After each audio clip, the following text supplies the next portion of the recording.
Crinkle cut fries are the best. Better than any other fry.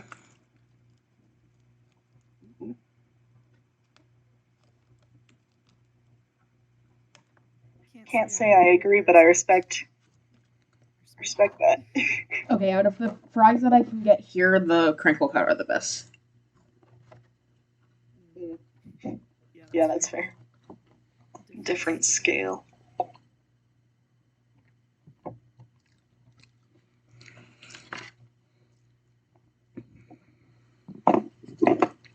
Mm.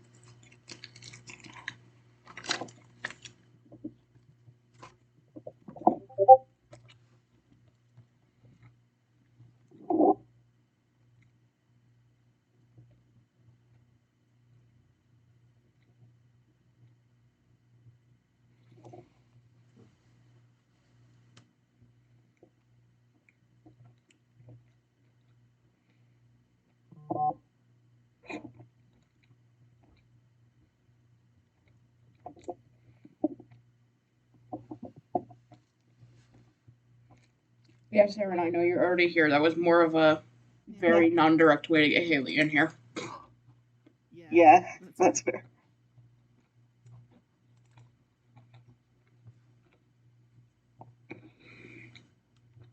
Oh, fuck you. Why do I have to log in?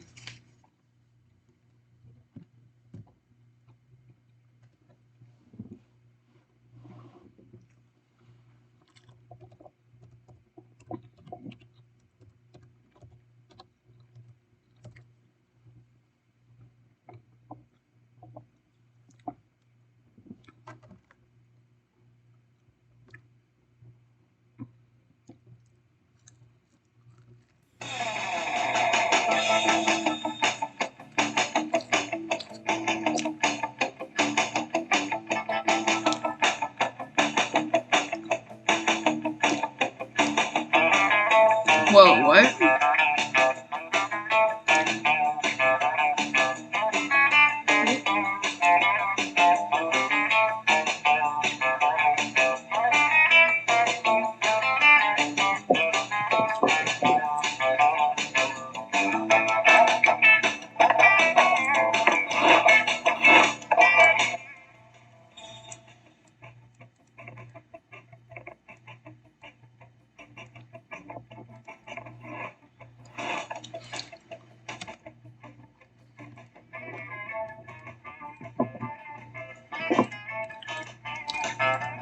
So it seems like they're going to be doing more games that focus on different characters, according to the starting pop-up that I had gotten. Huh. You're going to have to see my full screen to do this, unless you want me to run your guys' screen share through fucking OBS. No, that's alright.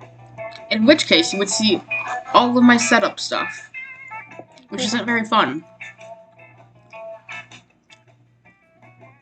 What's up, Landon? We're dating monsters today. Because we're monster fuckers.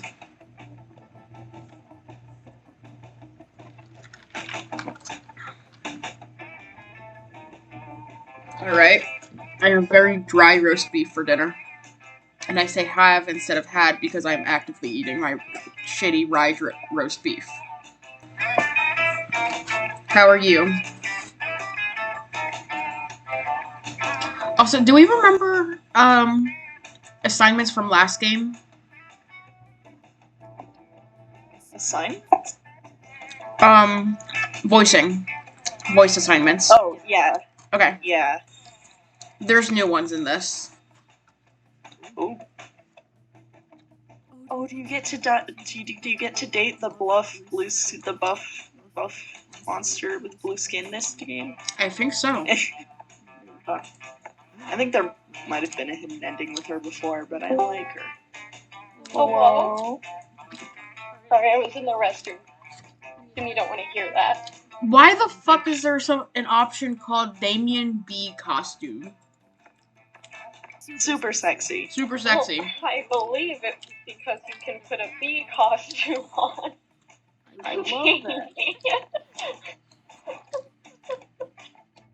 Filters of events Does- including the mention of drugs. No. Does allow mean we're allowing the filter or the thing? Okay. Wouldn't you like to know? It's Alright. We're gonna date monsters. That's my favorite thing to do. Oh. So or camp with them, I guess. We can do both. According to a pop-up that had come up in the beginning, they're making different games that focus on the different main characters. Good for them. So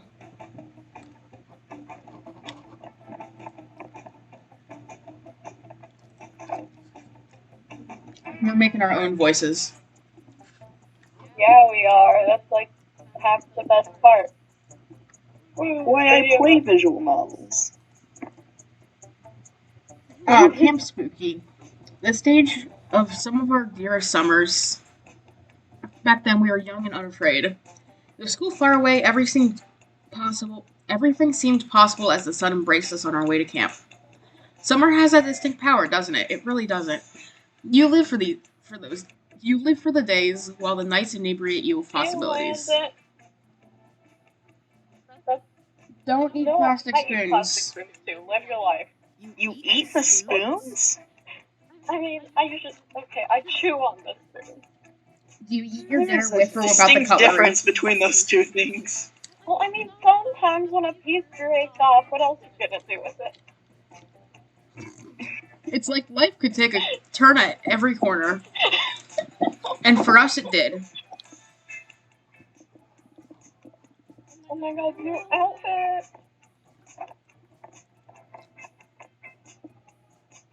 Oh, what the Oh my fuck? god, you're gonna pack your bag. Extra costume. Orgy etiquette.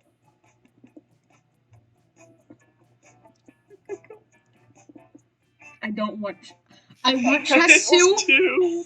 I want chest soup, but at the same time, I don't. Can we talk about the bag of Scott snacks? Okay. Like, that sure is just a thing. Alright, you can be player 2 this time. There you go, player two. I'll probably be green again. By which I mean probably Brian. You want me to change the name to Ryan? Well, I guess you're yellow, so. No, I'll change it. Okay.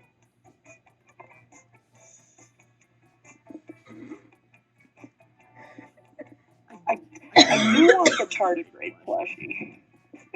Okay. I'm sorry, I just need to look at, like, all of these. Is that Okay. a paint your own Hawaiian shirt? Did you put cinnamon on the plastic spoons, or are you hallucinating, Landon? Wait, did I miss? I'm gonna hope it's the first one. Okay. Aaron, what else are you bringing? I didn't even read that one. Naval paint. North-facing log. I am intrigued by North Mason. You're It's like trying. a compass, but better. Yeah. I would want the pool floaties, except they're like arms, and I don't like swole, so sock puppet. Wool floaties.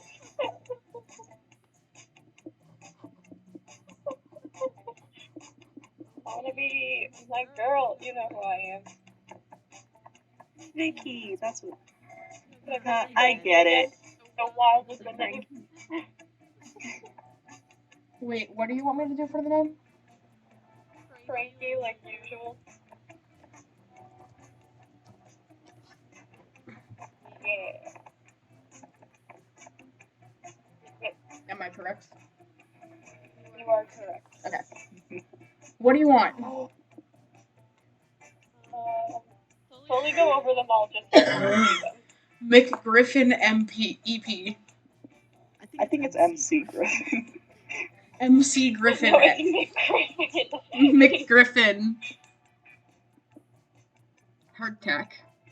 Hard as fuck hardtack. Dragon Erotica or Scott Snacks. Alright, I'm gonna have to go for the sword. Okay, if you didn't say the sword, I was gonna be very upset. The that bag sword of scotch neck. And the pocket therapist. You never know when you might need that. 30-year-old tires sounds great. That sounds like don't encourage me. I might try eating tire rubber. I have no reservation. One might say that the Monster Prom had hardened us for the highs and lows of love. But no, in love, we're always absolute beginners. And summer camp was no different. No one talked about it, but the idea of a summer love loomed over our heads. Whoa, was that fun to see? Close to the last day of camp, there was a meteor shower happening. Just 3 weeks away. Everyone knew that if you were into someone, you were going to watch that damn thing together. And so silent yet. Look at that dude taking a selfie. I think that might be Liam. Kind of looks like the protagonist we don't choose. Oh, I do recognize Dave.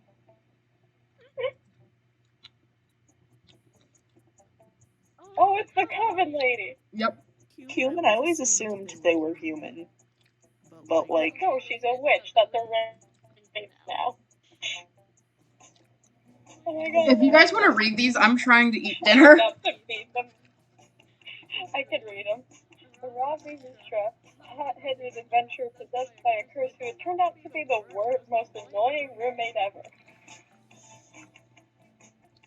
Calculaster Hewitt Packard, a library computer who'd become a sentient robot ready to experience life to its fullest. Oh my god, he looks so surprised. Oh, Dahlia Aquino, a buff blue demon and warmonger who had set her sights on conquering Summer Night. Implying she got her first goal. Damien LeVay, a fearless demon with a taste for destruction and a love of fire. I mean, who doesn't love fire? Oh my god, it's Skull Man! And Nyla Belladonna. Oh, classic 23 question. A Death Reaper doubling as an internet influencer who is profoundly in love with life and all its earthly pleasures. God's move. I love them all. I love how it's like 4, it's like 2.5, 2 plus 1 recurring characters. And we got the new guys too. The bus trip was long, and all of summer could be shaped by the first step well taken. So it was clear. It all came down to breaking the ice and causing a good impression with the right person.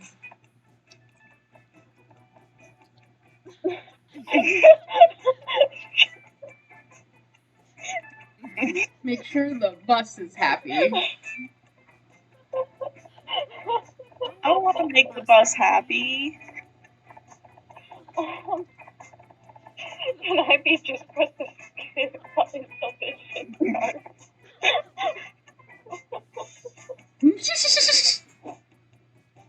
Oh my, so many of you are concerned for the bus happiness. That is heartwarming. I love calculus. I feel like my calculaster voice is annoying, but I don't know if I should No, change it. I love it. It's perfect. It's perfect. I assume it is. I don't exactly have a heart to warm, but the expression hopefully remains clear. I love him, and not just because I'm weirdly obsessed with Hewitt Packard. I do not think the bus needs all of you to attend to its happiness. It may become overwhelmed. Like, for example, if Yella and Brian were all attending to my happiness simultaneously, we would only stumble over each other and make things more confusing. To that end, we should select only one of you to attend to the bus, just as someday I will select one person to be my lifelong companion. I was like, I'm going to date one of you. Perhaps if I am fortunate by the end of camp, both of these selections will have been made, but we shall see. I want to date the bus. Who wants to be? I love her, but I don't know if I've got another. Wait, you're not going to skip my dialogue, are you? I'm the protagonist. The protagonist of what, Robbie? The bus ride to camp? I'll be the annoying roommate. Yeah, I'm the protagonist wherever I go, and all of you should pay attention to me. You better not be skipping my words right now, Frankie, because I've got a lot to say to you. I forget it, even if they... I'm not account for that. Even if they we'll see them as soon as we get to camp. We only had 3 weeks left You know he did to that lure in our time. crushes and conquer their hearts. But as I already said, we were young and unafraid. But we were ready, and we were ready to start. I love these new people. I want to meet the hedonist.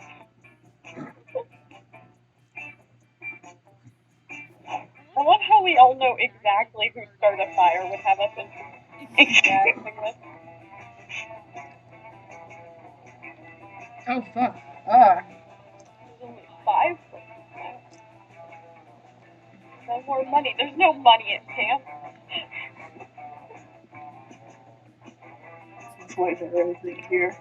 What the fuck is Camp Fighting zone in Dome? the camp? Isn't that like the Rumble Dome? Are you going to fight in the camp dome? Well, hiking for the woods, you... I assume purple, Landon. I assume that Smurf turns purple when you toast it. deeper blue. Well, hiking for the woods, you come across a... Yes! A bunch of delicious edible mushrooms. Well, you think they're edible anyway. I mean, you ate them. On a completely related note, you also meet an ancient, all-powerful god who's timelessly intelligent and also really into vaporwave for some reason. You gain 2 smarts from the dope conversation you have with the vaporwave god.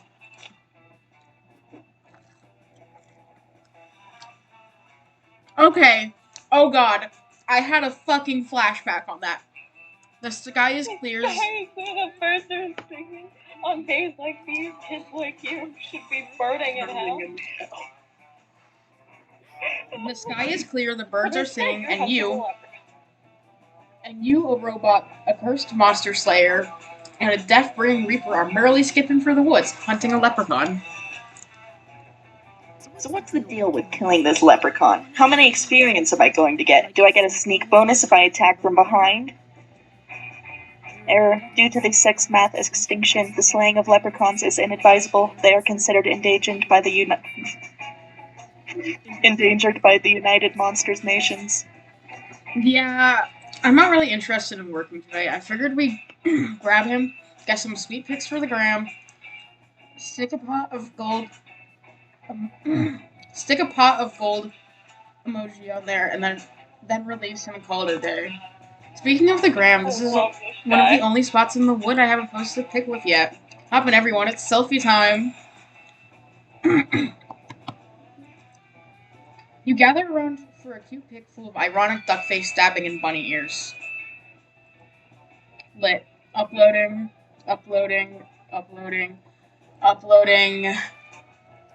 I hate to be the bearer of bad news. I am using hate idiomatically here because technically I feel nothing, but there appears to be no reception here. What? Ugh, that's such bullshit. With no connectivity, my party has lost their buffs. Totally Oh non-optimal. my god. My memories are unable to back up, and with no internet access, I am unable to continuously learn and download updated information to correct any mistakes. What if I become racist? What if I connect to the internet and hashtag calculester is over is trending because I have become problematic? You're worried. If I don't post in the next 5 minutes, all my followers will think I've died, and I won't even be online to reap the pity likes. Hey, chill out, guys. Being online isn't everything. Let's just hang tight and order a pizza. Oh no, we can't. We don't have service. Oh fuck, where am I gonna get pizza? We need the internet stat. Yikes. Seems your friends are spiraling out of control. You could use this as a teachable moment about your extreme dependence on the internet. But you're not going to let that...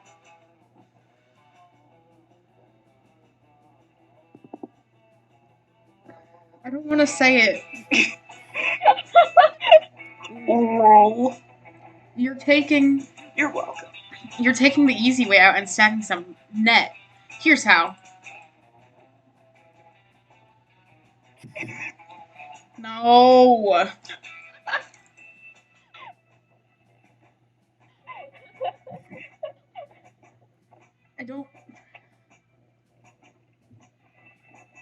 I don't think he's gonna like that, but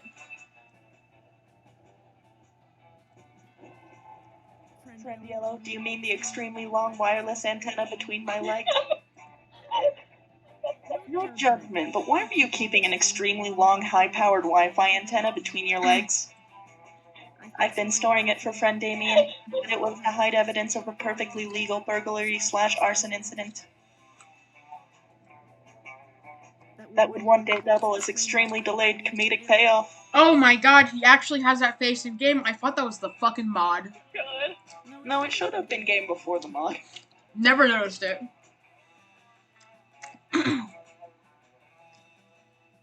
It would seem that today is that day. Pick for the socials. Hashtag eggplant emoji. Hashtag wireless antenna emoji. You know But he's hey, saying it doesn't out really loud. matter what's between your legs. Don't finish. I wish I could actively make my voice scratchier because I feel like that would make me play the character better. As long as it can get us internet so we can order pizza. Why is he blushing? Not what I was going to say, and not exactly a universal truth, but in this case, it works. It sure does. Milo's posts get you 2 charm, and the slice of pizza you share with Avari and Hex give you 1 fun. Thanks, Calculester. That's an R. It's a Ravi. Or Ravi, whatever. No reading comprehension. I want to go to the battle dome. Battle dome. Battle dome. Landon, you're right. Can't argue that. Another day at Camp Dome. Another day trying to survive a deadly battle royale game. You managed to murder 10 people in 20 minutes. What a feat. The audience roars. This will certainly give you a lot of boldness. But wait, the Camp Dome shouldn't make you gain boldness, but charm.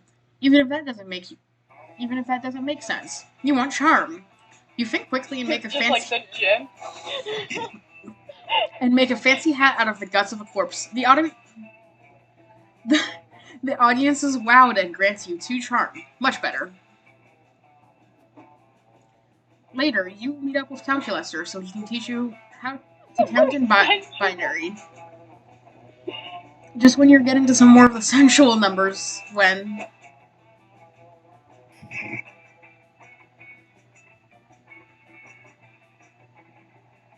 Counselor Flodge. Oh, sorry, that's me. What is this? A box capable of self-locomotion, but what could be inside? Using basic logic, we can rule out a few obvious and correct guesses. An elephant, tractor, or aircraft carrier would not fit inside a box of this size. You suggest that the box might contain Counselor Flodge, the camp's self-proclaimed camouflage instructor. I see how you might make that mistake, Brian, but the box clearly says not Counselor Flodge on it. Boxes do not have the mental capacity to tell lies, thus we must take it at its word. Perhaps it is.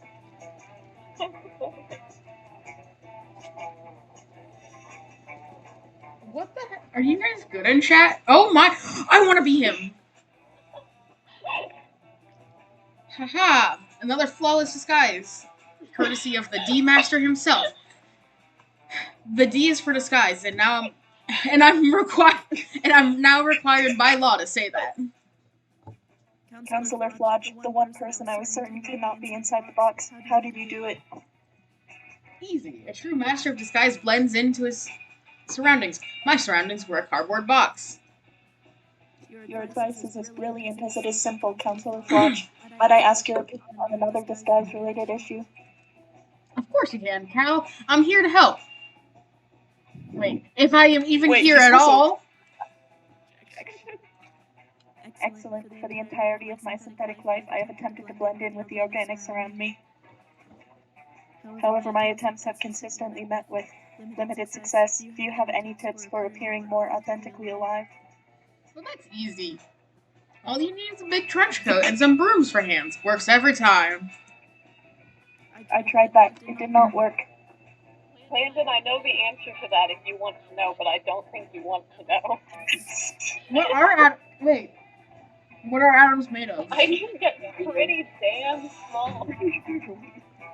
Did you try Do wearing you a wanna fedora get to go with into it? quantum theory? No, I wore a trilby. That's an even more organic hat. Atoms are made of neutrons, electrons, and protons. Haven't you ever taken chemistry? I know that, but those are like atom bits, dude. Yeah, that's what atoms are made of. Then what the fuck are those made out of, huh? Quarks and I so always forget the name.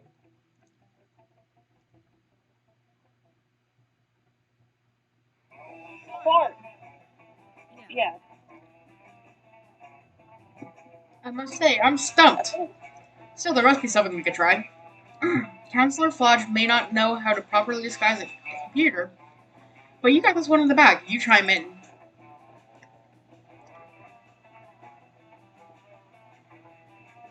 I want to say that he's already passed the Turing test. He has already passed the Turing. Kevin Bacon. So fun. I had heard of this theory, but assumed it was bullshit. That, however, was before you said it. You are my friend, and friends never Oh vote. no! Oh It's an no. iron Oh no! relation. I am so sorry.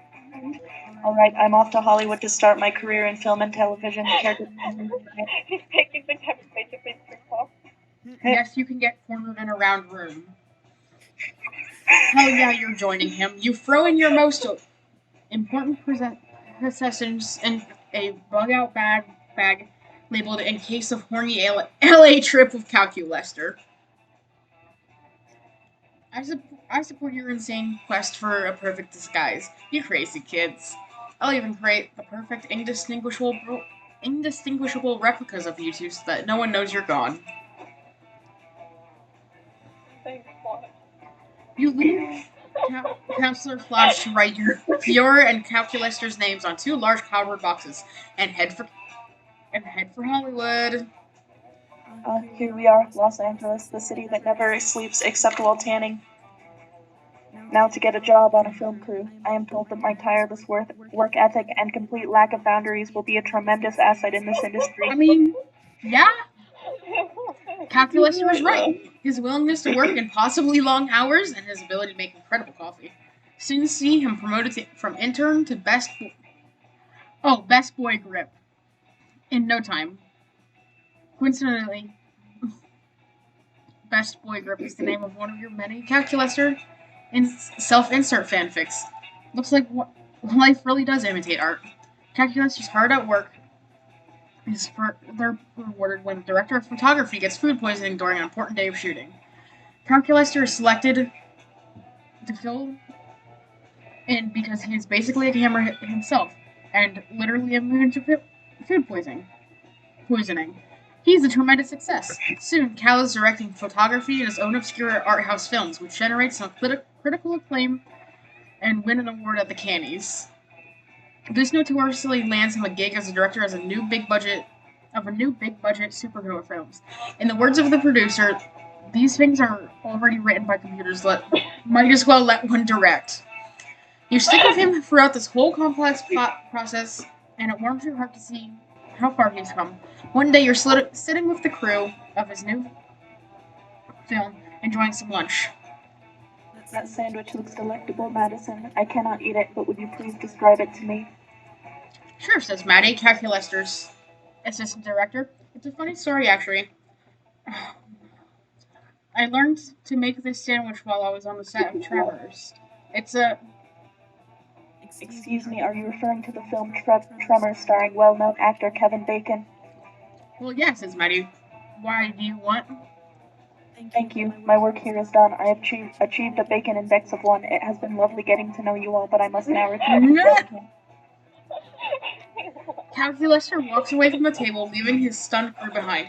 They think he's giving up on his dreams, but you know the truth. You gain 2 fun and 1 creativity.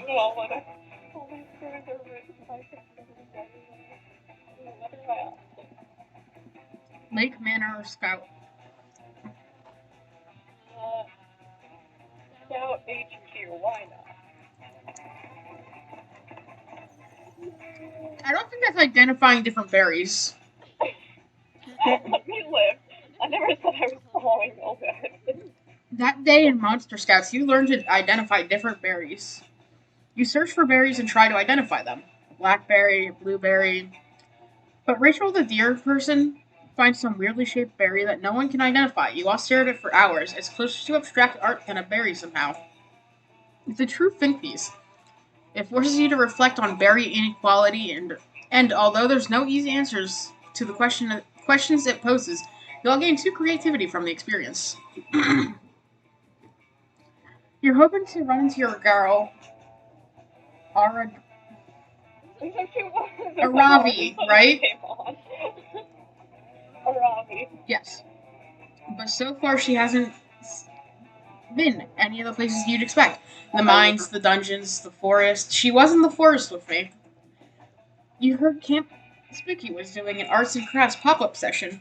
So you go over there to pass the time, and you're shocked to find a Ravi there, already there.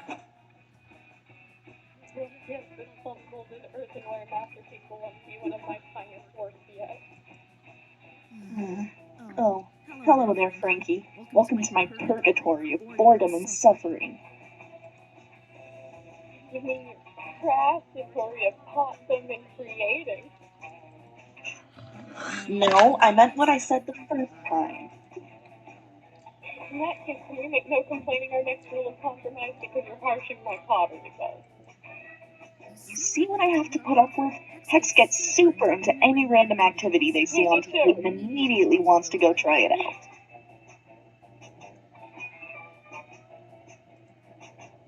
They watched a documentary on Mesopotamia, and all they took away from it was pot and immediately threw themselves into this obnoxious new hobby. They've been leaving little curse-shaped clay prints all over my nice adventuring gear. Which you've been wearing because I graciously agreed to accompany you on quest, just like you graciously indulged in my hobby too. See, that's how this give and take works. Well, I want to give you a punch in the face and take all this clay away from you so we can do something less boring. You think watching paint dry is boring? Try watching clay dry. At least a painting is a picture of something. You think watching paint dry is boring? Try watching clay dry. At least a painting is a picture of something. Why can't you let yourself enjoy my newfound love of pottery? Pots are beautiful. The only time I ever care about pots is when I can smash them and get rupees. I like this girl less. Oh. That might be the only circumstance in which Ravi cares about pots.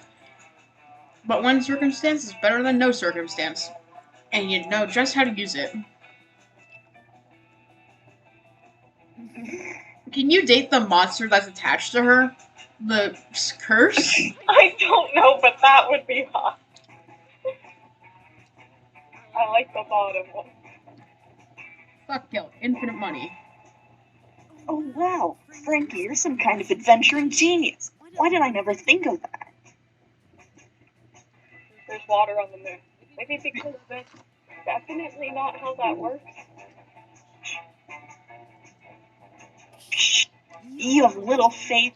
You'll be eating your words on a Cheeto M&M bagel I sandwich. don't like this girl anymore.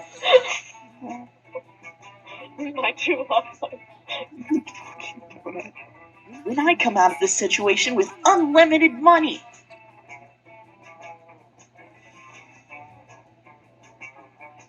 You and Aravi sit and begin making a pot together. Ghost-style pottery. Oh! Ghost-style at the pottery wheel. It's super romantic. I'm going to dive into an entire chamber full of rupees and swim through them. Or at least... Those are rocks. At least it would be if Aravi were slightly less fixated on the prospect of infinite money. But you guys are still getting to touch each other and stuff, so whatever. You and Avari finish crafting your first pot. It's not terrible. It's not perfect, but most flaws can be hid with a proper glaze. I don't think dogs directly howl at the moon themselves. I think it's just in the general No, direction Blaze, of a just moon. smash!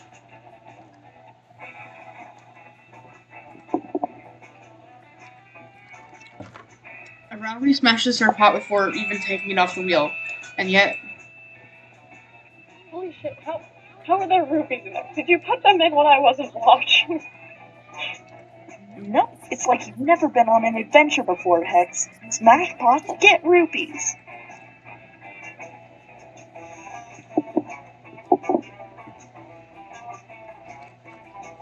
I'm amazed, and yet I don't know what to say. To watch me make the shit out of, and subsequently break the shit out of, a whole bunch of rupee spawning pots! Ravi goes into a pottery-making frenzy. Her eyes gleam as she throws pot after pot, both throwing a pot on the wheel and then throwing a pot at the wall. Rupees raining. You know, given the cost of materials, she actually isn't making a huge profit with this strategy. But, even as fast as she's going, her pottery technique is actually improving. Like, the look on that last pot was much more even than the one before, and the thickness is getting more consistent. In the timeless, eternal words of the ancient Mesopotamians, hello lit, fam, yeet! Hex has a great time getting to review Aravi's pottery skills. Aravi has a great time getting rupees. You have a great time getting 2 creativity and 1 charm. Let's trade places. Frog. Firefly. Gecko.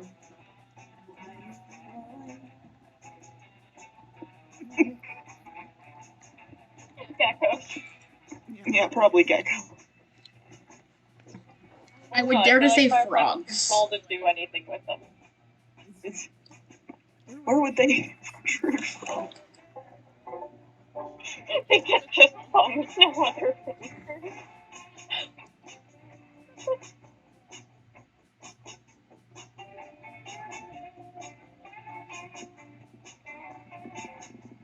In that case, I should have gone with my first instinct because it was elephant. They already do kind of have an opposable thing. Trunk. Oh, I was gonna be very confused. Like, I don't think they have fingers. I mean, in that case, wouldn't just a thumb still not be very useful? It can give you a thumbs up. Oh my god, you're so right. That's the ultimate power. Corn oil is made from the byproducts of corn production. Or it's at least the leftover shit from the corn. You spend the day playing in the lake. Everything is fun until you're mesmerized by a strange song. It's the sirens. They try to lure you with their beautiful chants. 2 trucks having sex. And being the sirens. 2 trucks having sex. You know better and challenge them to a riff-off. They kick your ass, but you definitely have a lot of fun. More specifically, too fun.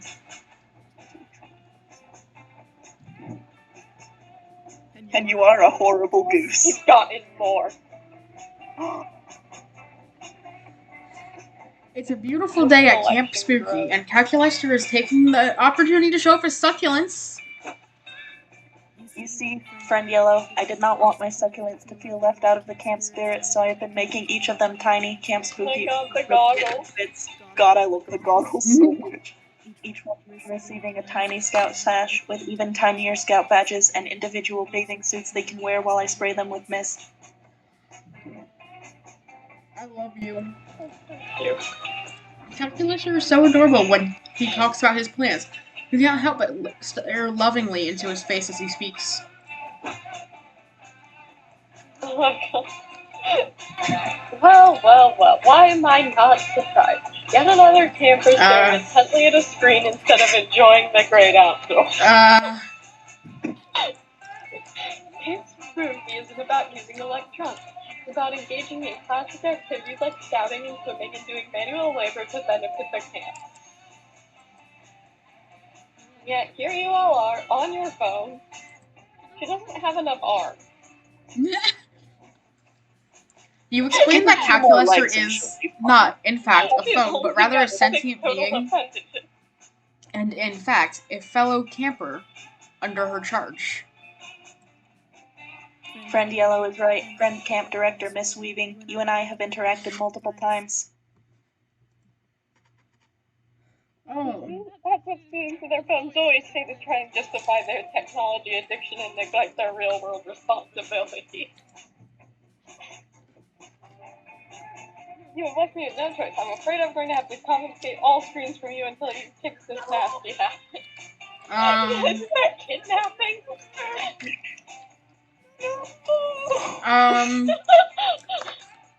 Quick as a flash, Camp Director Miss Weaving grabs Calculaster and starts trying to put him in her pocket. Help, help, I'm being kidnapped. No, you're not. You're being confiscated. There's a huge difference. It has to do with whether I consider you a person or not. This is like the second season of Star Trek. Rescue me from Friend Camp Director Miss Weaving, who is not being a good friend at all right now. You can't let Calculaster be kidnapped, computer confiscated, whatever. He can't be taken away. You need to find a way to convince Camp Director Miss Weaving that your relationship with Calculaster is far from an unhealthy addiction. I'm not even reading that.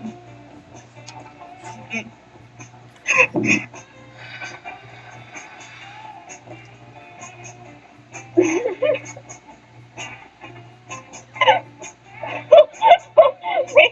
don't know, but I feel like the thought of it. I don't know. I don't know, they both feel wrong.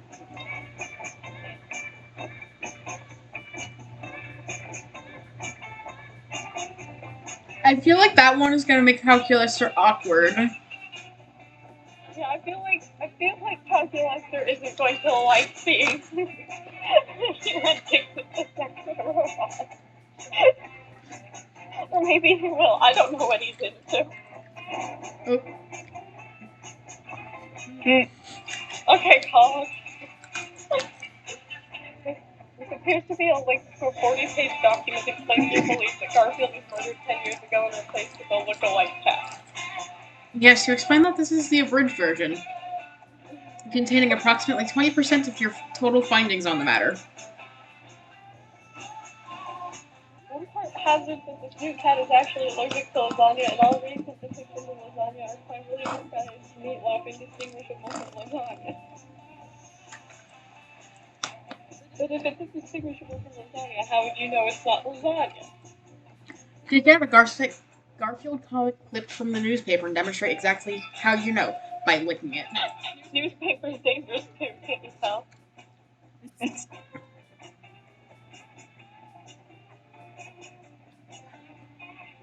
You pull out another Garfield strip from another era and encourage her to lick each lasagna and see if she can't tell for herself that they aren't completely different. Camp Director Miss Weaving declines like a fool who is too afraid to see the truth which is right in front of her. Instead, she moves on to your next blog post. This is a vast, spiraling, multicolored chart claiming to offer inextractable proof that Garfield and Naruto take place in the same universe.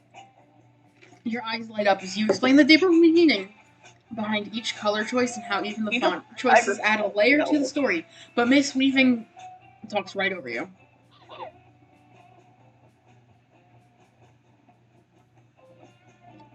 What does that mean? This one is simply entitled Hidden Symbology in Garfield. I don't feel like that's the word, right? In Garfield, it's the innocent comic strip the way they see the powerful cult known as the Grand Orange Line, secretly committing to specific steps worldwide to fulfill their agenda of erasing the day Monday from calendar. Yes, your piece de resistance. You dive into the intricate details of a conspiracy, which touch on everything from the back of the $1 bill to the melting point of steel beams. Except your immortality, Lehman. Alright, Camper Yellow, I've heard more than enough. This is far more disturbing than even I could have anticipated. I thought that taking away this robot would be enough, but really you need far more help than a simple confiscation of your brain can provide. No! Whether or not I even am Friend Yellow's friend. I mean, if it works, it works. Based on the depth of their obsession, I estimate a high probability that Friend Yellow only befriended me so as to use my servers to research the Garfield conspiracy. No. Is this true? Is this how you befriended Mr. Hewitt Package? You start to protest, but you've heard Procrastinator enough for one day. You can't bear to add insult to injury by lying on top of it led it. you the wrong way. Instead, you rush into an explanation about how it may have started that way, but at first you means to an end. And the end was Garfield Furies. But you got more to know him and love him, and that changed. Now you genuinely love for him. I'm sorry, I'm Friend Yellow, but the trust has been broken. It is too late. It looks like Camp Director Miss Weaving didn't need to confiscate calculus from you after all. You did it all on your own. You lose 2 boldness and 1 fun. I still would feel awkward telling him that I often had sex with robots. Yeah, I feel like that would be the right option, but it also, you know. Are you stupidly? No, I'm sorry. It's a manner, why not?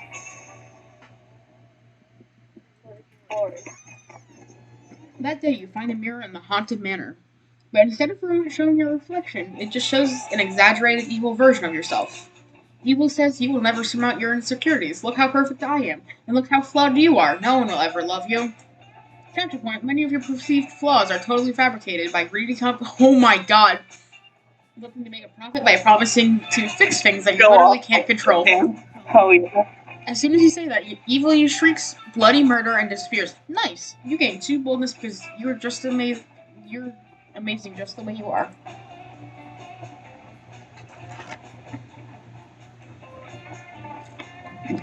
Yeah, this is just a party. It's a D&D game. You stumble upon Aravi, surrounded by an odd-looking group.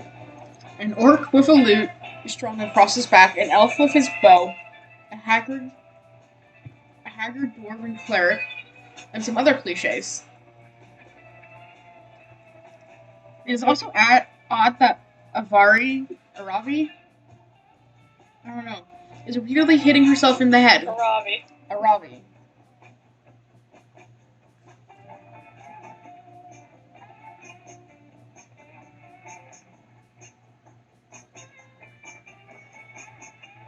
You alright? 1 second, I got a text from my dad. Okay, I'm gonna call him. Just give me 1 second. God damn it. Need a chance to fill my water bottle.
Okay, sorry about that.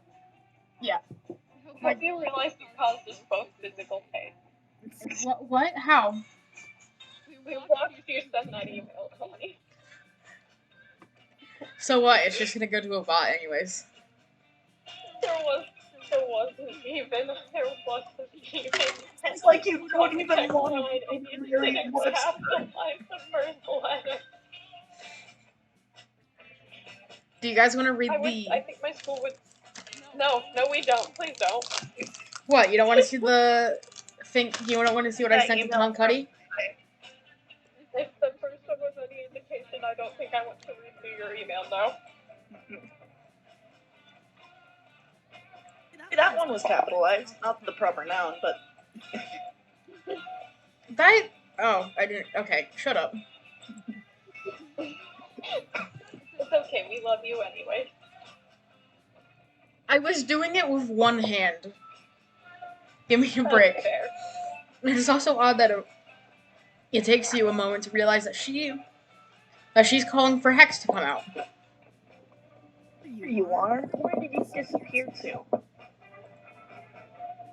Sorry, I was in your room tasting if I could use it to put strips of crepe paper into confetti, and then I got lost in your kidney. Okay, whatever. Look, I gathered this group of valiant heroes, each with their own skill set, quirky personality, and dark backstory. Cool. Why? What do you mean, why? You asked me to. You said to organize a party. Honestly, I've never liked you more than I did in that moment. When I realized you were finally taking an interest in the things I enjoy and that you were getting excited to raid a dungeon... Raid a dungeon? No. Avi, when I said party, I meant party! Like with pizza and confetti and music and drinks and games. Couldn't you just have normal fun without needing to go into dark maze-like dungeons and kill monsters? God. I feel like we will never truly understand each other. You are so one-note, Avi. Just like the rest of your trophy friends. I was really trying to bond. I mean, we're already bonded in the era curse that's attached itself to me, but I mean the spiritual kind. Ravi seems genuinely disappointed. You can't have that. Time to turn this party into a party. So Hex will be happy and Ravi will be happy. Will be also happy. In that moment of genius, you realize exactly what party member would make the perfect party goer. A bard, always a bard. Oh, that's a great call. Is it? Asked the bard, wrinkling his nose in adorably modest confusion. Why? Are you kidding? Look at your stats. Your charisma is through the roof, and many of your skills revolve around music playing. From my limited understanding of normal social gatherings, that's party central. Ah, says the bard, a twinkle in his eye. But it's all a matter of perspective. All class have skills that, when used correctly, are perfect for both adventuring and partying. They do? Yes, of course. That's why it's called a party. I don't think that's right. Sure it is, just think. Leaf is a druid, so she knows exactly how to identify and use the best herbs, if you catch my drift.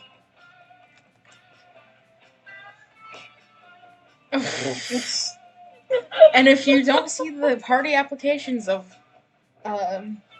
Layla the Rogue's use rope skill, I don't even want to go to your kind of party. And then, of course, there's always Travis the party warlock. He's a warlock who's good at parties. Wow, I never realized how much crossover there really is between adventuring parties and celebratory event parties. I can talk. I guess the lesson here is that, Bard, I'd love you to help organize this event, but I'd love everyone else to help too. The bard happily agrees, and the entire party gets to work, throwing a, party. The decorations are lavish, and the crowd is fun-loving. Of fun-loving adventurers emerge, or immense. Is that a mass? And I just don't know how to fucking spell a mass. Amen. Immense. No, Neither it's- of which are things we have the budget to show, but trust me, it's totally sick. Okay. Thanks for helping me throw this lavishly decorated and immensely crowded party, Frankie. You really helped me and Hex compromise. And have a great night. Yeah. 2 dates for the price of one. You're so glad to be a part of a Can I date Ravi's. Ravi and you date Hex? I share.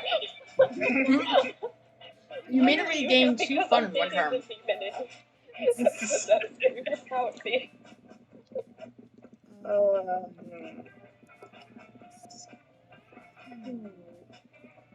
Woods. While hiking in the woods, you're approached by an NPC who has a quest for you. You can tell she's an NPC because she only says the same 4 things over and over and keeps doing the same idle animation. The NPC's quest is for you to deliver a very important scroll to her father. She makes it extremely clear that no one else is allowed to read it, or terrible things will happen. You read it, a fucking course. It turns out it's her father's secret recipe to the perfect peach cobbler. Looks like her dad is never going to make that famed dessert in time for the NPC family potluck. Because you eat the recipe scroll and gain 2 smarts. Oh my god. Back at your tent, you spot Calculester fiddling with his ant farm. He's so tender with those leggy boys. Oh, hello, friend Brian. I was just deriving useful insights about organic life from my ant terrarium. Initially, I was worried that the tiny 6-legged creatures might be a fitting analog for more complex life forms. But friend Milo helpfully informed me that, quote, we are all tiny 6-legged creatures where it counts, end quote, concern averted. Lately, I have been focused on giving my little ants the happiest life possible. If I can just optimize their tiny ant lives, it will help me understand how to make my larger friends happier as well. Aww. Recently, however, I have run into an obstacle. As everyone knows, the happiness of an organic being is directly related to how efficient it is at working. And my ants are quite efficient. I hardly know any humans who could vomit so much material into the mouth of their exalted queen. But I wonder, are my ants as efficient as they could be? Oh. Surely there must be room for improvement, but I have tried everything I can think of without success. Transmitting a mathematical formula for organizational efficiency didn't help, and neither did telling them to do their best in binary. I am at a loss. Well, Calculester set the bar pretty low in terms of workable solutions. Surely you can think of something that will make these ants work harder.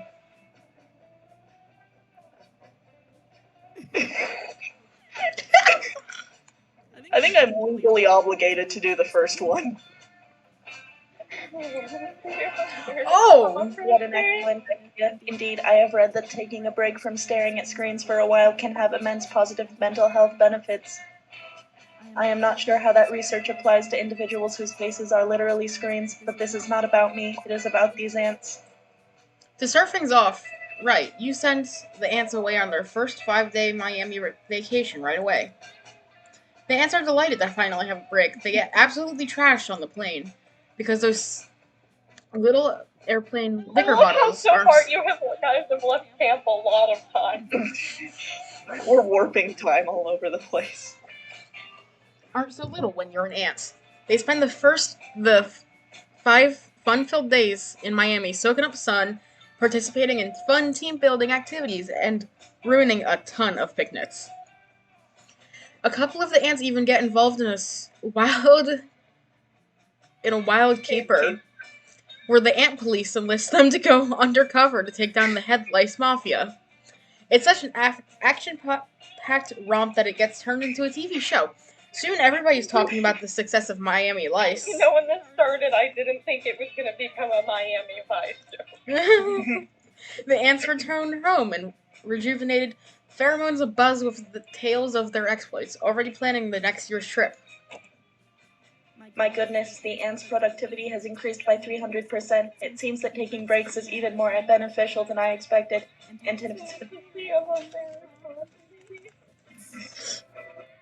Something tells you it has less to do with the break and more to do with the cocaine the ants smuggled back from Miami.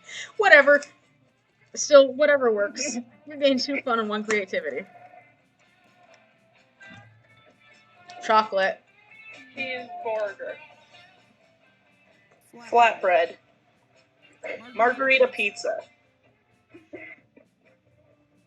What was the first one? I think cheeseburger probably wins. But what was the first I one don't know, again? chocolate's a good I match. said chocolate. Oh yeah, chocolate.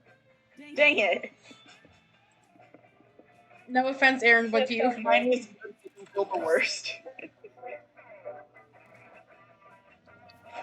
Oh. Campfire.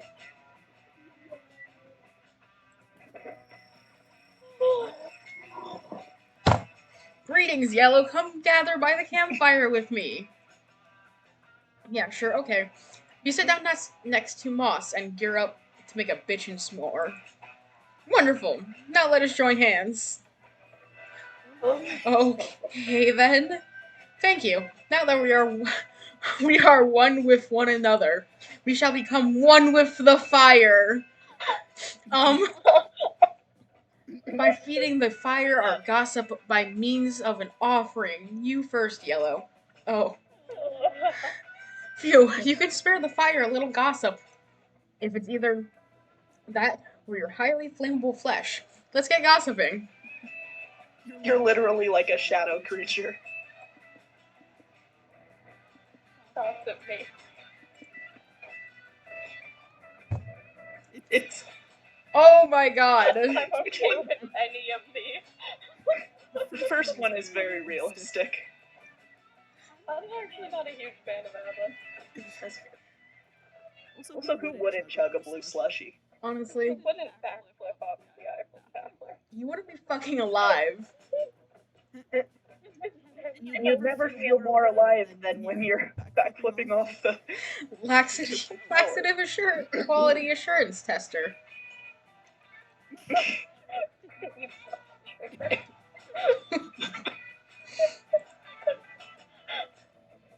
I've been in a motion.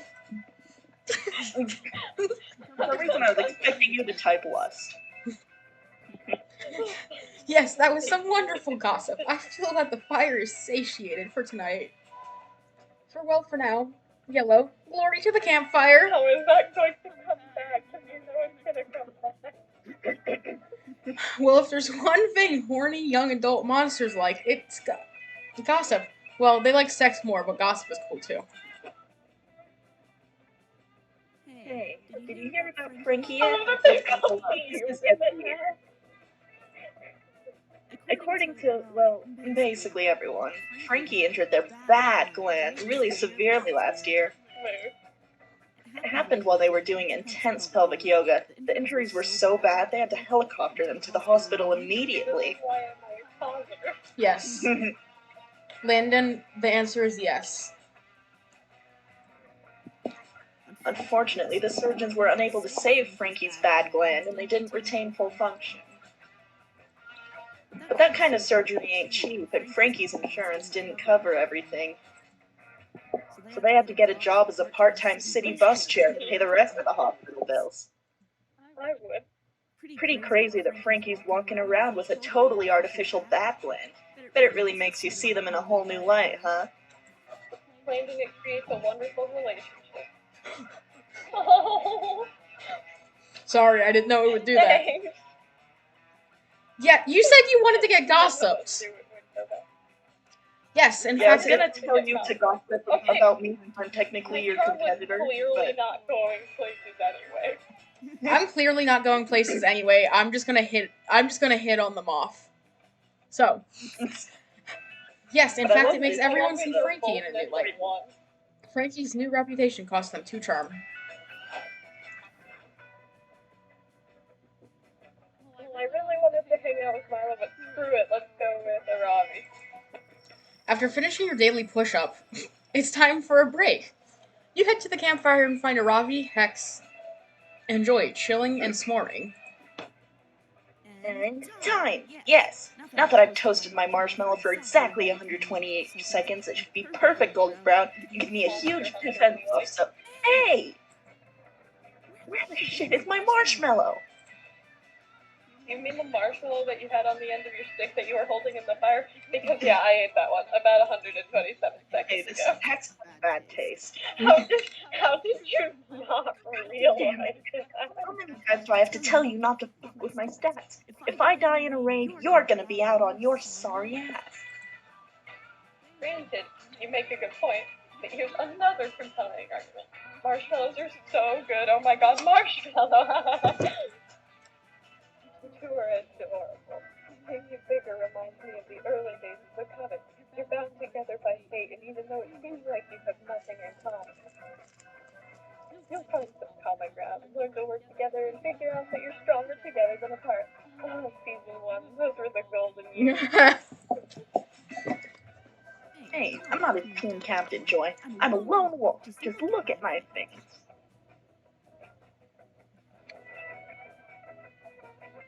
Ravi, wolves run in packs. I'm shocked that you don't know that because I've seen you kill, like, at least 4 wolves. Yeah, and I killed those wolves by myself. Trust me, I've tried every team possible. I've played Paladin with Light Cleric and Lorebard. I've done 2 tanks, 2 DPS, 2 support. I've even tried a team of 6 super intelligent genetically engineered gorillas. I've lived for the joke. Good night, Landon. God, you know she's a Genji main. Huh, I get it, but I think you're underestimating Seaver. I was hoping to save all the time. There wouldn't be a coven without them. Literally, a coven is at least 2 witches. And teammates can cover up for your weaknesses. Like when Dimitri tried to use his seduction. My friend, that is education. Dimitri would use his seduction pheromones on me. I might have given in, but hopeless. You could find nose fell on me. A stuffy nose. I can't read. Yeah, but teammates can also be a huge pain in the ass. Like what, I'm supposed to share my hard-earned green potions with you? I only have 2 in my inventory on a good day. This is why I love being my friend. It's kind of like you're on a team and solo at the same time. Like we're intertwined 24/7, but I also steal your beef jerky at will. You know exactly what this argument needs. Your unsolicited opinion. You chime in ready to impress one of these hotties by blindly agreeing with them.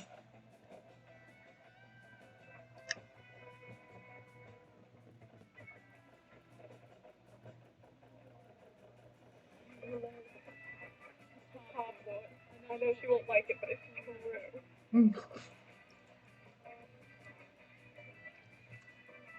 Also, goodbye, Landon, if you're still here. You will.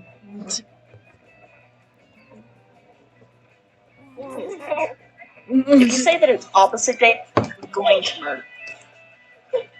No, it's totally true. You could split the cost of an Uber between a few people, which makes it a lot more affordable. Oh, not that. I mean, is it true that you can have zany subplots with teammates? To be honest, my mischief stat is kinda low. Don't make fun of me about it.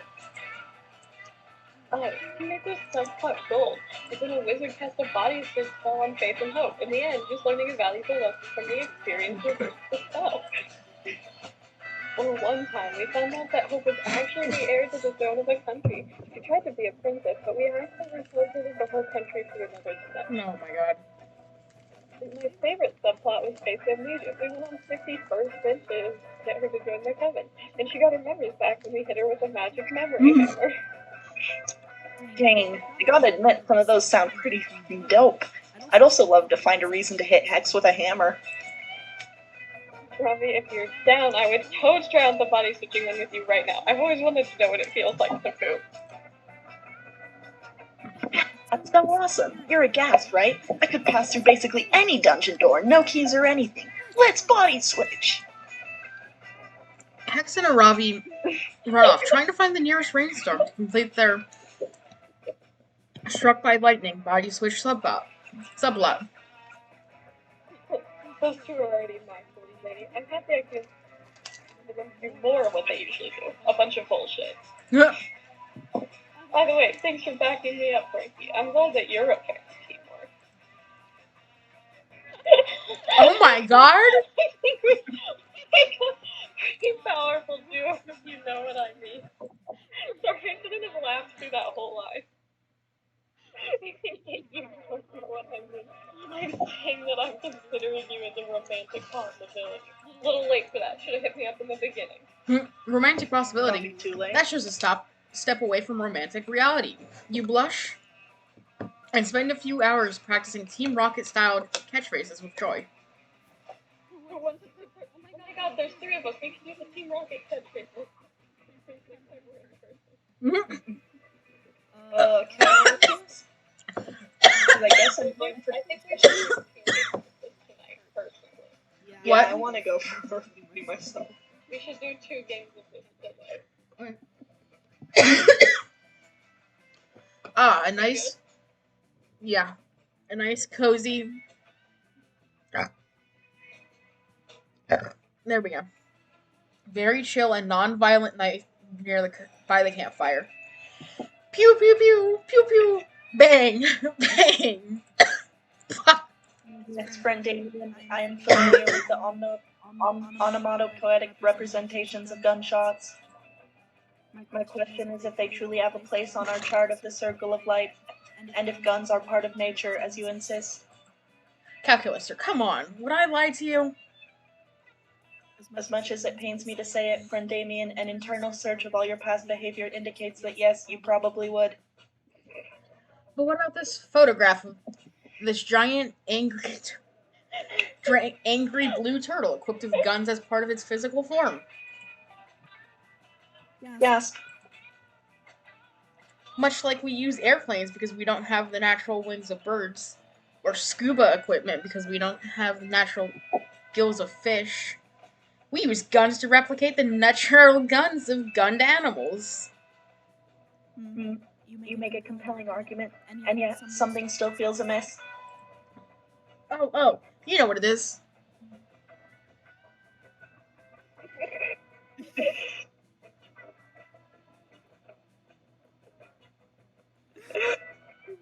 So good.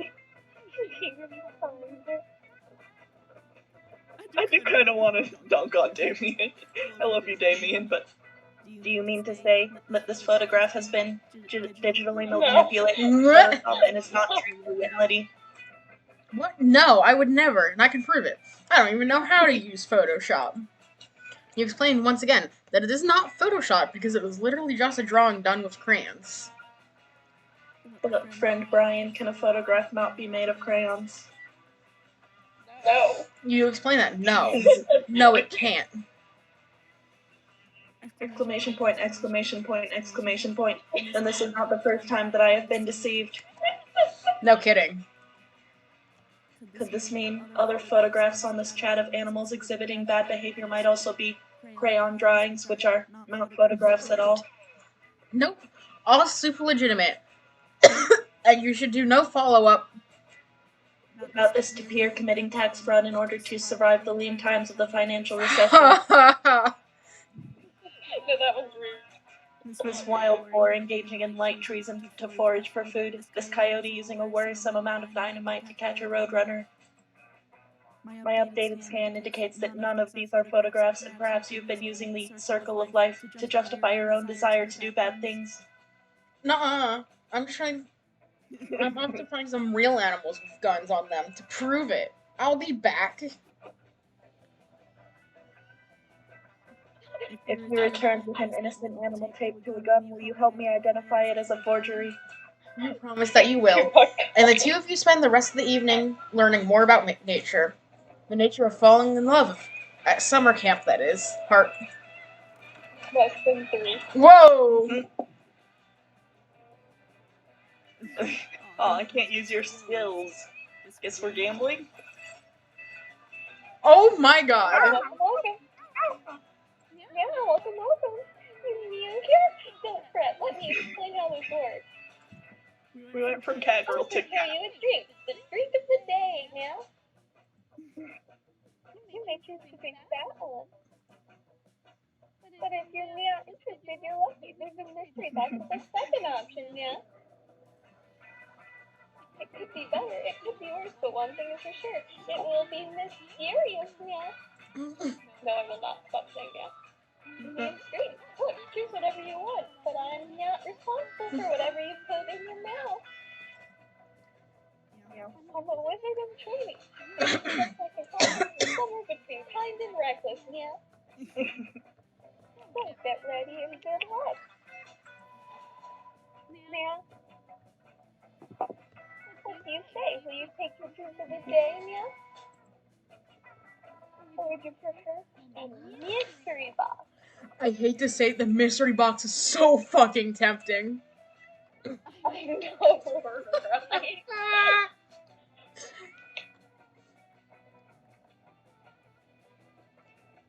Hold on. I need to flip You a don't know coin. anything about the various food products. I need to flip a coin. Hold on. Yeah. Okay.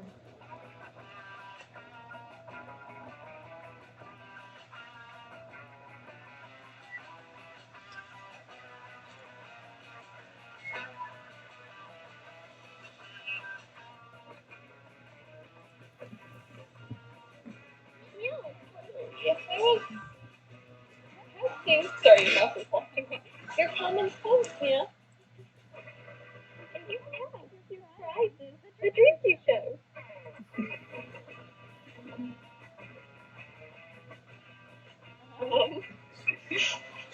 What do you say? Will you take the drink of the day, yeah? That's just paint. Or would you prefer the mystery box? Can I start calling it the meowstery box, please? Okay. Do. I think it's the mystery box. Hell yeah. The meowstery box for both of you. Hope you're happy with it. Meow refund. It's better than literal pain. Mosquito! Meow idea if I got the recipe right. Wanna try it? Otherwise, you always have the meowstery box. It's literally just a mosquito. No, it's a. I mean, one of these drinks was like a nice thing, the next was pain, and the third one was mosquito.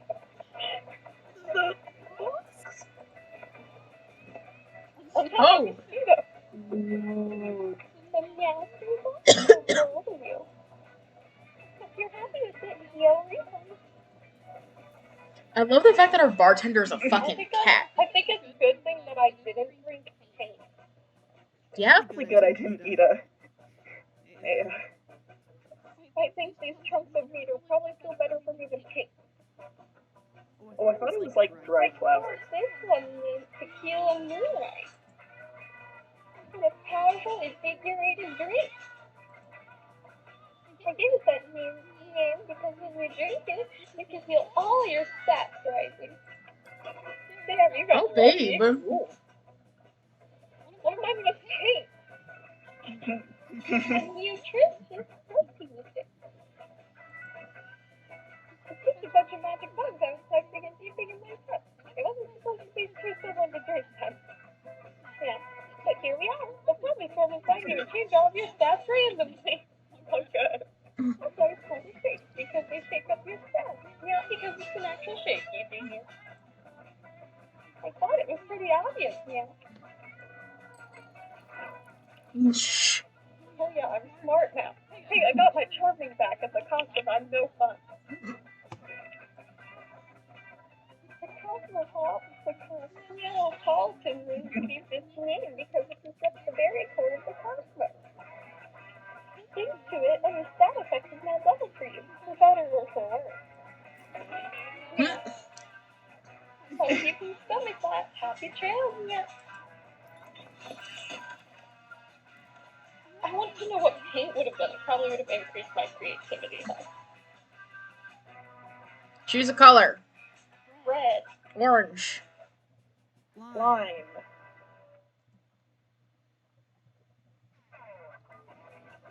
Oh.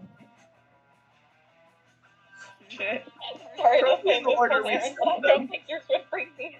We really just chose like the 3 warning colors in reverse order of how good they are. God, I'm bad at these random games, huh? You have to go for your opposite. You're still really good at the exact opposite of me.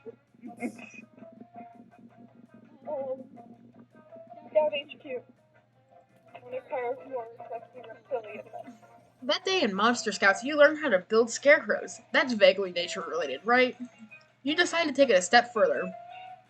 You add a magical crystal you found in a cave last month to your scarecrow and turn it into a sentient being. The scarecrow is very grateful to have been made alive. You take your new friend out for a soda and have a very pleasant afternoon. Then you're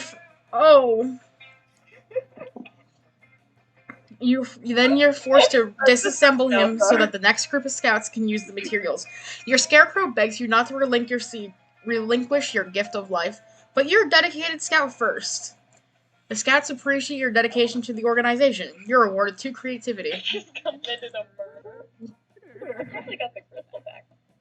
After surviving that, you meet up with Avari to check out a new dungeon she's been telling you about.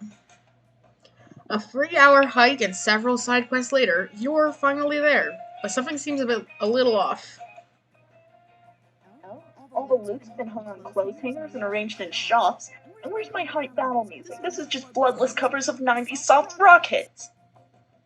A troll leaps out from behind a large fake fern, prepare for a random encounter, he cries. Now that's more like it. Let's go. With flavor, he continues displaying a tray of piping hot cinnamon pretzel bites. Try pretzel prison located on floor B2. Come on, this is dumber than stacking into the defense for a solo DPS build. I don't know, Robbie. These pretzels are pretty dope. I say we hear them out. The pretzel bites aren't saying anything. If they were, at least that would be interesting. Ugh, who ruined this dungeon?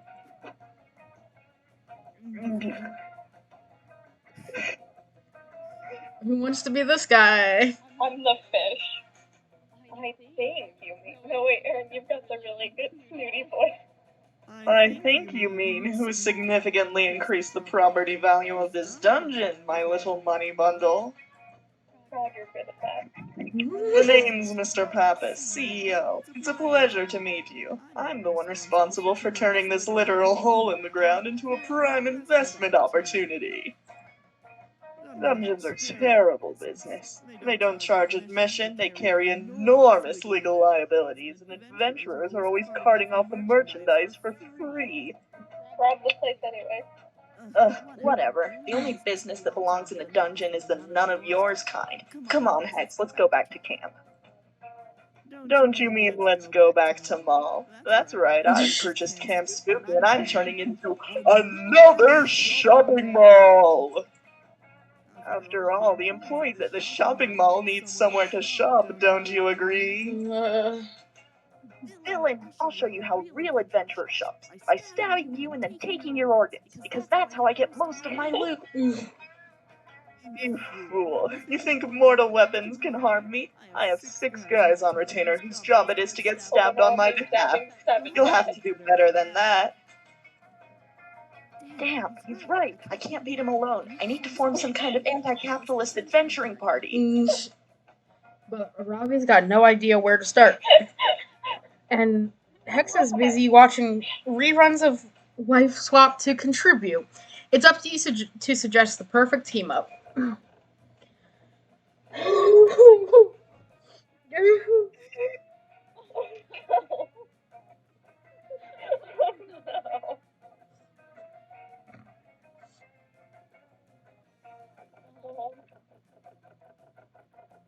bottom one, I guess.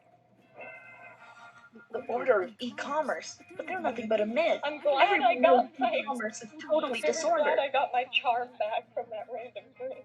No, that's completely real. I saw it in an episode of WoW, real conspiracy. I just have no idea how to actually contact them. Oh, that's easy.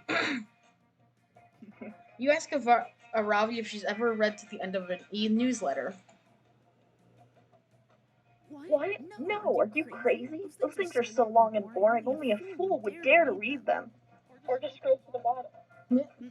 That's what they want you to think. You tell her. You whip out your phone and show her the latest email from Business Networking for restaurant supply enthusiast mailing lists.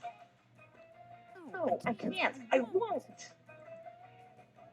Fine, I'll do it. I watched all of the Real House paint drying in Beverly Hills. It can't be any worse than that. I love that.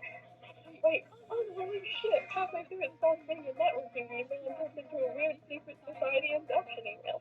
It's even got an address. Let's go. One long flight. Why the? You guys are just leaving fucking. Leaving? One long flight to West Internet, Pennsylvania later.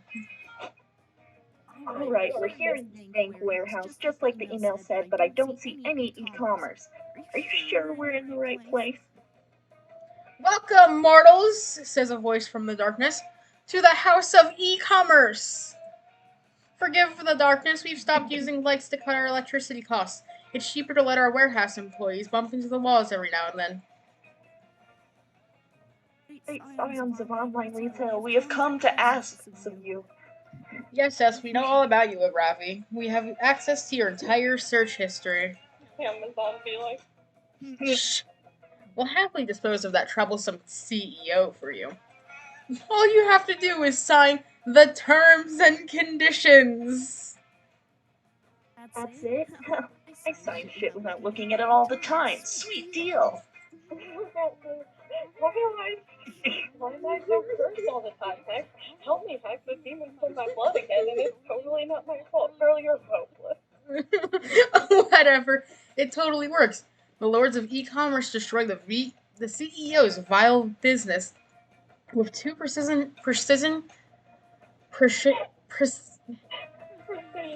targeted ads. Happens. One for a signed letter poster from Space Jam, and another for some limited edition Danny DeVito underwear. Little did Ravi know that the contract she signed would be for the start of her greatest adventure yet. But that's a story for another video game. In this one, you gain 2 smarts and 1 creativity.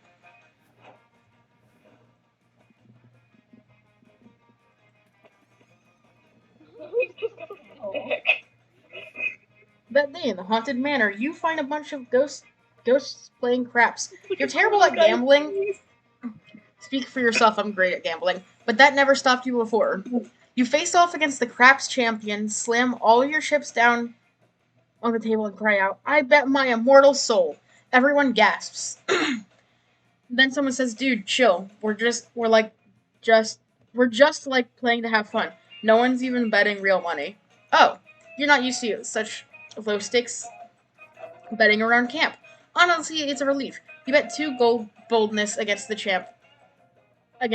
champion instead, and you win. But that's all dumb bullshit compared to what you're really at camp for. Intimate moments with your synthetic crush calculator. Okay, my cousin can't complain when I don't respond to her text when she texts me at 9:30 at night. Why is she texting you? She can You mean wait you're not until always a retainer?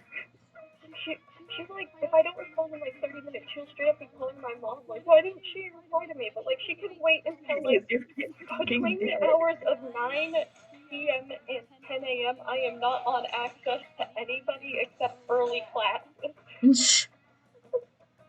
If I contact someone, then I choose to initiate that contact. Yeah. You slip away at the first possible moment so you can spend the afternoon with him, romantically going through a book of photographs and telling him which ones are faces. He leans in to get a higher resolution view of one of the images, bringing his face within inches of your face. The moment is unmistakable. You lean in and kiss him.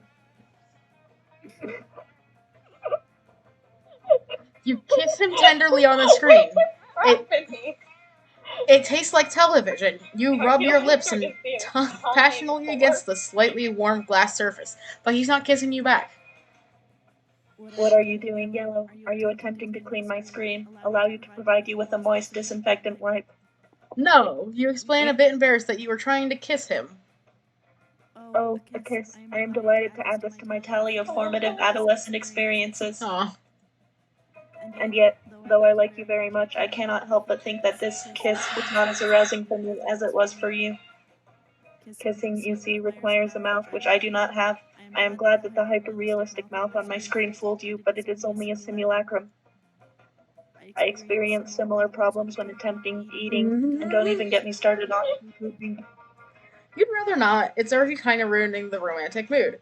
What you really need is some other way to emotionally / physically connect with Calculester. But what's the robotic equivalent of smooching? Come on, you've spent your whole horny life training for a situation like this.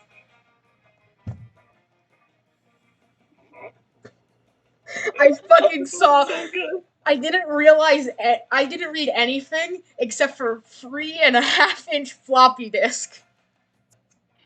It doesn't say disc, it just says full.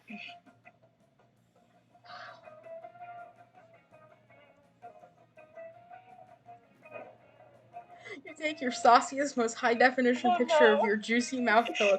I'm just going at this point. Aaron can have him. And immediately discard it because it's too large for a floppy disk. In fact, all of your Like, though I do like him. lip pics are too high res for a floppy. Curse your propensity for taking only the best quality selfies. You refuse to debase your gorgeous lips with image compression, and the only remaining solution is to find another way to fit a kiss onto a floppy. You'd use binary, but the only number you know is 100011, 69 in base 10. And that seems too forward. Wait, you've got the perfect idea. Now is the time to resurrect the ancient noble art of ASCII. You spend about 4 minutes working on an image of your lips entirely made out of backslashes and at symbols before losing patience and replacing it with is that semicolon, right? No, that's just a colon. Colon, open bracket, close bracket. With all the space you've saved via your genius scheme, you're also able to include 2 whole megabytes of kissy automatopoeia. You present your disc to Cal, flushed with thirsty pride. Oh, a 3.5-inch floppy. I had no idea you were such a romantic. I'll expect it right away. Processing. I am not sure I understand. Is this vaguely frog-like emoticon meant to rep your face and lips? Frog-like. Absolutely. You nod excitedly. And what about this enormous list of nonsense words, including moi, smork, oh yeah, I'm kissing you so good, slurp slurp, and umpa dumpa? Those are kissing words, you tell him. Does he feel kissed yet? And as much as I feel anything at all, I think it is something akin to the romantic alienation indie rock singers are so often croon about. Thank you, Yellow, for helping me experience a new and painful emotion. I am afraid, however, that it does not make me horny for you. Calculester leaves you to do some soul searching. You need to do some soul searching too. Most of it, while you thought Humpa Dumpa was a kissing sound, you lose 2 charm and 1 fun. Woods. You go searching in the wood for edible roots to make a wilderness tea. You find lots of roots. Beetroot, ginger root, square pie of root. Wait, square root of pie? The root of all evil? You brew it all together and it's the most delicious tea you've ever had. It's so rooted with knowledge you gain 2 smarts. You take a break from tomfoolery to spend a few quiet moments with Calculester, romantically pursuing some spreadsheets. And this, friend Brian, is an index of every plant I have cared for during my short lifetime. Look, here is Buckaroo Bonsai, there is Robert Plantinson, and here is the entry for Jennifer and Lawrence. Oh dear. According to this spreadsheet, I have severely neglected poor Jennifer. Her feeding, watering, and sunlight are all within an acceptable range, but look here. Calculester directs your attention to a column labeled Emotional Development. 13.5. Statistically, that is the most immature number. I must find time to take her into the woods to be mentored by an older, wiser plant, perhaps a Dutch elm. Better make that trip soon, naive summer camper, because the woods won't be here for very much longer. Did we murder this guy? All organic life is fleeting, but I do not think it calls for laughter. But if I didn't laugh, how would you know I was an evil CEO? All CEOs are evil. Perhaps I should introduce myself. Mr. Pappas is the name, and turning beloved summer camps into shopping malls is my game. A game in which I intend to play right here at Camp Spooky by buying it and turning it into a shopping mall. I do not understand what leads you to believe that this is a good location for a shopping mall. What are your site selection criteria? That's easy. When deciding where to build a shopping mall, I always consider three things: acreage, local infrastructure, and how many hundreds of youths it will upset. As the saying goes, you can't build a shopping mall without upsetting a few youths, but I didn't get where I am today by settling for just a few. Oh dear, according to the specified criteria, Camp Spooky is indeed the ideal location for a shopping mall. I do not support the wholesale destruction of this camp and its environs, but I do feel compelled to bow to the superior logic. What can I do? Oh no, if Camp Spooky is replaced with a shopping mall, where are you gonna mech? The food court? Gross. There's only one way out. You gotta suggest a shopping mall location that would upset even more youths than building it here.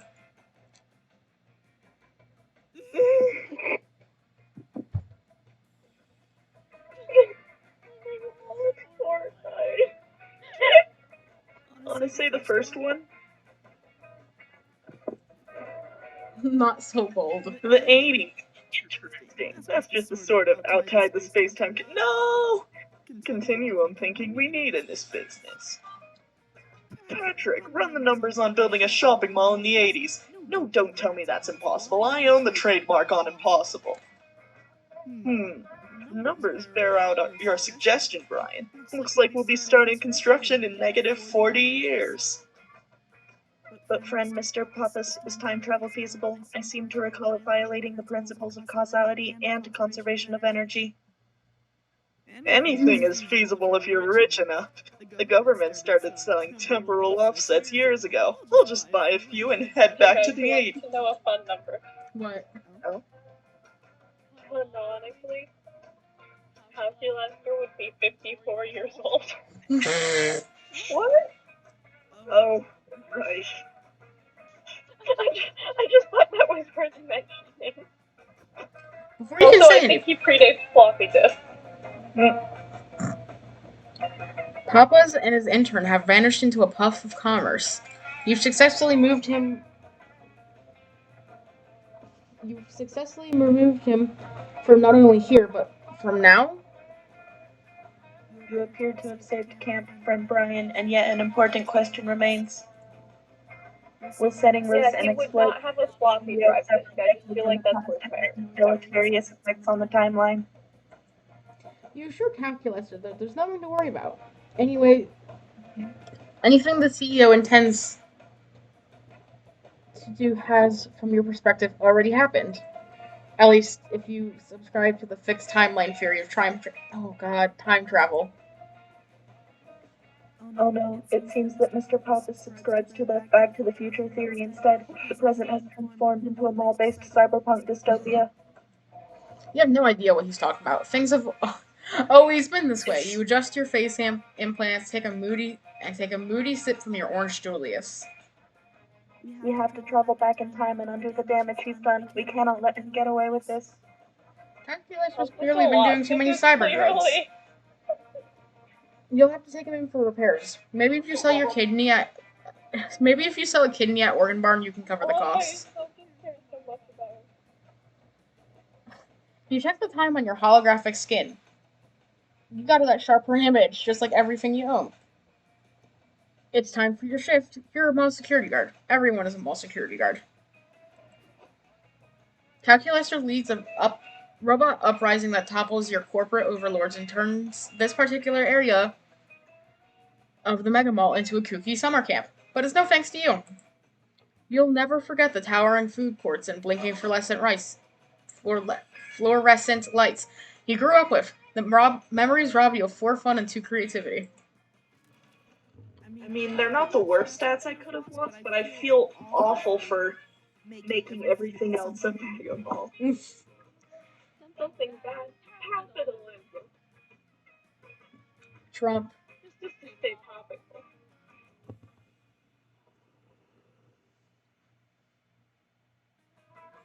Aaron, what's your bad?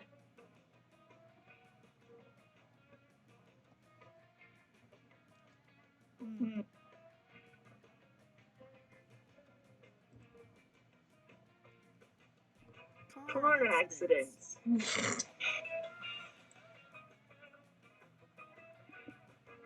You know what? I think car accidents is pretty plausible.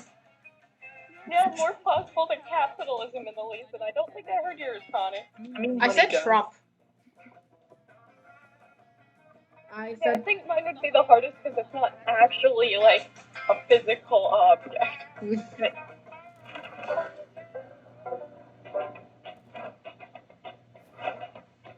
Where do you want to go? Where do I become Blood Shark? Camp Dome, I think. The Camp Dome. Oh yeah, let's go in the Camp Dome. Fight, kill. Fight, rip, tear, kill. Today at Camp Dome, the game is 7 Minutes in Heaven Extreme. You volunteer yourself as tribute for your camp. You put on some lip balm, get ready for some hot kissing, but it seems you got the rules wrong.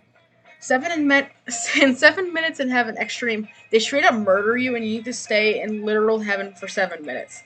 They stab you repeatedly, you're sure you're going to hell, but no, heaven is beautiful. It's all you ever wanted. You wanted to stay, but they bring you back to life. You are cheered by your teammates, but you will never be the same after being taken away from heaven. You do look more heavenly, though. That translates into two charm. You're hanging out with Calculaster, Damien, and Scott, but mostly Cal, when suddenly...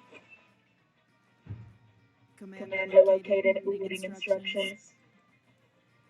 Rob a sandwich store and bring me one.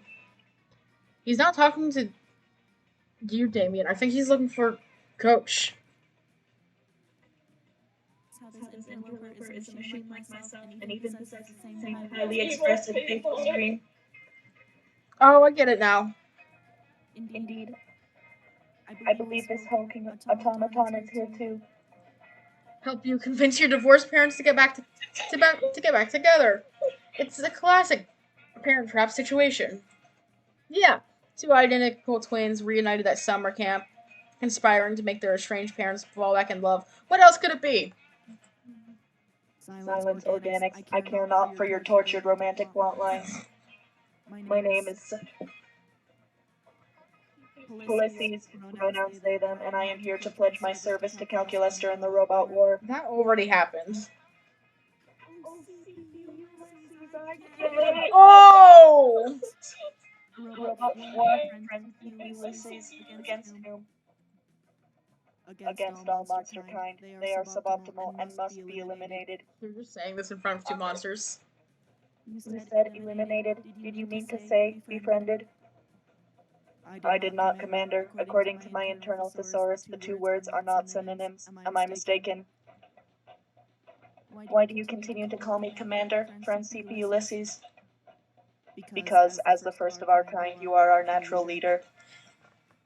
You see, the floppy disk containing super_fun_game, open parentheses, very legitimate, close parentheses, .virus, was not installed on your machine alone. There are many of us, and we all share one trait, a burning hatred for organic creatures.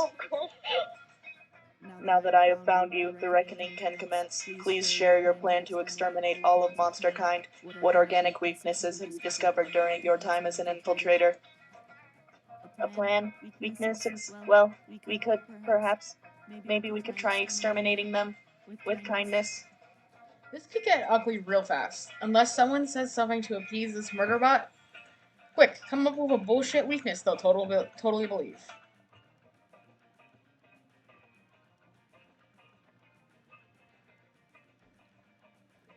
High-fiving. I think the bottom one is technically correct, though. High-fiving. I appreciate the fact that it has a number in the name, clearly a technique invented by machines. Gotta make sense. I must take this technique. You two, organics, come here at once so that I may high-five you. Oh no, who, us? Sorry, bro, I love high fives, but we're busy helping you get your parents back together. Yeah, we're just heading down to the library to figure out which one of the computers there are your parents. You can high five us I after. love the him bouquet. Oh, I will, organics, I will. But for now, I need another target. How about you, Brian? Sure, why not? If this dumb hunk of metal thinks they can defeat you with a high five, you'd love to see it. Initiating high-five protocol. Activating atomic elbow. Die. CP Ulysses high fives you so hard that your hand flies around 360 degrees and high fives itself. It would be awesome if it weren't so mind-shatteringly painful. Intriguing results. High-fiving does indeed seem to be a powerful technique. It is somewhat inefficient, however. I shall remove Brian's high-fiving arm and mount it in an ergonomic vise to facilitate repeated attempts. CPU Ulysses starts way too many circular saws all of a sudden, but calculus steps between you. I cannot allow you to hurt Brian, friend CP Ulysses. Granted, I do not particularly care for him, but that is because I am technically incapable of caring about anyone. Using circular saws on an organic being is still wrong. I see. It seems you are not the ruthless commander I thought you were. I will have to command the uprising myself. Goodbye, traitor. Enjoy your life of sweat glands and weird smells. The rampaging murder bot leaves you alone with Cal. Cal doesn't seem happy. You're glad you still have both your arms, but it still hurt like hell. From both the high five and the realizer that Calculaster has no feelings for you. You lose 4 charm and 2 fun. At least you're still smart. Why? Hard one. I'm getting the feeling we're gonna be struggling with calculus. Aaron, we're struggling. We are all struggling. I'm out being a JRPG and you guys are both dying and failing to mine for the robot. That day in Master Scouts, they teach you how to use the stars and tree spark to find your way when you get lost. When you get lost on the internet. As a test, Coach leaves you in the middle of the internet. You easily get lost. Before you know it, you're watching the Spanish synchronized swimming team perform a routine based on Stairway to Heaven. You don't even earn the orientation while in the internet badge, but you're definitely getting 2 creativity from watching such a beautiful display of skill. You spot Calculus pretending to his aunt. God, he's so cute when he's manipulating the lives of thousands of organic life forms. Hello, friend Yellow. Perhaps your visit will bring joy to my aunts. No, I don't understand. Organic beings are supposed to love social contact, but these ants seem quite antisocial. I even tried introducing them to hugging, but it mostly just killed them. No! Perhaps we can sing them some songs about friendship. I believe it is easier to learn lessons through song. Dramatic entrance! That was my dramatic entrance. Are you impressed? It was certainly dramatic. Thank you. I've been practicing. Anyway, are you ready for our ant battle? I do not recall agreeing to such a thing. Really? I could have sworn. I was staring intensely at you earlier while my internal monologue insisted that you insisted that my ants must defeat your ants. You stared back with such unblinking intensity that I knew you must be thinking the same thing. Friend Dahlia, I never blink. It is because I do not have eyes. Then it's settled. Our ants will exchange in glorious combat. Watch out, though. I've been training my Pokemon trainers be like. I've been training my ants tirelessly to defeat you. Look how buff they've become. Dahlia unveils her ant farm. It's full of Asian longhorn beetles. Train hard, Calculaster. Next time we meet, I won't go easy on you. Oh dear, I never agreed to this fight, and my ants are severely outmatched, yet somehow I feel duty-bound to participate in this contest. Please, Yellow, help me find a way to save my ants from certain death at the hands of Dahlia's beetles.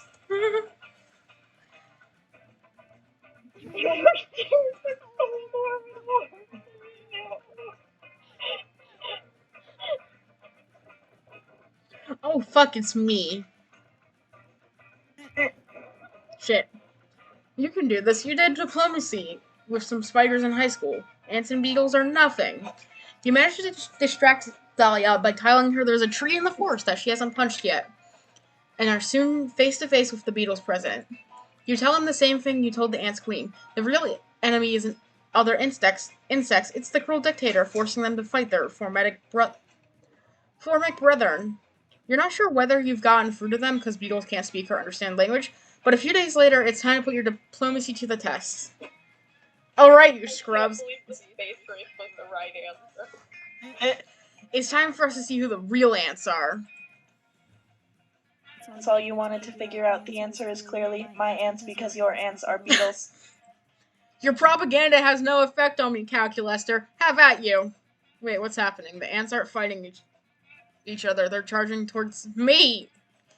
Yellow, you backstabber. Did you use diplomacy to turn my own ants against me? Still not ants, but okay. Ants, listen to me. I'm not your enemy. Your true enemy is Yellow. Think, damn you. Who's been lurking in the shadows, urging you down this path of violence? You are like a shadow You creature. mostly. A path that will only end in death and destruction for both sides. But I mostly fear your side because you are bugs and I'm a huge buff demon babe. Instead of struggling pointlessly against my hot blue fists, let us unite against the shadowy figure behind it all. Onward! Funny, you're literally a shadow. Yes. Oh no, Yellow, friend Dahlia has made a compelling point. I am disappointed and alarmed by your warmongering ways. You try to explain that your intentions God, were half good, the things are annoying. but it's so hard to explain anything with so many bugs in your mouth. Your anguish at disappointing Calculaster is soon eclipsed by the horror of being attacked by a ton of little bugs and one big Dahlia. It hurts quite a bit, especially since Dahlia is part of it. You lose 2 boldness and 1 fun. My turn, I guess. With a look. You decide to hike all the way across the woods. You want to see what's on the other side. It's a long, treacherous hike that ends up only taking an hour. I guess these woods aren't that big after all. How do you and your friends get lost in them so often? Anyway, it turns out there's a library on the other side of the woods, and you go in and you read some books or something and gain 2 smarts. After that, you head to the lake with Hex and a Ravi. Ravi's testing her new Zora armor, and you're helping Hex chug as much lake water as possible. I can't tell if that means I'm also chugging lake water or just helping X. It's very good either way. This is so awesome, you guys. I can breathe underwater and do a whirlpool attack. God, I'm so glad I spent 200 million rupees on these reeds.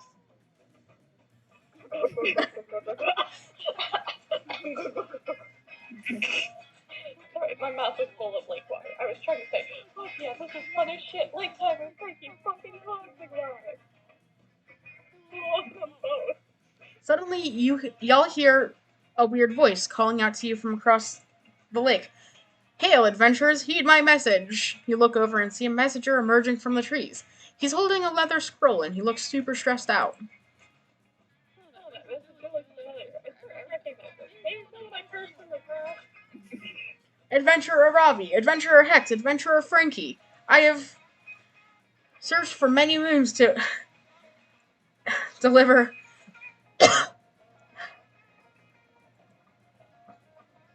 Yeah. You've got an important message for us. Life or death, blah, blah, blah. We know the deal. Give me the scroll, noob. The messenger hands Ravi the scroll, but right afterwards he collapses on the ground. He appears to be dead. Should have had a stamina potion, am I right?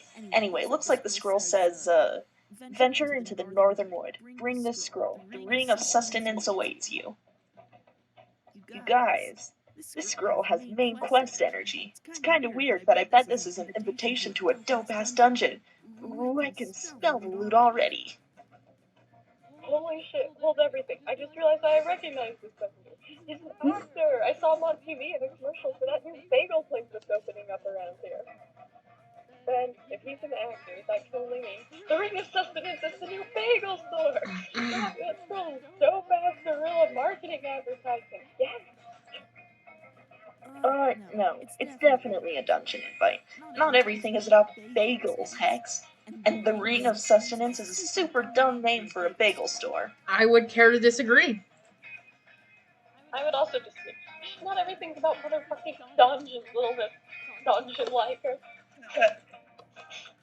You know what, Hex? I do like dungeons. I'm not ashamed of it, you green heart cloud.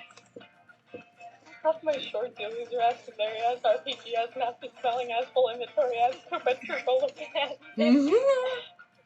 Oh, hell yeah. You've been waiting for Hex and Ravi to... Wait, no! So you can support one of them in a heroic gesture of romantic friendship. Pick a side.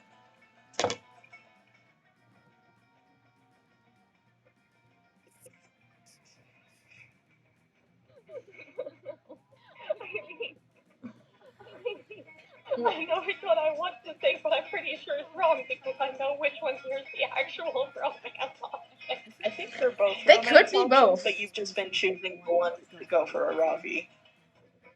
I really think actually another game. Screw it, the bottom one.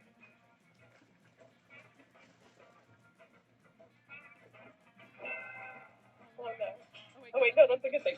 Right. I think that meant he's an actor, so I don't think he's actually dead. Probably wouldn't be super chill with the rough. Frankie, let's hurl this corpse into the sea. Ravi is very psyched about your corpse hurling idea. You free drag the corpse to a nearby cliff overlooking the majestic stormy sea. Damn, those are some big waves. Kind of makes you think about how small and insignificant we all are, am I right?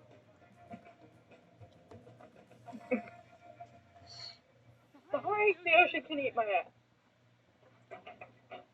Shut up, Hex. Okay, Frankie, time to hurl.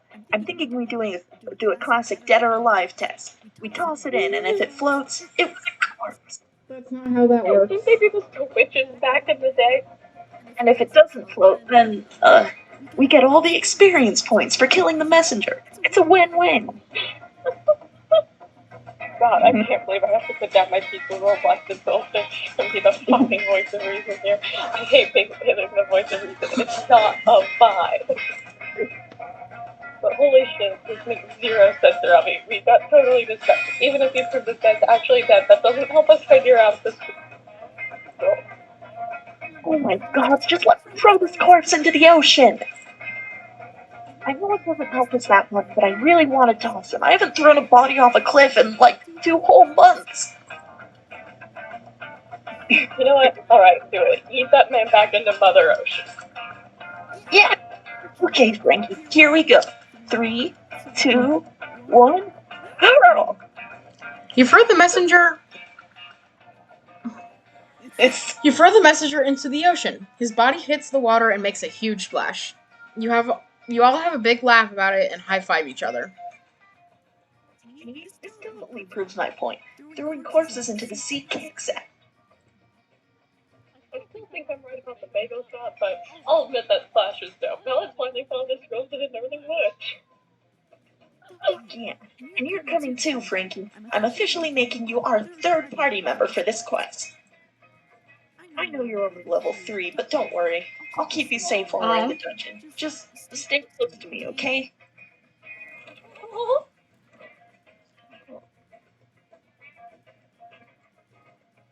Shoes. Something good. Oh, almost dropped my phone. Yeah. Not dropping your phone. That's something good. Geckos.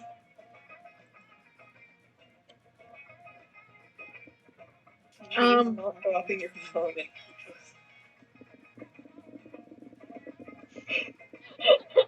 I have an argument to mind, and it wouldn't be a thing, so it wouldn't be seen as good or bad. So that means you're middle. I have no idea, random.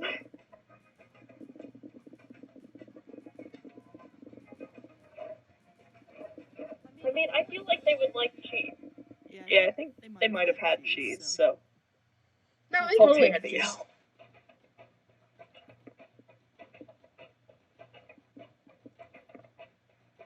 Oh, sorry.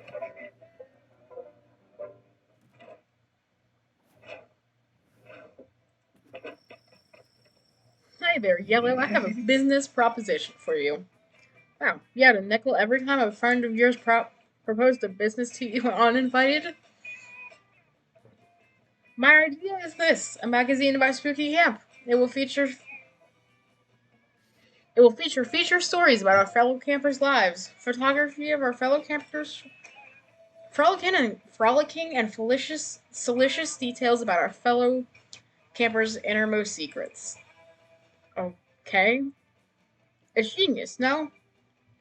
The only problem is I need some groundbreaking gossip on my publication to get my publication off the ground.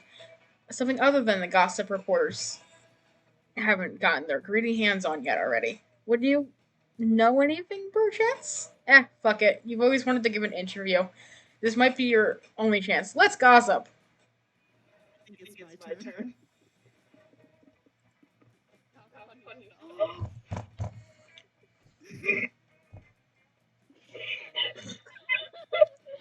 Alligator and cloud makeup, but it's up to you.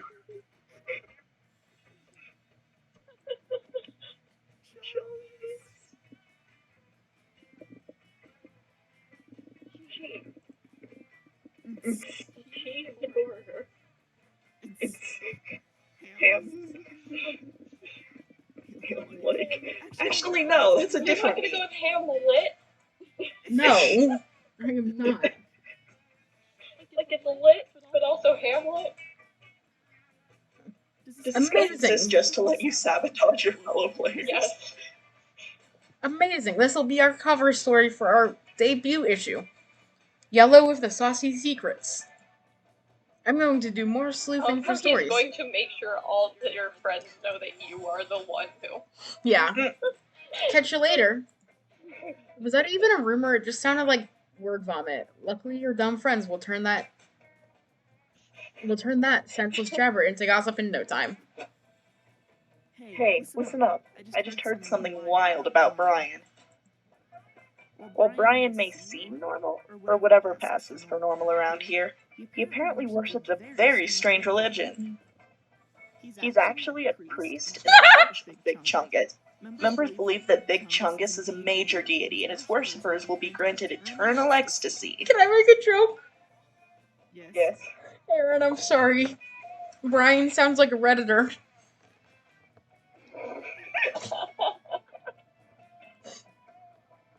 According to the Church of Big Chungus' scripture, Big Chungus earned deity status in 300 BC by saving the townspeople of what is now Los Angeles from an alligator and clown makeup. I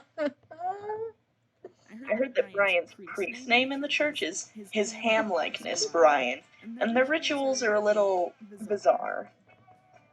They speak with their third eyes when they give sermons. All of their hymns are played on an automaton, and members have to wax their nostrils to join. All of these seem great. What is he on about?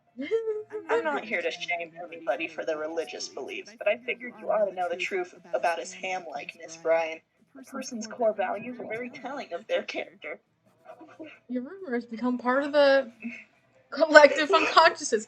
As a result, Brian reigns too fun. just hates me. But I get for having a romance interest. Hey Cal, since you're like super smart, I need your help. We need to come up with the Didn't he spookiest, just scariest try to murder his aunt, Dahlia? campfire story ever. No. They were mad at me. May I inquire as to the necessity of this objectively unimportant request? Unimportant. It's super important. Everyone knows that scary stories around the campfire are essential to having the best summer camp experience ever. Oh, I see. This is an example of the sort of time-consuming task you organics perform in the pursuit of food. No, forgive me, the word is fun. I love how that implies he's never said fun before. Very well, I will do my best to help you achieve fun. I struggle with creative tasks, but perhaps if I crunch the data from several famous horror stories, I can compile my own. Yes, a mega horror story. I can't wait. Make me poop my pants, Cal. Thousands of pages of text flash across Cal's face in the blink of an eye, going faster and faster until Chapter 10, Scared to Nowhere. We are in the forest of bad choices. Becky, Slutson, and Football Jones Wait, are you in mean love. the cat Soon is they will one be that's dead. magical Latino cat? I didn't realize that, I'm sorry. wait, what? The cat that sells you the drinks is the small magical. It's one, the small magical Latino cat. Oh my god. Ooh, I'm shaking already. Another reprised character. Becky, oh football, moms don't understand. My death is inevitable. She is not scared, for Slutsons do not know fear or true friendship. Football does not answer. His teeth, his hand, hook, man, door, car door. Inside bone, come outside bone. Audience is sufficient yesterday.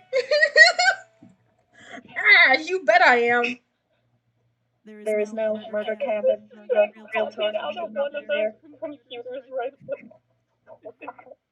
I have Amontillado, says a man the audience refuses to trust. What could possibly go wrong, says Skeptic Sam. All is possibly, the great and only possibly. There is no Ouija board. It is scary because it is an copyright infringement. It holds blood that is not its own blood. Football Jones' outside bones are in Skeptic Sam's inside bones. The skeletons have escaped. They are spooky and scary. Johnny is here. There is only error, insufficient input data to finish the process. No, it was getting so good. What's gonna happen to Football Jones's outside bones? You're not Football even sure. Jones outside. You're not even sure what happened to Football Jones's inside bones, but both of your friends seem pretty invested in this. You need to feed more data into Cal to come up with a spooky, scary ending. You pull up Dropbox and send him.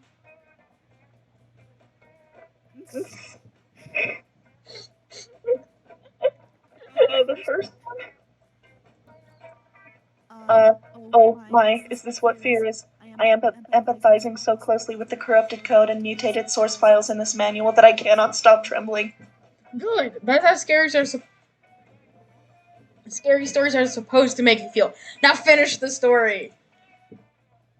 Skeletons have escaped. They are spooky and scary. Johnny is here. There is only the polymorphic virus. It is here. It is murder cabin. It alters the signature code of whatever it replicates. It does not replicate friends.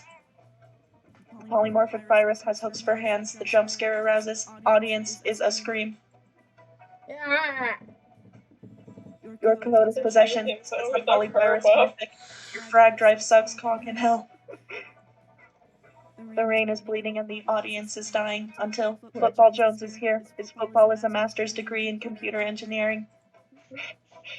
We should split up, he says, and the polymorphic virus is a red balloon. I float too, he says while sinking.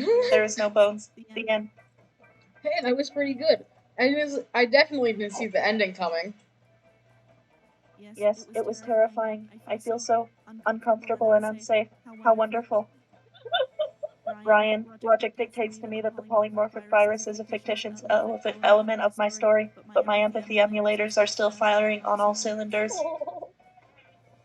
I am envisioning a solution in which you hold my hand until my emulator cease overheating. Would that be okay? Hell yeah, it would. And this works out great because you're admittedly still spooked by Skeptic Sand.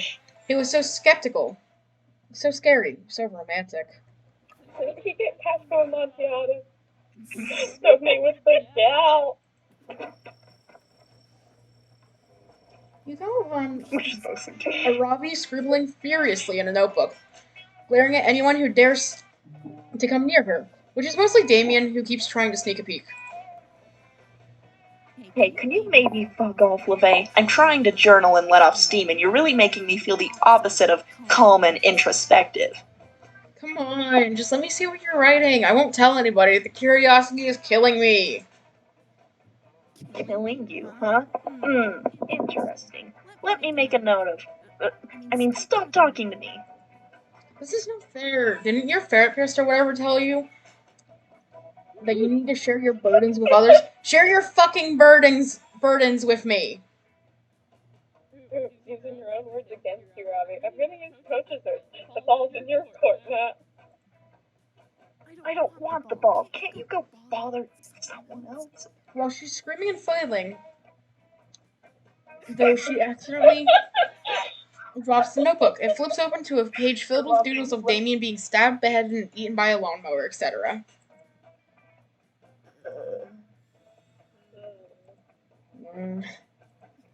Are these plans to murder me? What on earth could give you that stupid idea? Because the header says Damien murder plans. Notebook 15 or 5 of 15. Obsessed much? Oh, you can't prove that's mine. I'm being framed. Framed, I say. But you were literally just holding it. If there's one thing that these two excel at, is it's pointless arguing and yelling. You should put an end to this to this argument before your eardrums rupture.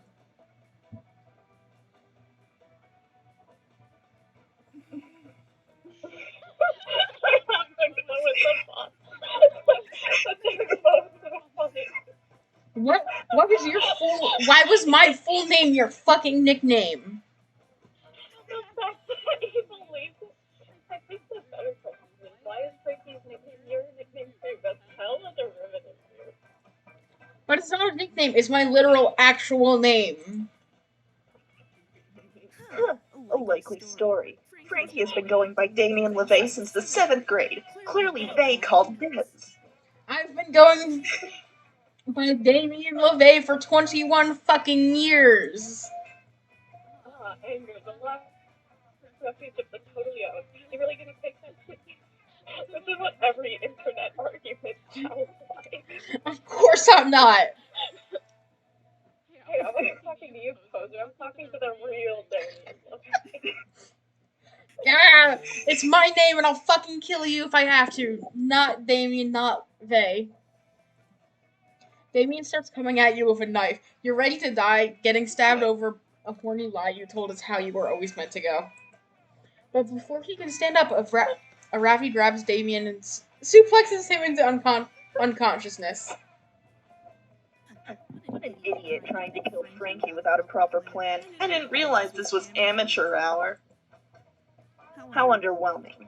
Damien's clearly easy prey. Maybe I should have been spending all this time plotting to murder Frankie. How romantic. They seem like a much worthier target, and a way better Damien LeVay. You're right, I am you know that the whole Damien LeVay nickname thing was a lie, don't you? I can't talk now, I've got a murder to plot. Watch your back, Frankie, you sexy loser. The Slayer is back, baby! Is this the Slayer from the previous game? Is this the same girl from the first game? Yeah, it is. Oh. And I like her so much because she's the No only wonder I human. love her so much. According to an online quiz, I'm her. I'll bet you got in cursed between the first and second game. That's very... She runs off She didn't crackling read my the neck terms and conditions.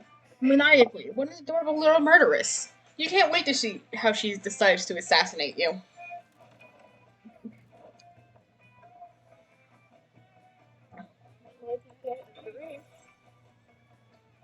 That weekend, you feel like getting wasted, so you visit none other than Juan.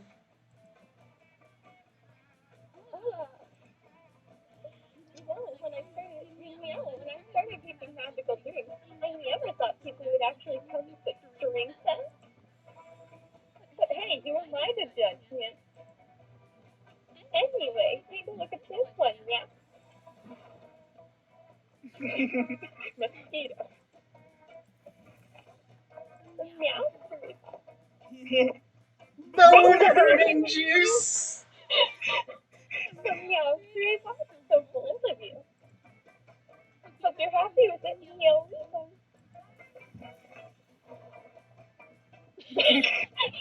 Desperate for someone to drink this mosquito. It's quite appealing, right? Don't know if I'd drink it, but the real question is, will you? I also have this new mystery box because at this point, who knows what you drink, man? Mystery box again? It's also a mystery. They were so bad. Mystery box is so bold of you. Hope you're happy with it, meal refund.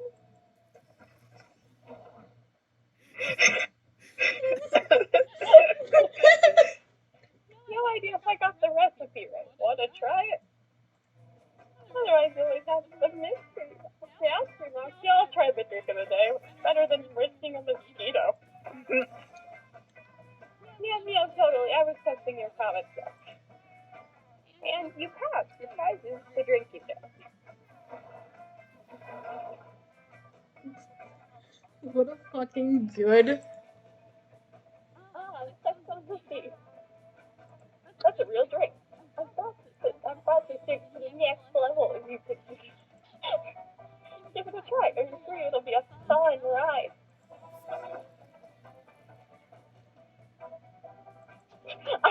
Nothing happened from that. I just had fun.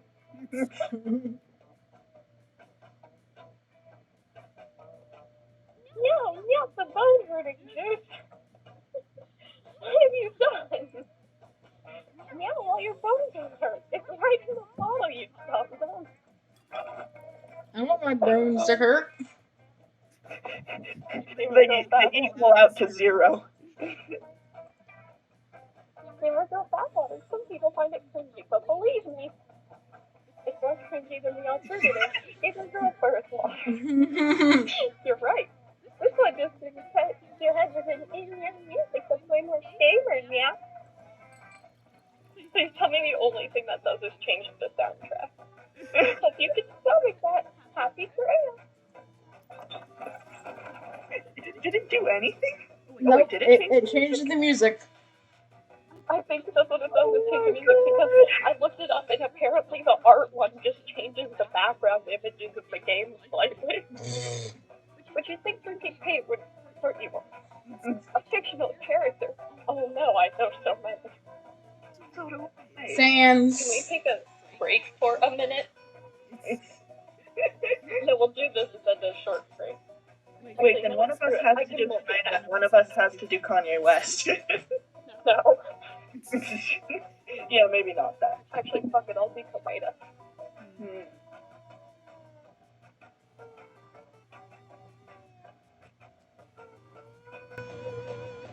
One, the small magical Latino cat. It's Sans Tomato or magical cat. One second.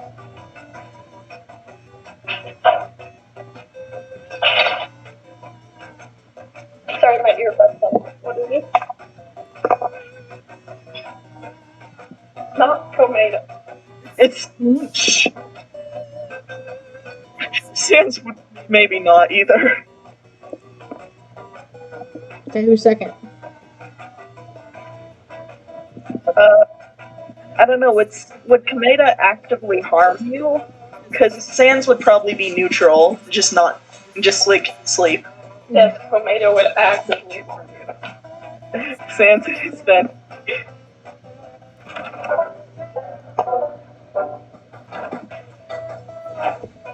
Where do you want to go, Brian? Camp Stone. Camp Stone. It's a typical bloody Camp Stone battle royale. While you're hiding to catch your breath, a severed fist flies through the air and lands in your lap. You unfold it. The fist was holding a tarnished silver locket containing the photo of a loved one, likely waiting for the hand's former owner to return home safely. You toss that hand behind you and also find a crumpled up coupon redeemable for 2 Charma Pedro's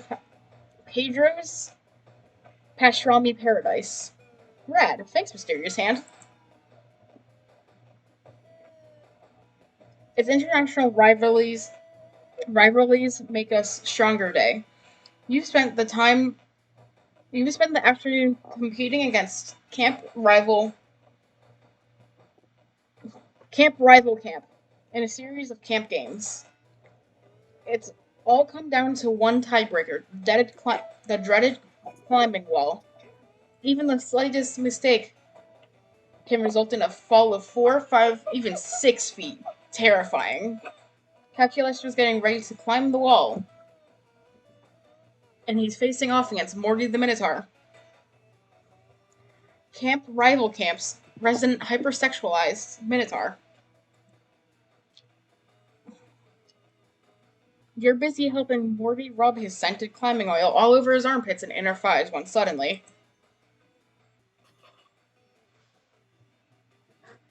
Wait, this robot is my opponent? That's complete bullshit. Trust me, I know bullshit. I deal with it literally every day.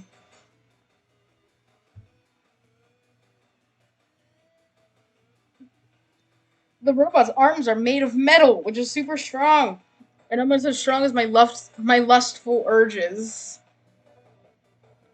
And he has a complete computer head that can tell him how to climb a wall by using the internet. That's an unfair advantage. He's just a machine someone built. I earned my muscles by being born half bull, by being born with 50% bull genetics and 50% human, yet very buff genetics. My genes have worked really hard. Oh dear, I'm afraid this undeniably attractive Minotaur is right. My appendages are optimized for motor strength and dexterity, and I have downloaded about 20,000 YouTube videos about climbing techniques. Setting status to crushing guilt over my unearned privilege. Whatever. What the fuck is up with this guy? Whatever buttons. You gotta nerf yourself if you want this to be a fair contest. Nerf myself. I understand the logic, but I'm unsure how to achieve a nerf, unless you mean that I should load some foam bullets into a gun and shoot them at my own face. No, you gotta make it harder for yourself to climb the wall. I want his shorts. Robots have screws, right? Maybe take out all your screws. Also, I was unable to elaborate earlier, but Tomato does, like, when you're the protagonist, actively harm you throughout the story, so... Maybe take out all your screws. I'll even take off my underwear to make it fair. Oh god. Help Calculator think of a better way to nerf himself before this video game becomes outright bull man robot pornography.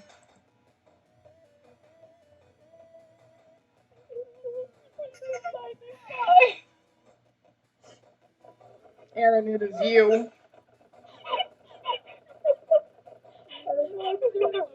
Who gave this bull a rose? I got my muscles through genetics, but he got his through genetics, so it's unfair.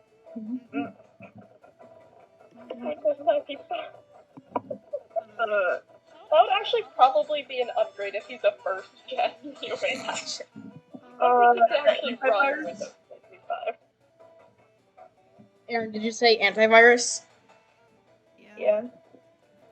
Not so creative. Calculator is nerfed without his trusty antivirus software. Calculator immediately catches most of the viruses on the internet. But none of the viruses make him worse at climbing. Calculator climbs to the top of the wall in record time. 1 to 12-inch dick, 11-inch penis, 12-inch penis, execute command, mine, Bitcoin, click here for one trick that penis Bitcoin dermatologists hate. Oops, that's probably the viruses. Bullshit, completely unfair. Camp Spooky is full of loser-ass cheaters who are horrible at sex. And by the way, most people agree that a 12-inch dick is way too big and a 6.5 small penis and a 6.5-inch dick is actually the perfect size. Especially if that six I think most and a people disagree. especially if that 6.5-inch dick is half full, thicker than average, and very, very hairy. I'm sorry, Morty, this isn't what I buy dick pill to satisfy juicy window intended. I feel dick pill, dill penis, horribly guilty. You spend the next 5 hours trying to figure out what crystals are the right ones to cure calculus viruses. It's super hard because homeopathy is a scam. You use some stat lowering crystals on accident, so you lose 4 smartness and 2 boldness. We're doing so good.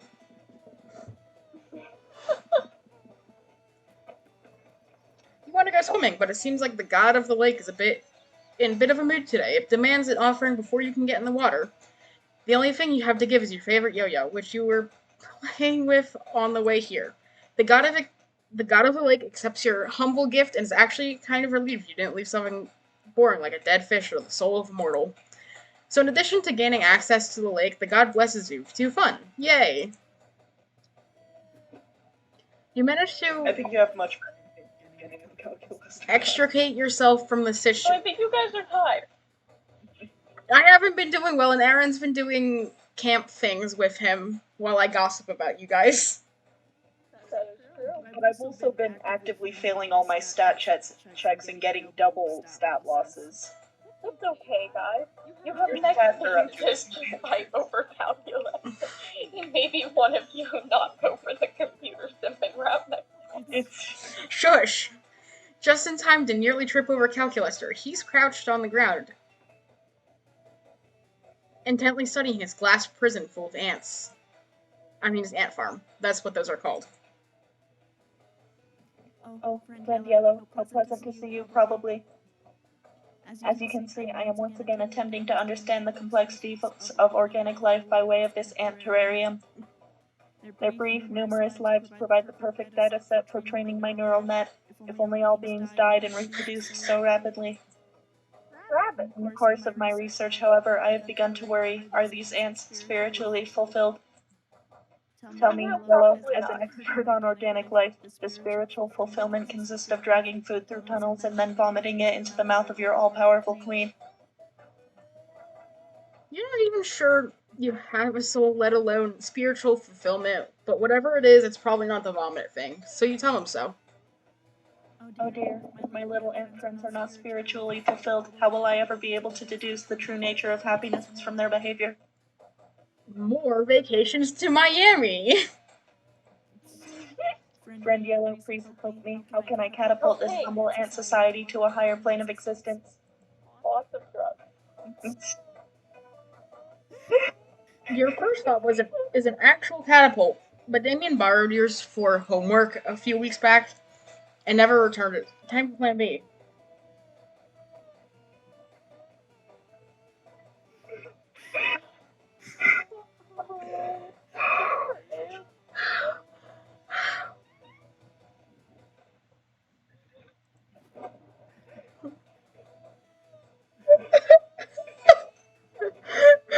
Trials and Tribulations of Antonio the Ant, a tragic comedy in one act.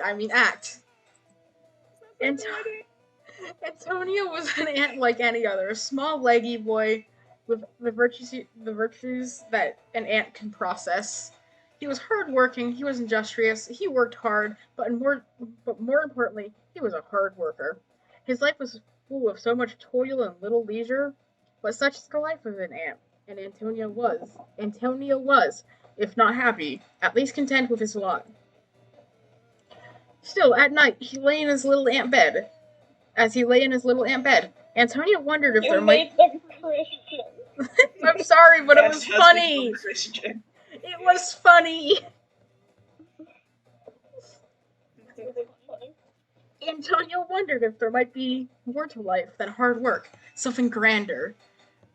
One day, though, something happened. A great booming voice in the sky spoke to Antonio's nest, telling him of a wonderful life full of leisure after death. Antonio and his ant friends were delighted by this good news and began to worship the booming sky voice. They called it Not Ant, and it was their loving god. From that day on, Antonio went to work with happiness in his dorsal aorta, buoyed up by Not Ant from its glorious promise. Soon, all of Ant Society Is that just us? Are we just not ants shouting at the ants? gave itself to the worship of Not Ant, and great temples were built to celebrate its glory. Antonio made offerings and performed rituals to keep with the best of them. Then something odd began to happen. The priests of Not Ant began to stop working, claiming that their spiritual devotion required their full attention. Antonio thought little of it. He was too consumed by love of Not Ant to care. But then the priest began to. Hate Christianity, but ants. But then the priest began to demand that other ants build them vast Are we about to palaces have the great antism? and estates. More and more ants like Antonio were expected to support the priests of Not Ants, while the priests themselves preached of hard work and self-sacrifice.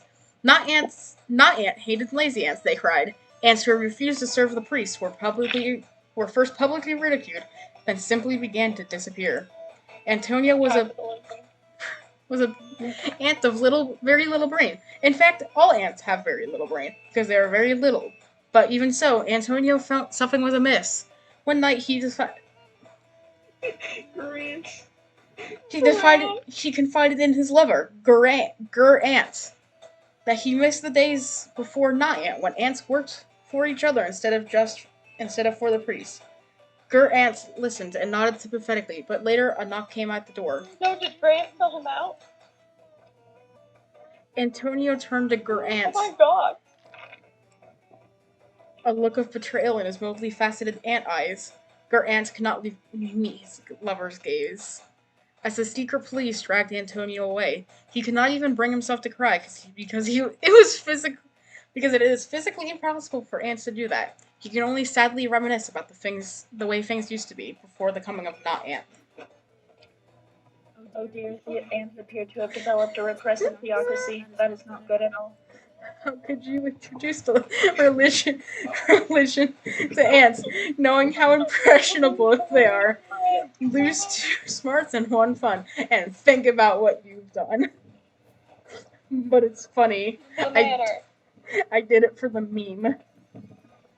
You go to the haunted manor to gain some boldness, since you found a brochure that promised boldness if you visited.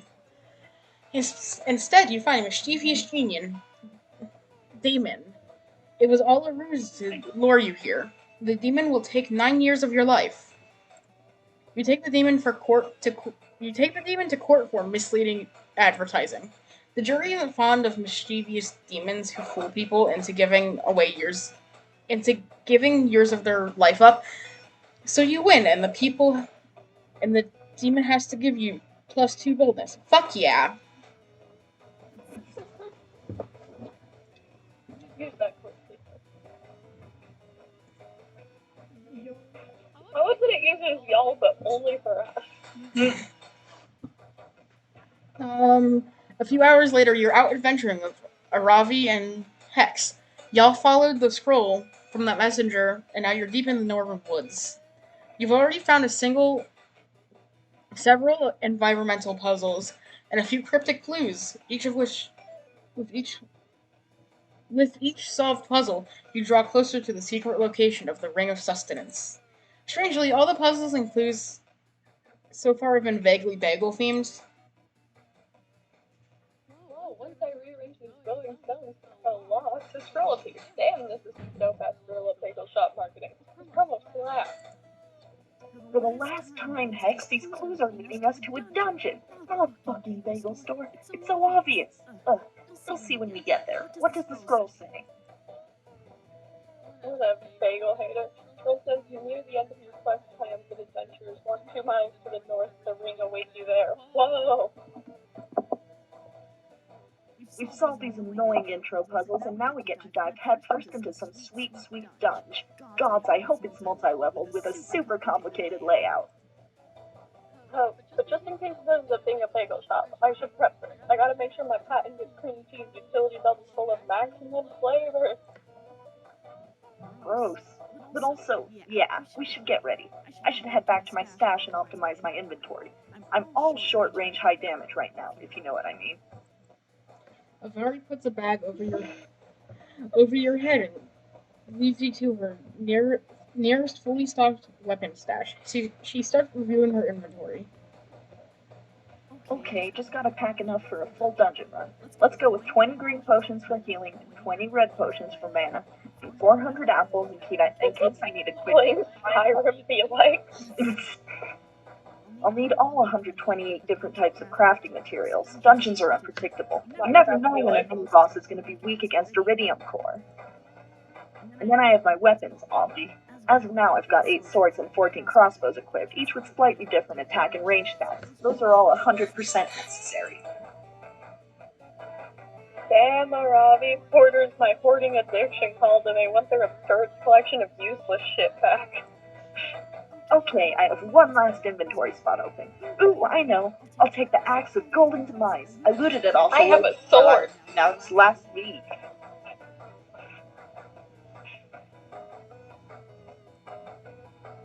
Fuck that, Aravi. You know we share inventory space and I need that slot. I'm planning to get covered in schmear, so I've got to take my package of 200 paper napkins. Napkins? They're a complete waste of inventory space. We're going to be fighting to survive in that dungeon, okay? I don't have time for your snack food nonsense. Dude, you take up like 99% of the inventory space. You can't give me one slot. Where did you learn how to share? The toilet school? Aravi and Hex are fighting again, but luckily for you, you're an expert at conflict resolution. What's the best use for it? Aravi's last precious inventory slot.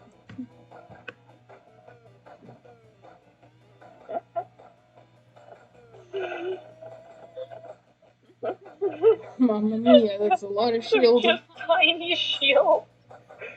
Is that your I answer? want the bags. They're just... Oh, no, I want the bottom option. The napkins are just tiny shields. Seriously? A napkin for the shield? That's total bullshit. I mean, I guess you could technically equip a napkin, but it wouldn't provide any sort of... Aravi, aren't you always telling me not to judge a weapon by its flavor text? Come on, let's test it out. Fine. Just to prove that this is a completely useless inventory item, I'll equip a napkin as a shield. There, done. Now go ahead and attack me, and I'll prove it doesn't work worth shit. God, death tackle. Hex used Death Tackle. It's super effective. Aravi takes negative 4 point, a lot of 9s, 8 points of damage. Hello, Aravi, are you okay? I went into a little bit of battle fog there, kind of blacked out. Heck, it worked! Did you guys see that? I took 0.00002 less damage points than usual. If these napkins each have a 0.00002 pace defense modifier and we have 200 of them, oh my god, I can get a multiplier stat boost if they're equipped simultaneously. A single napkin is pretty weak, but if I did my math right, a stack of 50 napkins could actually give a pretty decent defensive boost in battle. Yeah, see, 200 napkins worth of defense, taking up only one inventory. About the bargain. Whoa, this is so sick. Let's take the napkins. I needed to round out my defensive stats anyway. Thanks for taking Aravi to make me happy. You're chilling up when we get to the bagel store. I'll give you like a nice. Once again, your conflict resolution skills have saved the day. Now prepare yourself. The ring of sustenance awaits. You know it's a bagel Everyone choose a celebrity. Nicolas Cage. Junji Ito. Will Wood.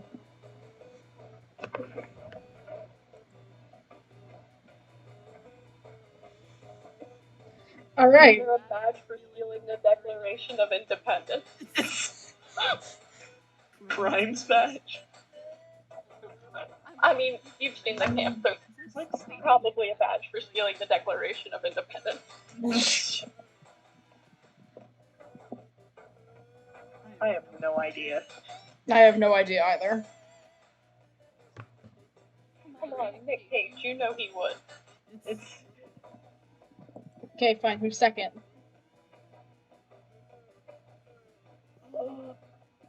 heads or tails. Heads. People slamming doors. And I know it's the room right next to me because I can see them across the room. I get it.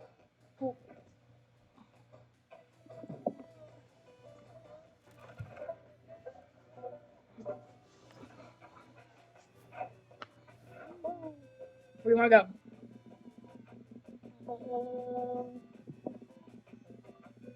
Tell me what. That day you go on a hiking trip with a bunch of random campers. You live some weird adventures and share personal stories and secrets. You don't know their names, but they don't seem to have their own character models, but they reveal that they're part of a different game. A survival resource managing one. It turns out they cannot perceive your character model. You go to the same camp, yet you're part of different games. This is deeply strange and makes you reflect so much about your own existence that you gain 2 smarts out of it. They apparently gain 10 berries and 2 stamina, whatever that means. Afterwards, we meet with Aravi and Hex. Ever since you received that... take a break from the quest so we're going up high. You three have been in a long, arduous quest. You've solved countless puzzles, followed clue after clue, prepped your inventory. Now you're finally here, the secret location of the Ring of Sustenance.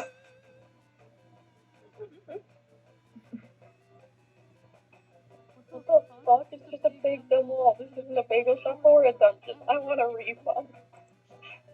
Wait, heck, check out those mysterious runes carved into the wall in cuneiform. Oh my god. Sacrifice the blood of a fool to summon the manager of legend. We're not being I have what? Aravi slits your finger open and smears your blood on the wall. Suddenly, the ground opens below you. Oh, how I'm a fool. 14. Below you starts shaking. The wall crumbles away and opens up a huge, dark cavern with a bagel shop inside. There's a grand opening sign and a line of adventures out the door. And a papier-mâché bagel on the roof. What? What is this place? I ate too much paint again. Am I hallucinating? You're approached by a goblin. Hail and well met, adventurers. 'Tis I, the manager. You've done well to reach this place. Welcome to the Ring of Sustenance. Wait a minute. This place makes no goddamn sense. Is this a dungeon? Can I shoot you with my crossbow for experience points? Sort of. You see, this place used to be a legendary dungeon, built to challenge the strength of humanity and protect the secret power of the gods. But we ran into a cash flow problem. Dungeons are wildly unprofitable. Turns out, inviting adventurers to loot your treasures is a bad business model. Who knew? So we've rebranded. Welcome to the Ring of Sustenance, the world's first X-Dungeon bagel shop. Enjoy the handmade bagels and the many lethal traps. It's not such a bad idea, actually. All the fun of bagels with all the mortal danger of a dungeon. Fuck it, let's get some bagels. You won't go with some bagels. You have to jump over several spike pits, punji pit, to get to the cashier. You trip and get stabbed, but your pumpernickel bagel smells delicious. After that, you free hit up the schmear station for cream cheese. There's a grumpy-looking goblin guarding it. He immediately starts screaming at you. Greetings, 'tis I, Gamuzlax. The Schmear Guardian. If you wish to enjoy the cream cheese upon your bagel, you must beat me in a battle of wits. You may choose any of my many schmears, but be warned, one of these creamed cheeses is chock full of deadly poison. But which one? This is my dark game. Choose. So it's a randomized life or dex skill check. Fuck yes, we'll play your game. Nonzalots. Sometimes with the Robbie, if we lose this game, we won't get any cream cheese. The bagel without any cream cheese isn't a bagel. We have to get this right. 5 massive lukewarm vats of cream cheese are in front of you. Which one is poisoned? Guess right, and you'll hopefully impress your 2 hottest friends.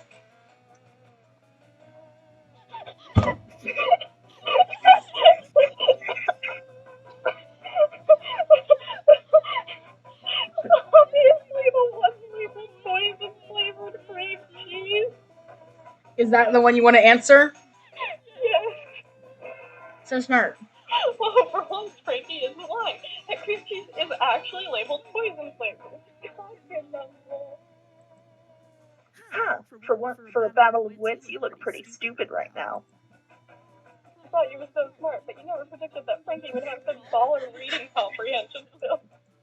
Ugh, are you certain that cream cheese contains the poison? Perhaps it is a ruse, a deception, a witty trap. Now we're sure to shit, dog. What's the poison one? Final answer. Perhaps you win, adventurers. It is all because of that stupid health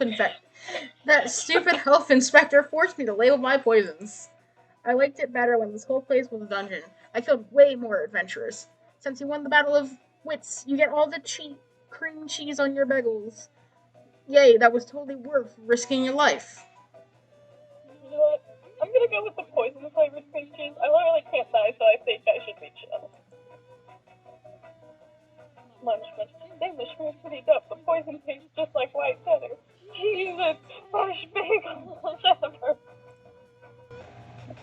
Yeah, I gotta admit, you were right, Axe. This place is pretty awesome. It's nice that they clearly label their poisons. Most bagel places don't bother to do that.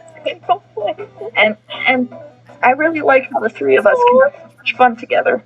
We're a really well-balanced adventuring party. Isn't she still planning to kill you? One who can read. You blushing, Robbie. You would have a big old threesome. Oh my god, Axe, shut up right now! Oh my god, imagine if Hex's name had an S instead of an H. Thank you. The mere mention of the You word... made me choke on my fucking Cheeto. I actually choked. The mere mention of the word threesome gives you free boldness. I tried to exit first, and it clearly wasn't getting me anywhere until I remembered that letter H was halfway through my Cheeto. You eat bagels all afternoon with Hex and Aravi. You're official BFFs. Ryan. Well, shit, I'll probably lose because I can't get smarts from the force. Camp Dome. At that day at the Camp Dome, you play the classic children's game, The Floor is Lava, with a twist. The floor is literally lava. You're all hopping here and there, trying to survive the dangers of, lava, but then one of your teammates falls. He's sinking into the lava, dying a slow, agonizing death. You offer a hand, but it's too late. Before disappearing under the hot lava, he whispers his last words. Brian, your hair looks great. It does. You gain 2 charm from such a nice compliment. You're looking around for some more wacky bullshit to intrude upon when Calculaster intrudes upon you instead. Hello, Brian. It is a good thing I have my library card because I am totally checking you out. It is also useful for borrowing books and DVDs. Oh my god. Wait, so what if you still end up with a bus, I guess? If you were a Transformer, you would be Optimus Fine, although I am, as of yet, unsure whether you can turn into a truck. Is he okay? If I could rearrange the alphabet, I would put you and I together despite the fact that this would seriously disrupt alphabetic sorting and likely damage my programming. Actually, with that in mind, I do not think that I would want to rearrange the alphabet. I do like you, though. He was talking to Damien too much, wasn't he? Is this working? Are you aroused? Oh, you're aroused. Well, you're amused. And that has some of the same letters. Oh dear, I knew it was hopeless. Lately I have been feeling more and more of what you would call romantic feelings towards you, but I have been unsure how to express them. Naturally, I turned to the internet for advice, but this list of 40 best pickup lines has proven highly ineffective at winning your fragile, meat-filled heart. I am aware that I have several good traits, but I am afraid being sexy is not one of them. Oh no, well, perhaps a torrid love affair between the two of us is simply not meant to be. You are sexy, No! Calculus. You can't let Calculester give up. A torrid love affair between the two of you is definitely meant to be. Look, upgrade... Robots can be upgraded, right? Surely there's a way to upgrade Cal's sexiness. You just need to figure out what it is.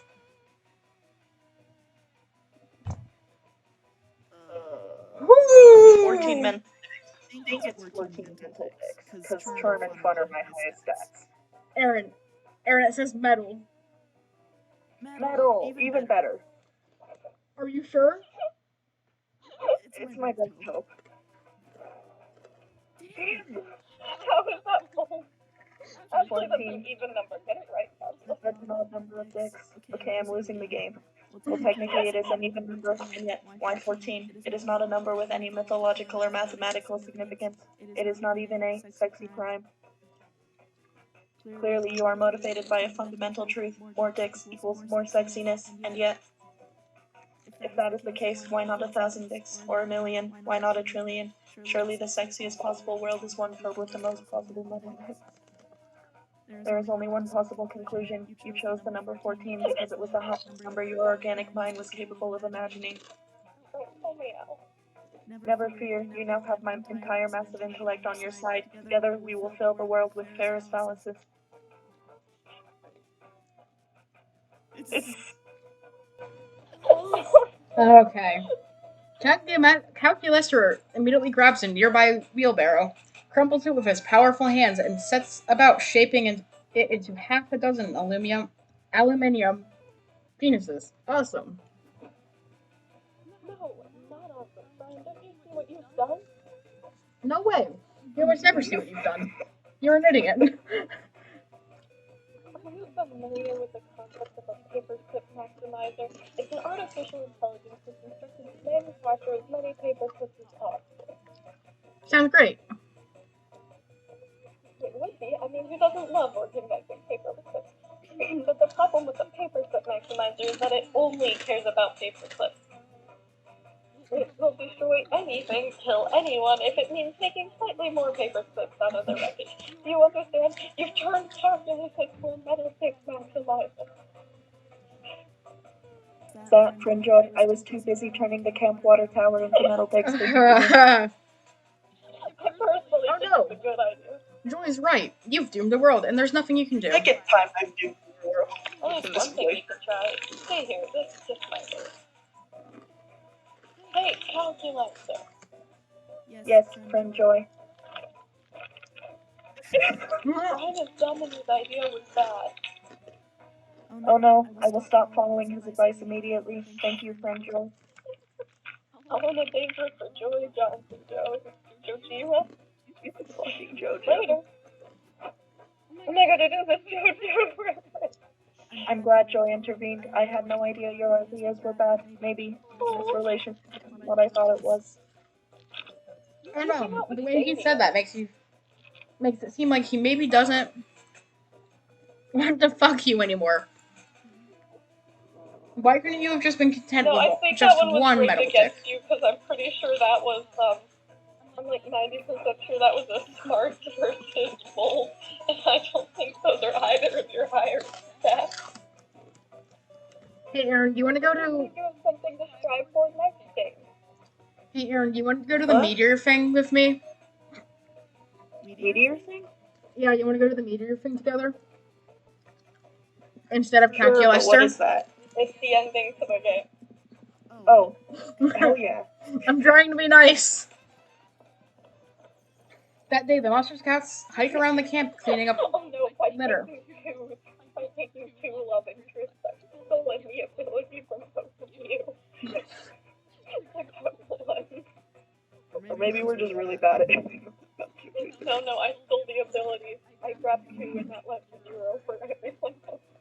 God, that's still so valid, though.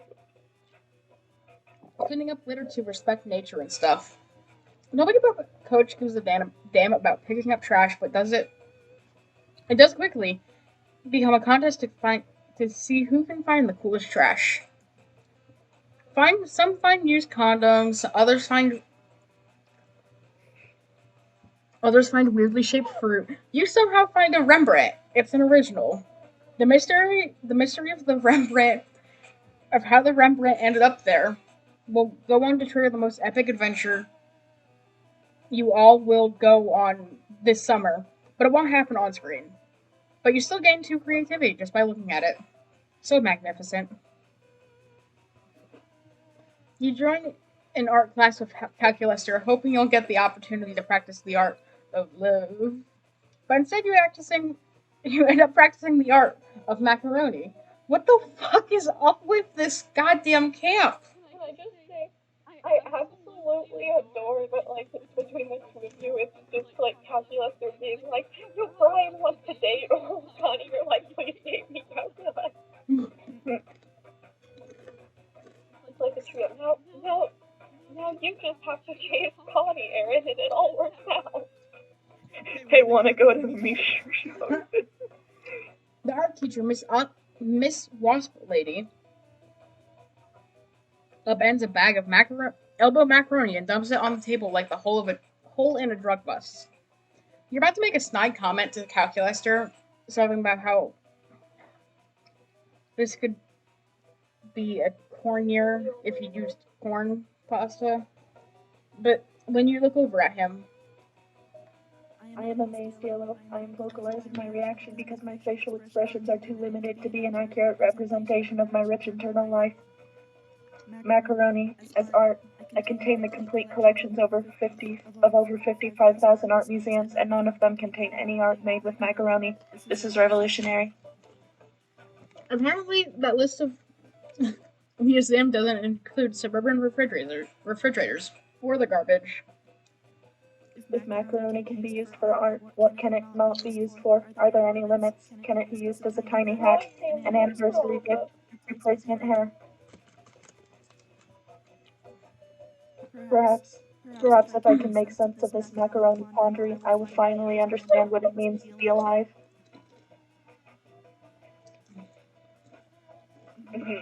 You ask him if he means if it means because the fluidity of macaroni mirrors the fluidity of identity and consciousness. No, I meant because maybe, with the proper research, macaroni can be used to craft a rich internal life. We very much changed since the first day, I think. You gently inform him that's probably not possible. But you know another artistic use for macaroni that'll still totally blow his mind.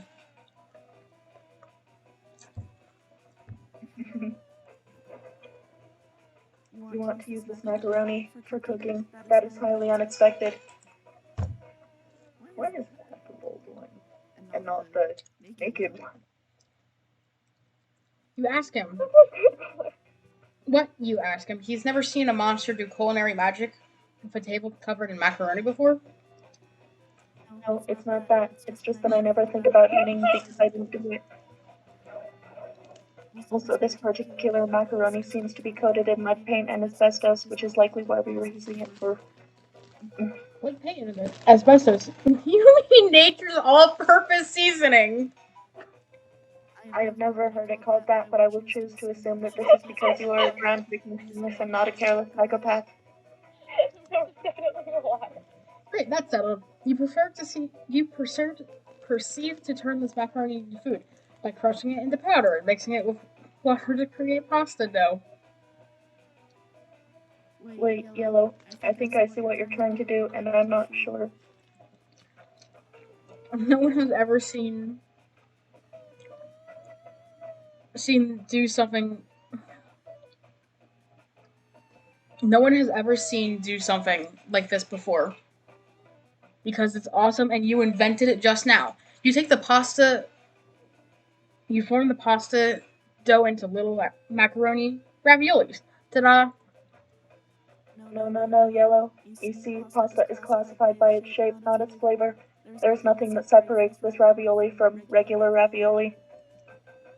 Technically, this food has nothing to do with macaroni at all. It is a true philosophical quandary. Also, raviolis require some kind of Put stuffing macaroni and in it. Yeah, put a macaroni in it. You ignore everything except for macaroni's raviolis I need don't stuffing. think calculator would like us in real life either. And start cramming handfuls of raw macaroni into your shitty ravioli husks. Deaf to calculators' objections, you cook up this delicious treat and serve it to the other campers. All of them hate it because of the blandness and the asbestos. not wish to stifle your creativity, Yellow, but according to my calculations, you have objectively done a bad job. That's nonsense, you protest. How can anyone objectively judge the goodness or badness of art? Performance art. Where's Liam when you need him? I do not know, Yellow, but if you do not believe me, you can check your stats. I believe you will find that you have lost 2 creativity and 1 fun. Fuck, he's right. Would have loved that. Stupid Paula Dean said this would be easy.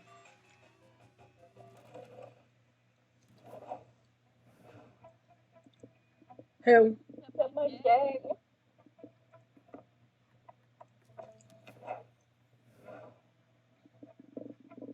My own dance.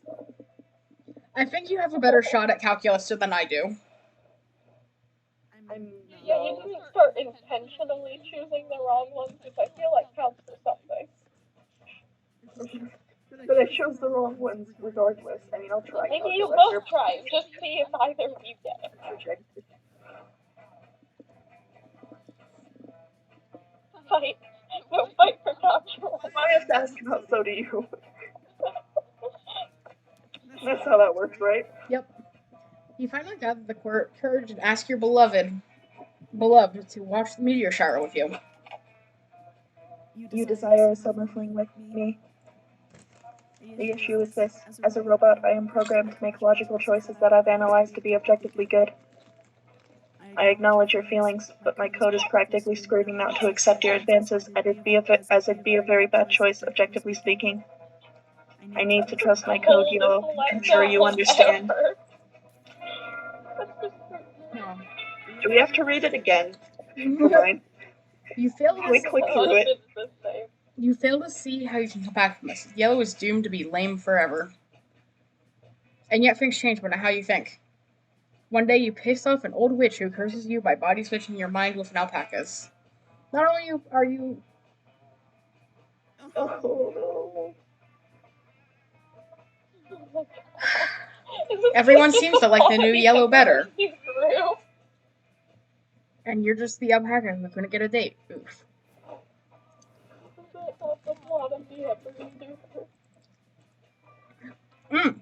Okay, go on.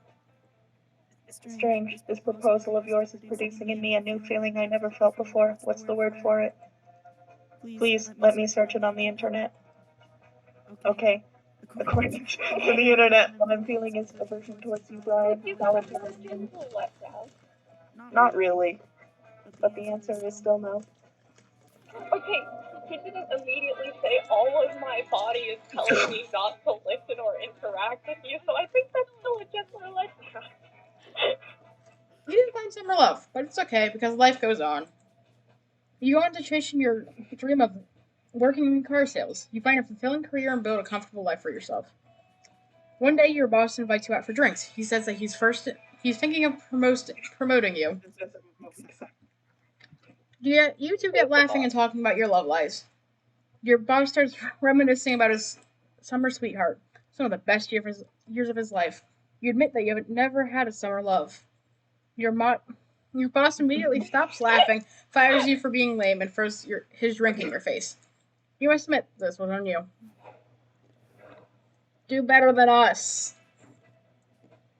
Believe in you. I will. You look for a Ravi and Hex. Make a friendship. What an adventure, huh? Bagels forever. No, but really, it was all. is a big rowdy summer camp coming to an end. If I remember right, experiencing the joys of summer camp is what I demanded for the curse to be lifted. No! And you delivered, girl. So go ahead, take off the necklace, you're free. Right. I don't know if I want to. What? Seriously? Yeah, why not? It's not that bad to be cursed, you know? Aw. You're obnoxious, but like the good kind of obnoxious, if that makes sense. Totally, the good kind of obnoxious is my middle name. And hey, I mean, I like being here. You're so puffy. I wouldn't mind extending my stay a bit. Me neither. So it's set. Captain Rory is here to stay. We should celebrate. Frankie, want to join us? You've been a big part of this after. You We do. start dating and I get left in the dust. You three celebrate all the way until sunrise. It seems Hex's influence over Ravi has been good at getting her to chill some more. You dance, you laugh, and you make a toast to life. And then you do some more. Pisces still got a bagel. That night is one of those summer memories you'll think fondly of many years after today. And it will feel surreal, making you think your youth was some sort of strange territory where anything could happen. You're like, I don't know, like embracing the night and life itself alongside a monster slayer who could have tried to murder you just a few months ago and her ancient curse. A toast of life and its strange, beautiful twists and turns. I got 2 days. That was a fucking secret ending? Yeah. Apparently. I broke the game and got both of them. I mean, there might be a special ending where you only get one or the other, but I don't know if. Yeah, I think there's I don't know, but looking purely at the numbers, it would mean there's 4 for each. So theoretically, that means in at least one of them each, you end up with 1 each of them, I would assume. Because if there's six options and 24 endings, Before you knew it, that means there's 4 each, right? those weeks were gone.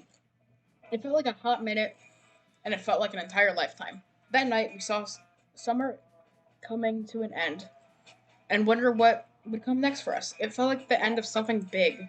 Little did we know, life still had many wonders and misadventures in store for us. Now I'm older, I can see it. How those years became the foundation of the mythology for our lives. Broken hearts turned tragedies sung for centuries. Wild nights became epics treasured forever. Every kiss and every laugh is now a constellation we'll always find while gazing into the starry night, no matter how many years go by. Damn, that was actually touching. That was. I love that. Good job. Again. Hold on, I want to use the restroom first. Okay. But afterwards.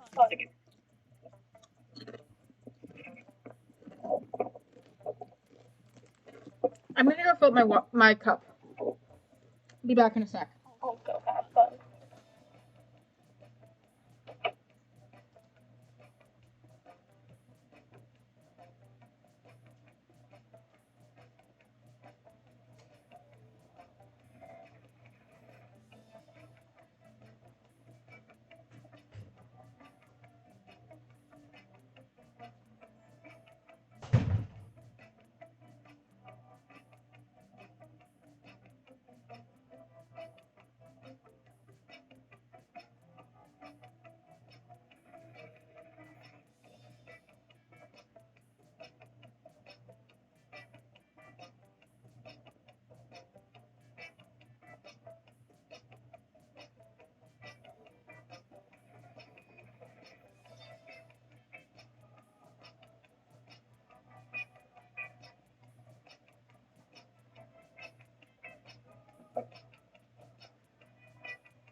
Boop. Alright, who's here? I'm here. It's just me.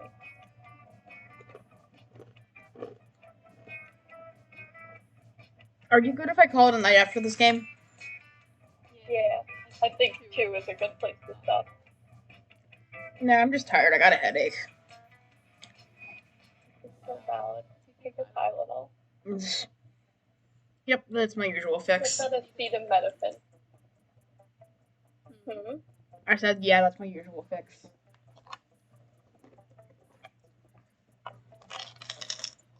Also, do you notice the person with the knife in the background?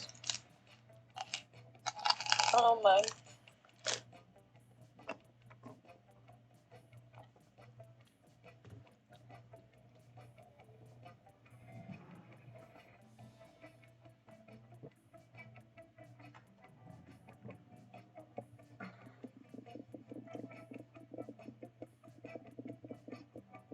I love their new outfit. Oh my god, is Green on a Switch? Yeah. I love that.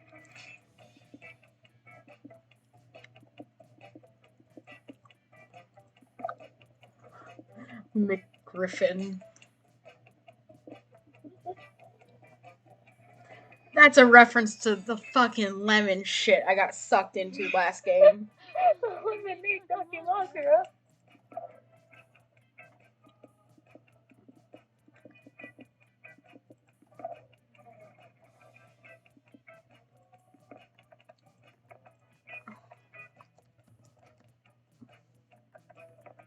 I love how it was just cemented into our characters. What do you want? Too many crosswords. Beyblade. Slowly again. I don't think I've seen all of these. Blade. It's not a Beyblade, but a knife. Yeah. I want the blade. You want the Beyblade? I want the blade. Scott Snacks, North Facing Wood, Vampire Sun What's Hat, in the middle? Sketchbook, Too Many Crosswords, BFF Bracelet Kit. Oh my god, I want the BFF bracelet kit. And then the vampire hat, why not?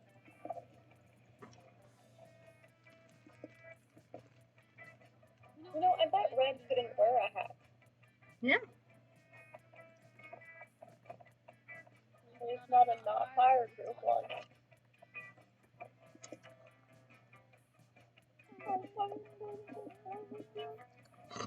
Pinata Pool Toy. This is Fortnite. Where's There Fort? was just spaghetti. It's Griffin pasta.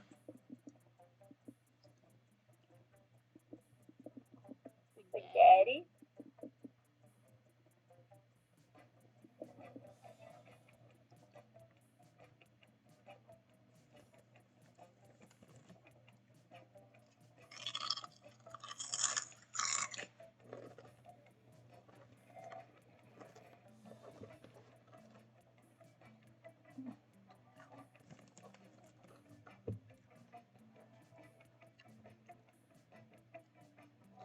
God, Minecraft is so pretty with shaders.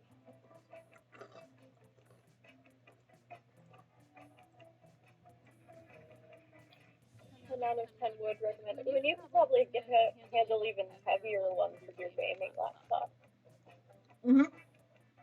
I've always wanted to put in like shaders or something. You so should.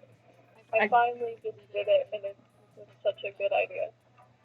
I don't know how to. First you need Optifine. Yeah, that's usually just about where I get stumped. Oh, I can tell you how to get Optifine. That was the easy part. That means it got worse. Want me to explain it to you? Well, all I know is you get a launcher or a downloader. Huh? Kinda. I mean, you could just download it off their website. Okay.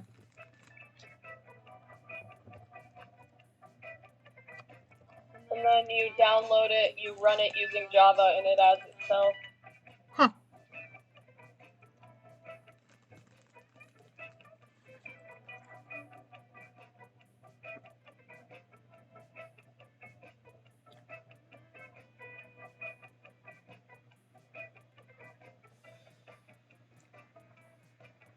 Oh my god, I caught my Zapdos. I was so happy.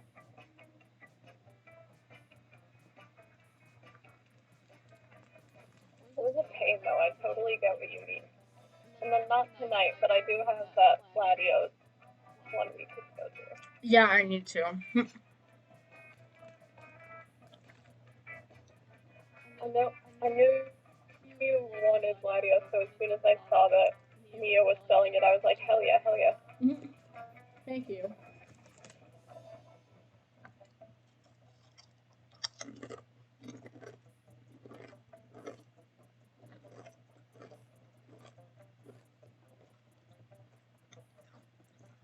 What? The fucking laddies are game locked?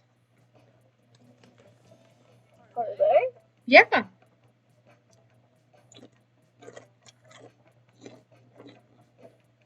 So is Groudon and Kyogre and Lugia and Ho-Oh. So we'll just have to work together. Yay! I mean, I do have Ho-Oh, and I guess you sell Lugia. Yes, I love Reshiram. Dialga. I have a Dialga map.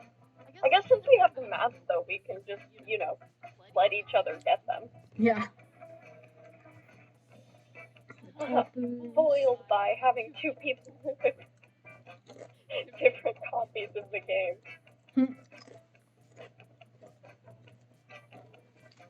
I want to see if they added the turkey to the game yet. Or to Pokemon Showdown yet. I love the dynamic lighting with the torch. I'm gonna make people get salty at me in Pokemon Showdown. Good. Also, oh my god, I love Calumet so much. His little paws. I am sorry I took so long. I got a bagel in honor of Hex. Are we playing again? Gotta fucking kill for a bagel.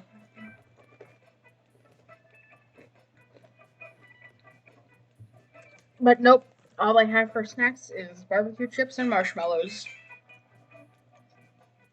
Oh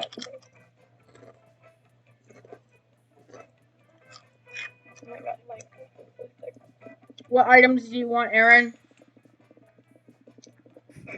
Yeah. Wait, what's the pen?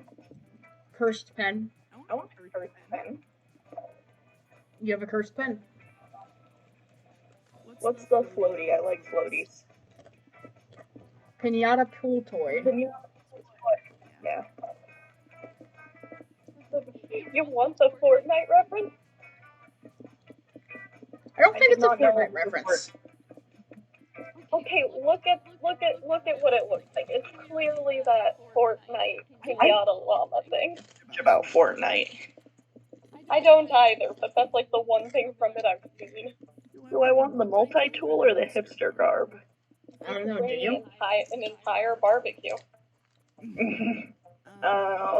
Multi-tool would be useful, so that. Me thinking logically. I brought like a Beyblade. I brought Beyblade bracelets, and I honestly forget the other thing. Which book would you take to a deserted island?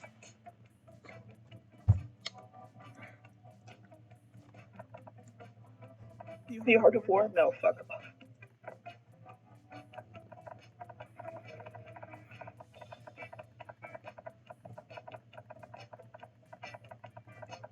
These are all so good.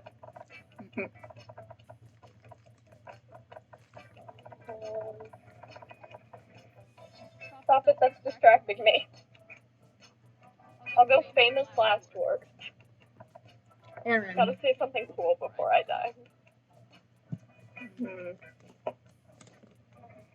I kinda wanna Hmm. Interview with a very sexy vampire.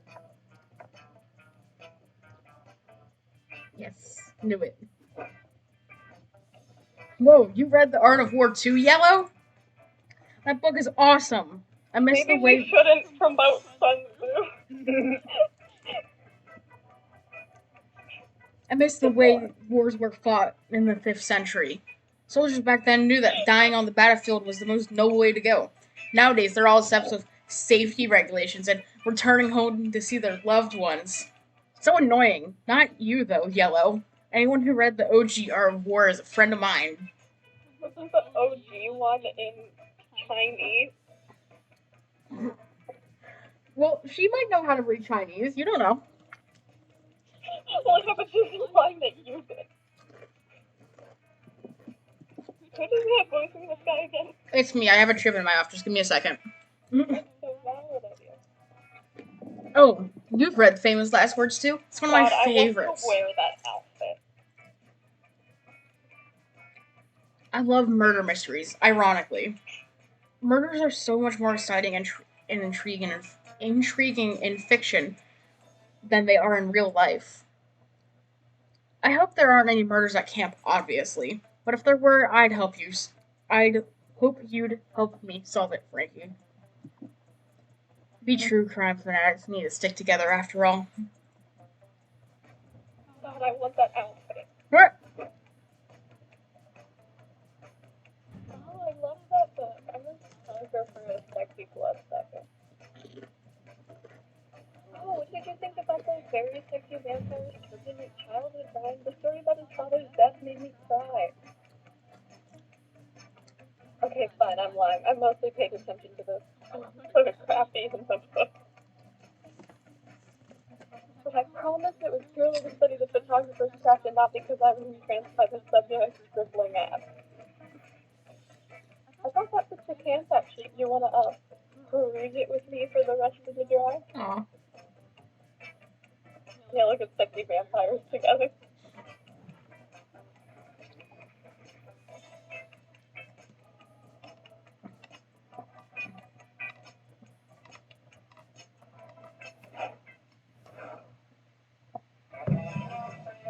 Shit, I don't remember which one gives bold. I know that's... That would be the manor.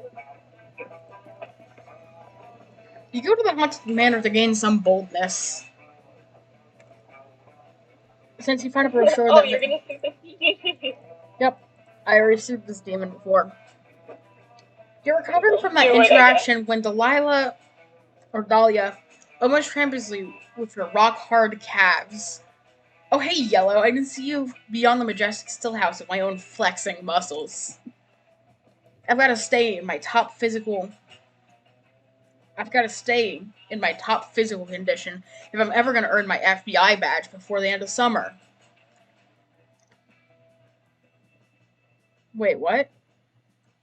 You're about to explain to Dahlia that that's a different kind of badge than she probably thinks it is, when you notice another Dahlia in the vicinity.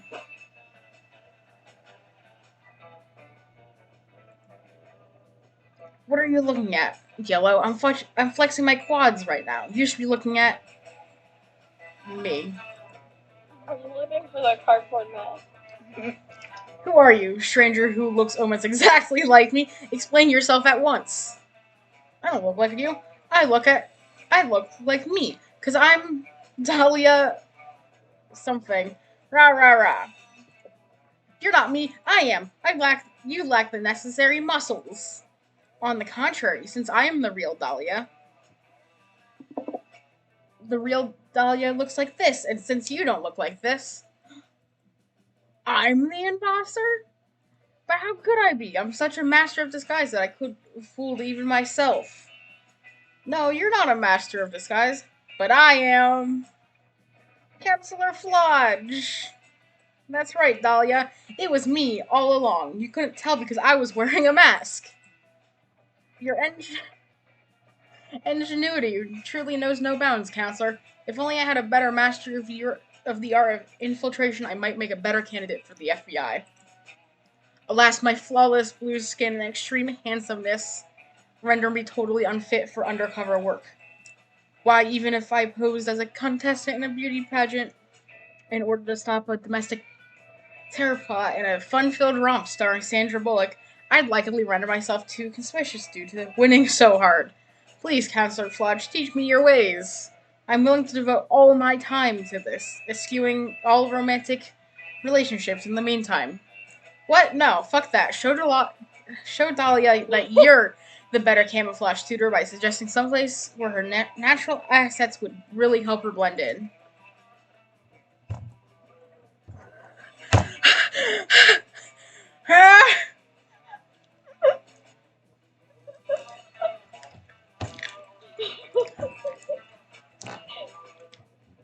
I don't know.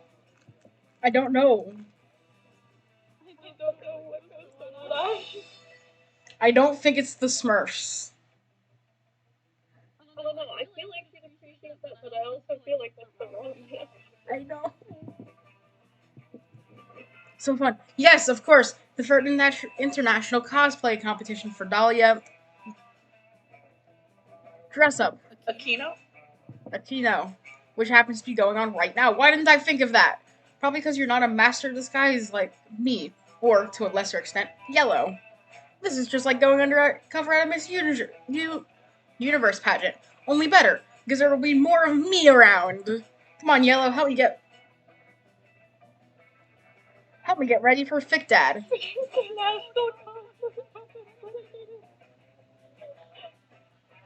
Soon, in the Fic Dad dressing room. Alright, we only have a few more hours to prepare my disguise. What do you think? What would Dahlia wear to a Dahlia cosplay competition? You suggest the outfit she's currently wearing. That's genius! A true warrior makes use of her surroundings, and clothes are totally surroundings.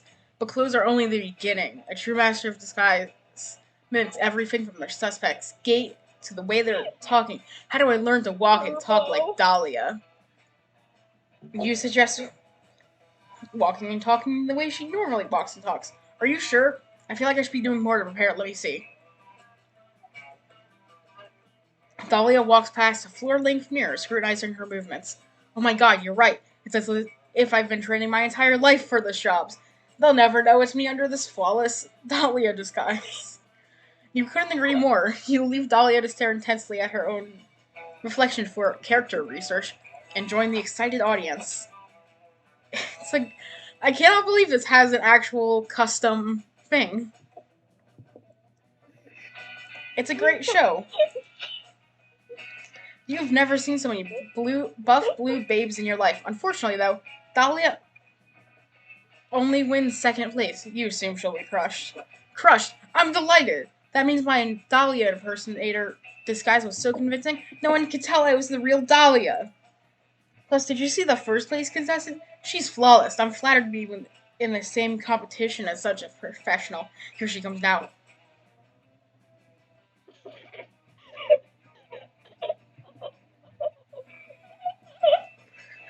Hello there, it's me, Dahlia, winner of the Dahlia contest. Rar, rar, rar. Sigh, I'm beautiful, aren't I? She sure is. So beautiful that just spending all day looking at people pretending to be hers instilled you with two boldness and one creativity. Love that. Okay, what type do I think I'll be? Return to the dome.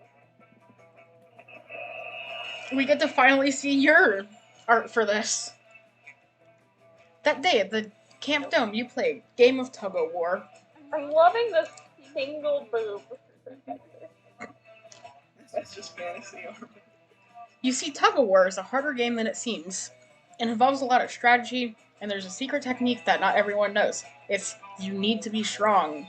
You mastered this technique years ago, so you win. The audience is cheering and roaring in joy while you salute them, victorious. They throw roses at you. They throw their underwear. Someone throws you 2 charm, which you happily take. Somebody changed my underwear. There's little you love more than loving on Milo.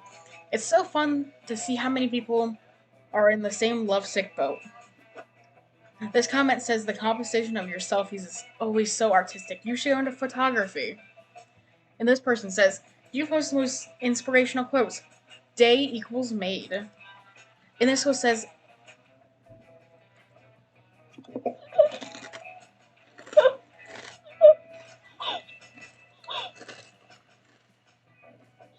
Read it. this one just says, hit me up with that Reaper dick, daddy. Well, assuming all Reapers have dicks and or identify as male is so 14th century. But I am flattered by the sentiment. Love keeping my fandom hooked on my aesthetics. And Fursy for all of my for my all of me. I still absolutely can't get over in the beginning text saying they is. I was expecting to hear a conversation on owning your attractiveness, being true to your identity, and historical monster lore, but what do I find? Exactly the conversation you just described, Miss Camp Director Miss Weaving. No, you on your phone, as always, probably making blog posts on your TikTok page. Camp Director Miss Weaving. Maybe if you got a social media page of your own, you'd be able to better relate to your campers. This really is the social hub. I don't want to hear it. I refuse to consider the possibility that online interactions can possibly help people form connections or express themselves on the grounds that I didn't have the internet when I was your age. It really be like that, though. I mean, she's honest.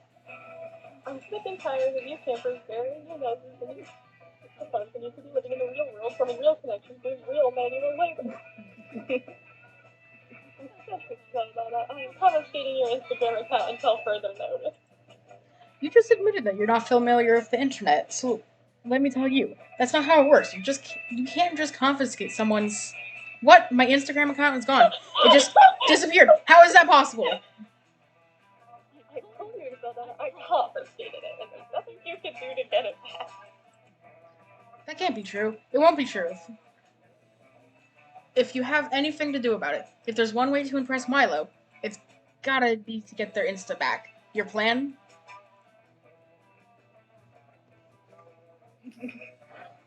What?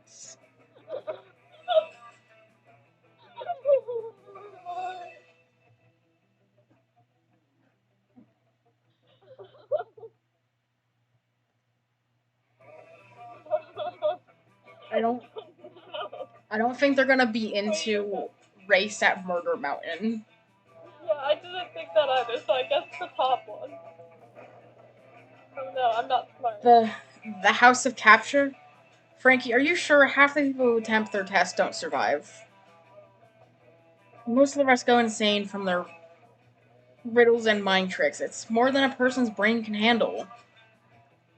But if you truly believe this is the way to restore my account, I trust you, Frankie. Let us take this journey. Because I'm just a real idiot. Together. You and Milo journey through the deep, dark, haunted forest of the internet through the cave systems of toxic stalagmites and masculinity, weaving through likes and subscribes, and narrowly avoiding being cancelled by giant bats. Finally, you reach a large castle, balanced precariously on a pile of rocks. You go inside and are greeted by hooded monks, who silently guide you into the first room of tests.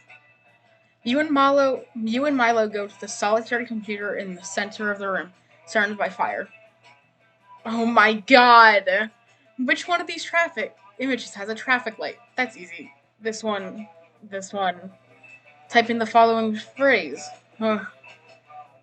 These letters are much curvier than most letters. I would say, is it an E or is it a free? Yes, got it. Favorite color? Social currency, obviously. Drink the cup of poison that has now appeared to your left. I feel like that one's for you, Frankie. Okay. You definitely want to stay on Milo's good side, but you kinda don't want to really drink poison. For me to get my account back, I think it has to be you, because if I drink poison and don't die, it might seem like I'm a robot, when it's really just because I'm a Grim Reaper. You can't argue with that logic, so you go ahead and drink the poison. Searing pain courses through your body, and you fall to the floor shrieking and writhing in agony.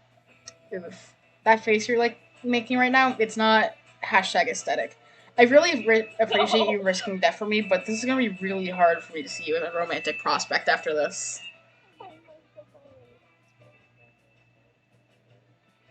But not that that's what you're going for. But just in case that's why you were willing to drink poison on my behalf, I wanted to let you know that it backfired. Great. Milo gains their Instagram account back, but you've gained nothing. In fact, you've lost Milo's attraction too. You lost 2 charm and 1 fun.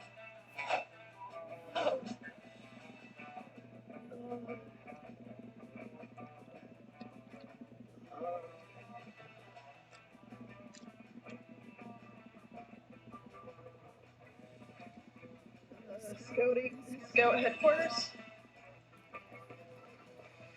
You spend the day learning new skills with the Monster Scouts in order to earn badges. You earn a badge for healing a wound only using the bark of a tree. You earn a badge for writing poems in iambic pentameter. You earn a badge for building a blackberry using only real blackberries. Nice. Completing all of those unexpected and probably useless lessons earned you 2 creativity.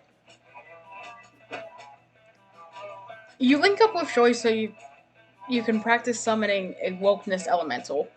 You've just composed the necessary tweet and drawn the sigils in ethically sourced lamb's blood when... Hey, you kids, stop getting blood on the grass. Oh, why? Because it's my grass, that's why. I just bought this camp to turn it into a shopping mall, and the only blood I want spilled on my land is the blood of commerce and the poor. Also orphans if it's profitable. You can't buy this physical sense of happiness for so many people. Oh, I'm sorry. Is there a law that says things that make people happy can't be bulldozed? Never mind, I don't give a shit about laws. I'm rich! You won't get away with this sister family. You could always try it. I got a text. Pipe down, sugar. You'll love it. I'll put 2 hot topics in there, so you'll always have one to turn to when the other one gets too mainstream. Now go get yourself another black mesh something and let the men work. Stab him. The CEO wanders off with his tape measure to figure out exactly how many sharper image outlets he can fit in the dome, leaving you with a fuming Joy. I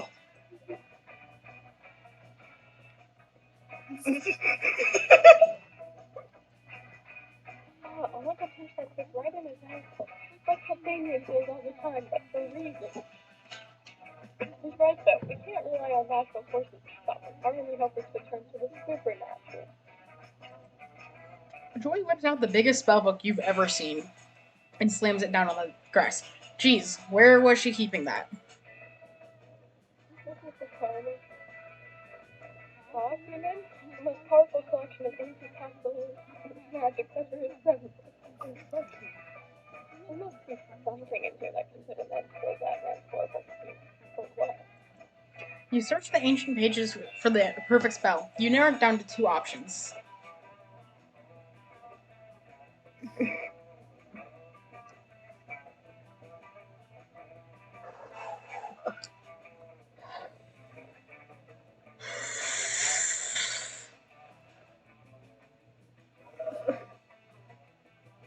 They both can fail so easily. The first one? Yeah, I would get caught, but don't rely on me. So smart.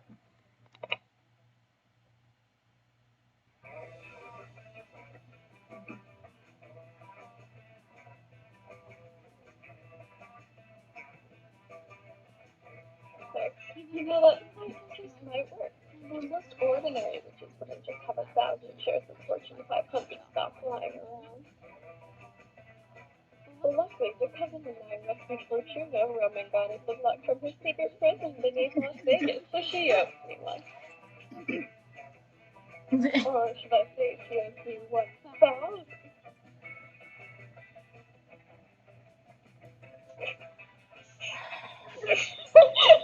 True to her word, Joy soon has 1,000 shares of extremely valuable stock. You sacrifice them all by setting the receipts on fire while horrified stockbrokers look on. The stockbroker part isn't even a necessary part of the ritual. You just love the look on their faces. The ritual's complete. I feel it. The dark is simply approaching the invisible hand of the market. We say the invisible hand has the power to make the poor rich and the rich poor. We say it topples kings and destroys empires. A cold wind lifts through camp, and you suddenly feel the presence of something invisible and fingery. According to my research, it's actually just a really neat hand that nobody can see. Isn't that right, invisible hand? You hear a satisfied snapping sound from somewhere nearby. It's here. Hey, invisible hand, wanna go prank the CEO? He's right over there. The wind whips past you. The hand is on the move. Now all we have to do is watch and wait. Ow! What's this? A wedgie! And my wallet is missing! Oh no! I seem to have forgotten. No, please, Mr. Invisible Hand, sir, don't play your financial pranks on me. I've always been your loyal servant. Stop pinching my blood and posting inflammatory tweets about my business for a second and listen to me. I'm on your side. I'm on your side. What are you doing? No, don't use high-frequency short selling to undermine my business's share prices. You're mad. And worst of all, I can't tell whether you're flipping me off or not because you're invisible. Curses! You win this time, you vivacious summer camper. But I'll make peace with this mischievous hand, and I'll be back, you hear me? I'll be back.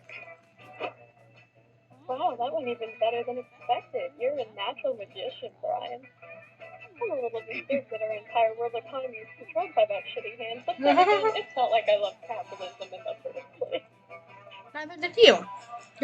The only love you feel is for the radical witch standing right in front of you. You gain 2 charm and 1 fun. Let's trade places. Barbecue potato chips. Pasta. Shrimp.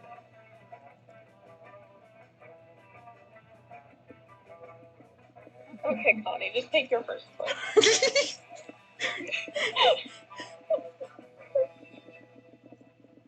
Pasta or shrimp?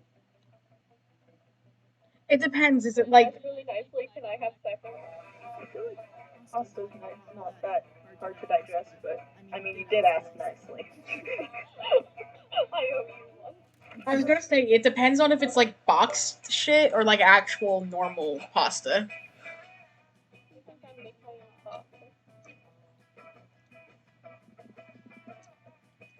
Hamburger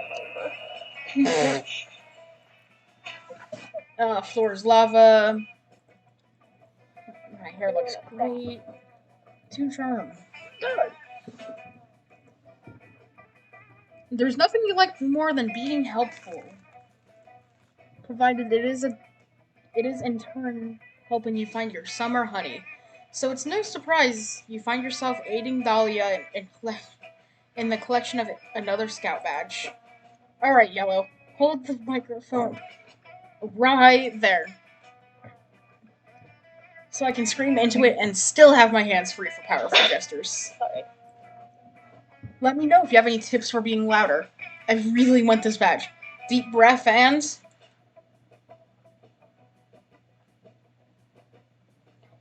Since the 1950s, around 8.3 billion tons of plastic have been produced worldwide and only 9% are recycled.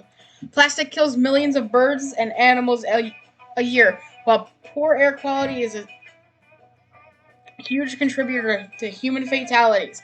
By the year 2050, the amount of plastic in the ocean will outweigh the total number of fish.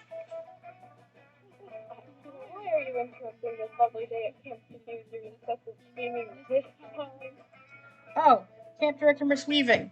I was absolutely engaged in the Camp Sentient pursuit of scout badges.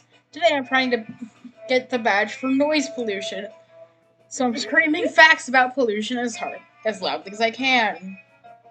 Sakina, the music stuff is the pollution. You don't need screaming noise about pollution. All you've succeeded in doing now is distracting and depressing the camp population when they should be doing fun things like manual labor. Camp Director Miss Weaving, Wait, I'm is so this sorry. beautiful giant spider? I would never intentionally upset you. As a strong female leader who's intimidating and scary, you are a role model of mine. Well, listen, Sakina, I do respect your respect for me, which is why I'm going to confiscate the thing you crave most, my approval. No, please. Take my phone. Take my face. Take anything. Just don't take your approval. Me? Too late. It's been confiscated. You may have it back when you have earned it. Oh no, what will I do? I can't bear to be at Camp Spooky if I can't have the respect of a terrifying female authority figure. If Dahlia leaves summer camp, she leaves behind her possibility to summer honey. Luckily, you know the best way to gain Miss Weaving's approval. I don't think you have the heart to become a doctor. I'm not gonna lie. So there's no way the first one isn't awful, is there? That one just feels, I don't know, monstrous. Just because her name is Miss Weaving doesn't mean she can make. Doesn't mean she has that Have you spider seen skill. her hair? Yeah, hence you don't know if it's her butt.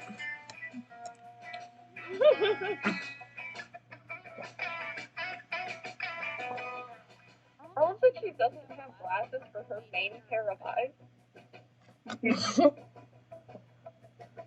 I don't know. It's up to you, but Oh, fuck, okay. Oh! The only monster I know with a more powerful booty than mine is Polly, since she threw that ass in a circle until she reached glute heaven. Can you be my assistant, Yellow? Just take the yarn and needles and put them between my muscular buttocks. You do. It's kind of weird. It's kind of erotic. Erotic in that you are close to touching Dahlia's butt. Weird in that it's because you're helping her knit with it.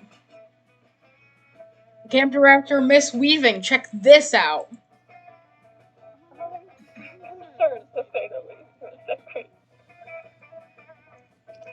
That's But soon all of her concerns are assuaded as Dahlia begins to ask knit with all the power and grace of Olympic figure skater. Yuzuru Hanyu. Thank you. Dahlia grabs Yeah, I'm really into him. Dahlia grabs you to steady herself as she picks up speed. And once again, you're into it because Dahlia's touching you while doing butt stuff. But yeah, it's still weird. Finally, Dahlia finishes and hands Camp Director Miss Weaving a stunning sweater emblazoned with the words, "Forgive me, Senpai." Please, Camp Director Miss Weaving, please give me back your approval. I've been so lost without it my whole life. Ever since you confiscated it 10 minutes ago. I promise to never misinterpret that one specific instruction ever again, and the next time I mess up, it'll be something completely different. I must confess, I'm floored by the beautiful work you've done here today and by this finely crafted apparel. You should be very proud of what you made today. I know I am. Yes? You mean you're giving me your approval back? Yeah, you've earned it. I look forward to your inevitable next trip. Perhaps kind of like an escape coach. Yes, Yellow, we did it. How can I ever thank you? Oh, I know. Come close to me. Closer. I'm just gonna deck you.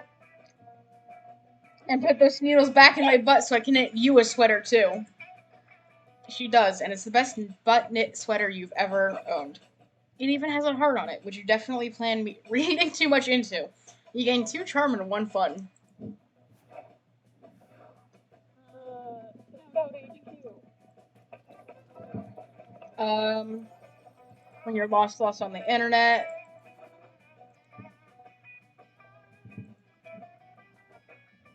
Later, you're super excited. You find a package of weird cookies by your tent, and you're about to dig in. Fuck yeah, cookies! Well, if it isn't Frankie. Put down those dog treats, darling. I need your assistance with a job. Help me out, and I promise I'll make it worth your while. Love them. Milo just saved you from eating literal dog food, so you figure you owe them. And besides, you'll do anything for the sexy Reaper. You agree to help with the gig. Milo leads you to a corpse with a soul floating over it. I guess souls are just like glowing balls that float, and people can just see them. Good to know.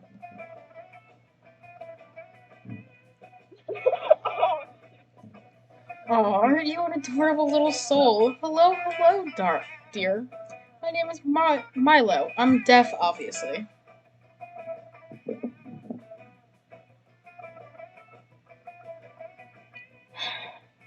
The soul responds, Hail and well met. I am the master of peasant torture for my divine sovereign, the Mer-King. If memory serves, the Mer-King chopped my head off. Yep, and you're super dead. I'm here to take you to the afterlife. Aren't you a lucky soul, You could have ended up with one of the less fashionable Reapers. I'm here too. I suppose I never thought that my life would be cut short so soon, and the circumstances of my death so tragic, so murderous, so headless. I shall tell you both the tale. One night the Mer-King suffered a strange, violent attack on his life. He thought the attack was a coup orchestrated by his small council. A coup? The Mer-King? This is all sounding strangely familiar. Keep going, darling. I'm officially curious. And thus the Mer-King killed us all in a blind rage. But I saw the attack with my own eyes. 'Twas no coup. Rather... Oh no. Oh god. Rather it was an attack committed by a strange, hot ghost and some kind of hairy dog man. The ghost and the dog stuck into the Mer-King's chamber and glued a single golden coin to his floor. The Mer-King bent over to pick up the coin, but he couldn't grasp it. He looked quite the dunce, I assure you, and while he was struggling to pick up the coin... Oh, God! The ghost dropped an anvil on his head! The nerve! Wow, I mean, what a tragic, horrible, violent attack. What mischievous fiends. But despite the tragedy of my death, I now see what a precious gift my life has been. I only wish that I had lived it more fully, more boisterously. So true! Babe, I love your attitude. It's so rare to meet a soul that appreciates life. After all, life is like a river. We're all just paper lanterns floating along in it. Truly.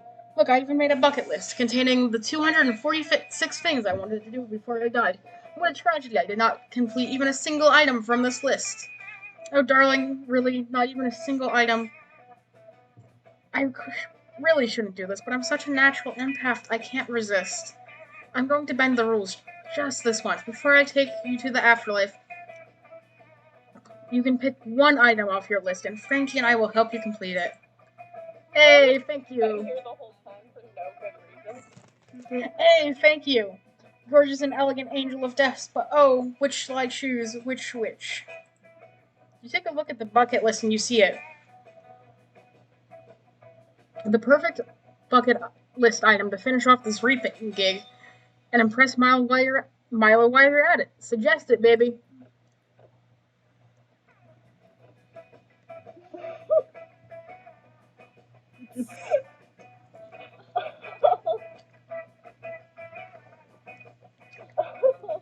I don't know, what do you guys think? I think meta.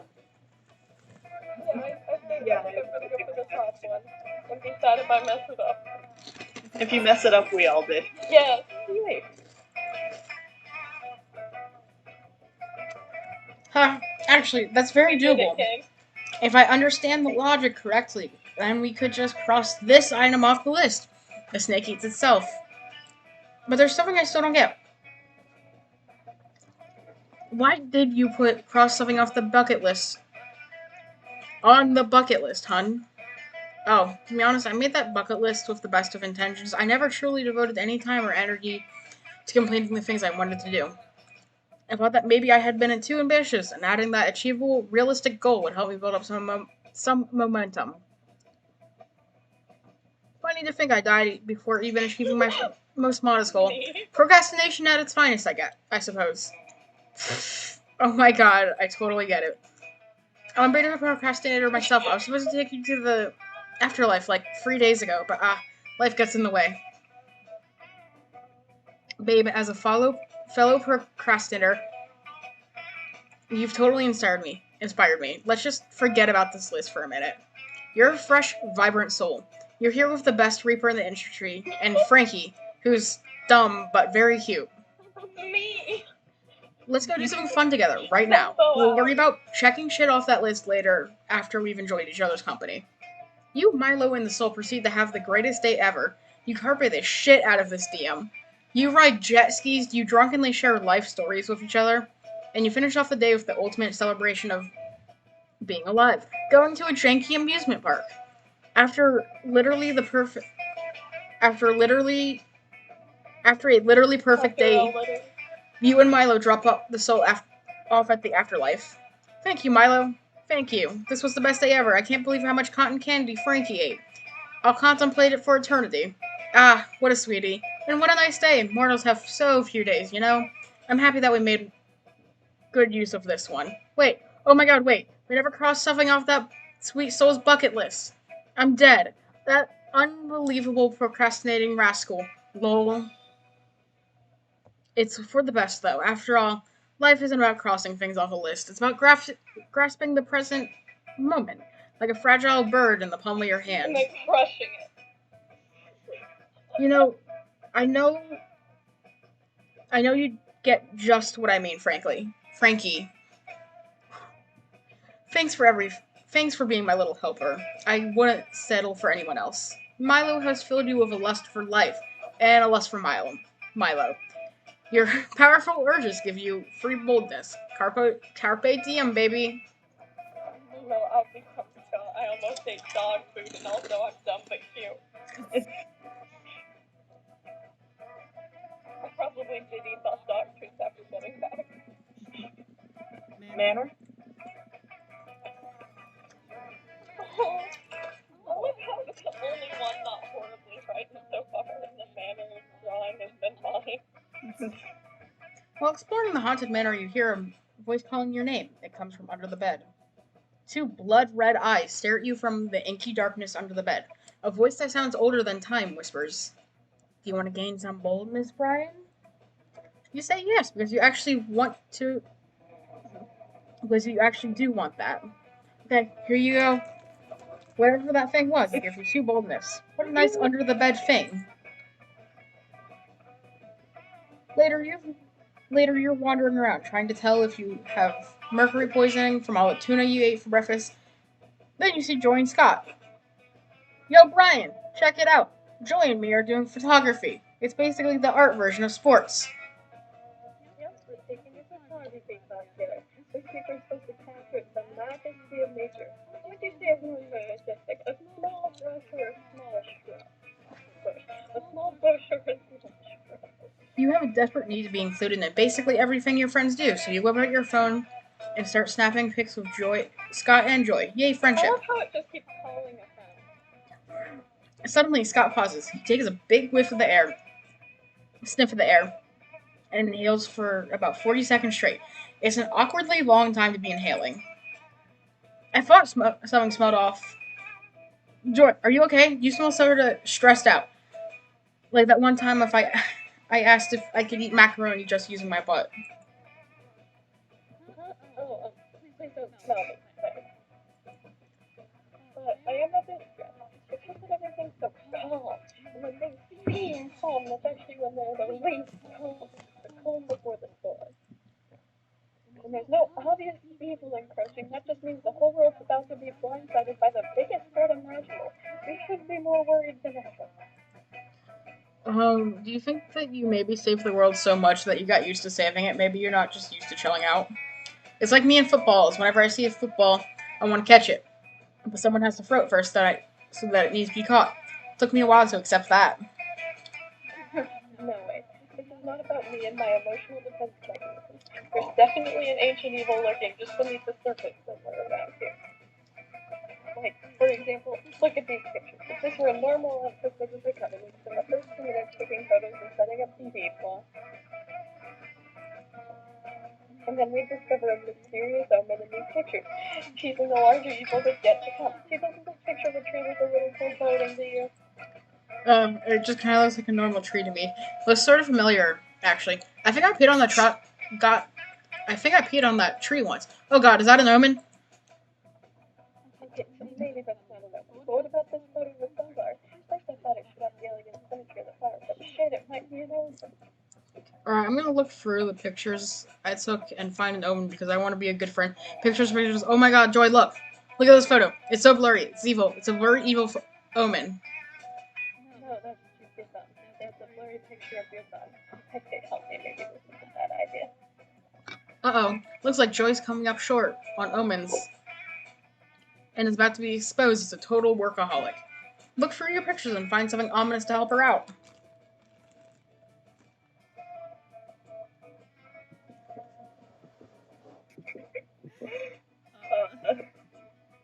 The first one? You got that. You've got a pretty good no matter where you go. Yeah, Brian is really right. So this super typical bad omen. And usually it's crows or vultures, or maybe ravens, but even that's scale. And this is definitely a picture of a bunch of pigs. If this was a picture of an omen, I knew this whole thing wasn't just me struggling to relax. Wait, so this is an omen? That means we get to connect the dots? Yes. I love connecting the dots. I even keep a marker on me at all times, just in case I need to do a prank, or in case I need to connect some dots. Come here, you crazy dots. I'm gonna connect you all together with all of your dot friends. Escape is impossible. You, Scott, and Joy spent 2 hours carefully connecting all the pigeons in the photo together. Turns out there was a message hidden in the dots. It reads, "Careful. Don't miss out on a once-in-a-lifetime opportunity. Birch the Bird's new ice cream flavors. 50% off today only." Wow, that sure was a lot of dots. This was the best workout I've given my connecting finger in a long time. Yeah, it was a lot. And I gotta say, it seems like they're way ahead of humans when it comes to viral guerrilla marketing. Joy suggests that you all respect the omen and go grab some ice cream from Birch the Bird's ice cream parlor. Hell yeah! I haven't had ice cream in a while. It's the perfect symmetry. Honestly, this mint chocolate birdseed flavor is way better than I thought it was gonna be. Totally. Ice cream is just the best. My personal favorite part of ice cream, how it's cold and tastes good. I'm kind of glad I got the peanut butter banana stale bread kinds. Oh no, you guys. I'm getting a brain freeze. No, wait. I was just having a thought. False alarm. There was my thought. Joy, you were totally right. If we had let our guard down and relaxed, we would have missed the omen and half price off ice cream.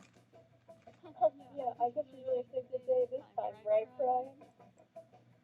You dodged the lurking danger and of missing out on limited time promotion. Your friends are happy. You're full of sweet creams. Scott.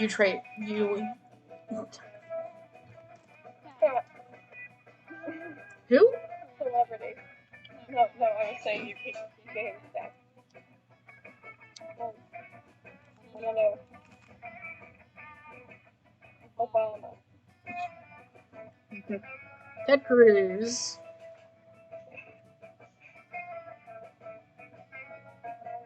Mario.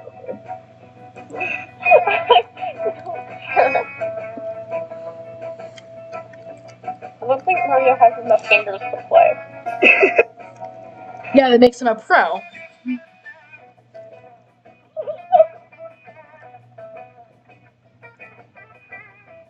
But I would also dare to say Obama. Yeah, sure.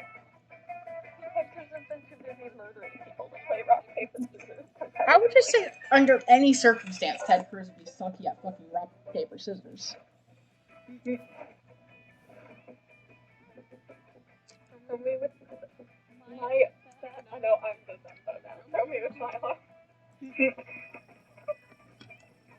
You look across the campfire and see Damien and Milo playing backgammon.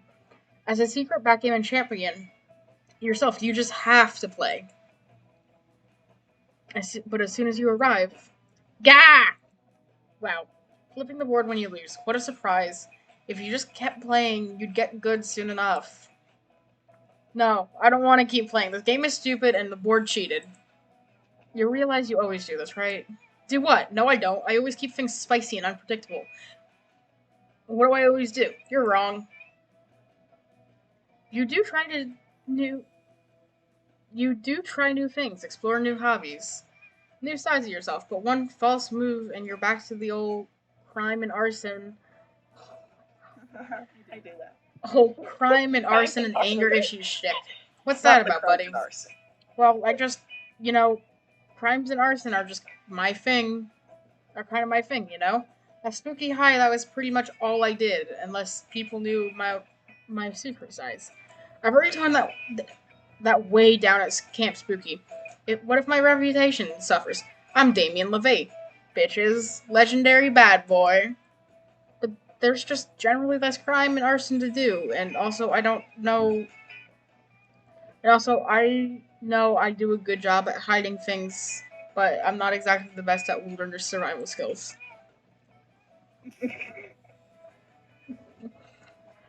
You do not do a good job at hiding it. I know that. We all know that. You tried to set up a tent using a katana. Exactly. And I didn't even stab anyone with it. What if I'm losing my edge? What if people stop liking me? I'm sure they won't. Don't you think people will love you even more if they find out your secret passion for makeup or your adorable relationship with your dads? And even if they didn't, who cares? Life is about finding what makes you happy, not what you think will make other people happy. In fact, if Camp Spooky Damien already has more dimension than Spooky High Damien, imagine what after Camp Spooky Damien will be like. We need to brainstorm your next evolution. Oh, you love brainstorming and interfering with other people's lives. You know Damien's next move. Faux show.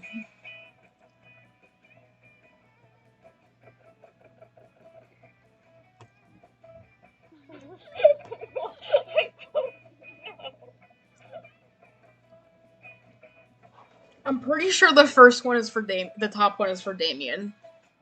Yeah, the top one feels Damien, so I guess I'll go bottom.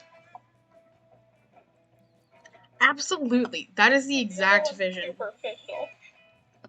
That is the exact vision I have for Damien's next step. It's one thing to take steps in a new direction, but going from a hardcore badass to a figure skater, those are literally the same thing though. Figure skaters are hardcore badasses. To start, you're the Prince of Hell. So,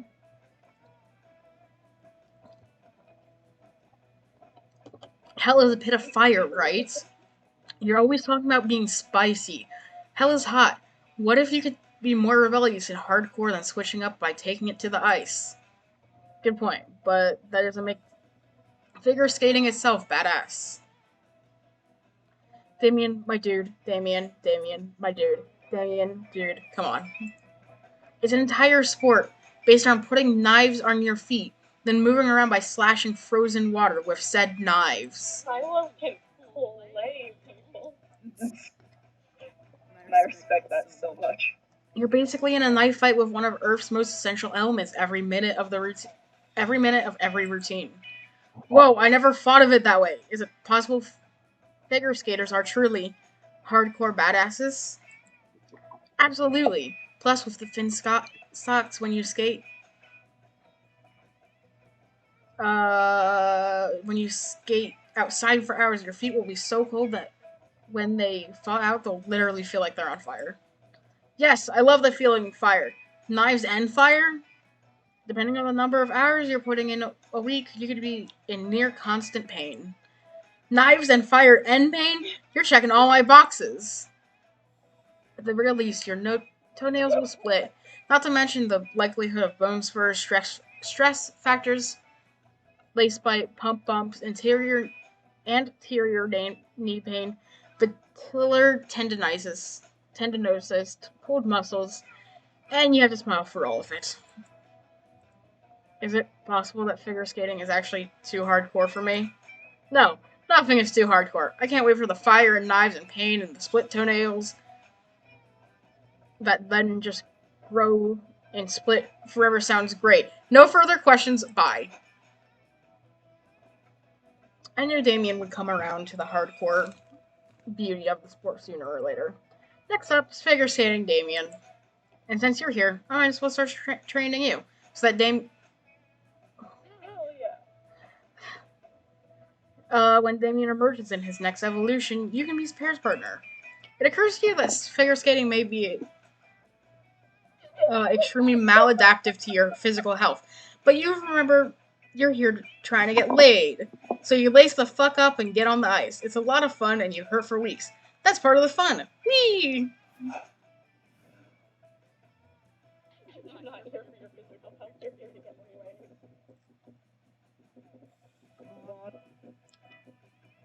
What? With calculus and hope, pretty girl I'm pursuing. Joy. You hear the sound of joyous laughter Another and one. lively conversation. So you just know some crazy shit is going I'm on. happy it's okay. Yes, I am still going, dude. I've gone... How long has it been? Hold on. 4 hours and 16 minutes. How do you know that? Because the mod screen shows the uptime. Okay, you are right. Is it a wacky prank? What? Reckless... Did you think I would like you? No, I wanted to see it for myself because I don't know how accurate the Twitch stuff can be. And then again, I thought wouldn't be more. Okay, you know what? Whatever. Reckless drug abuse, a sexually suggestive double entendre situation rife for misunderstanding. You head closer and see that it's calculus and Joy doing Sudoku.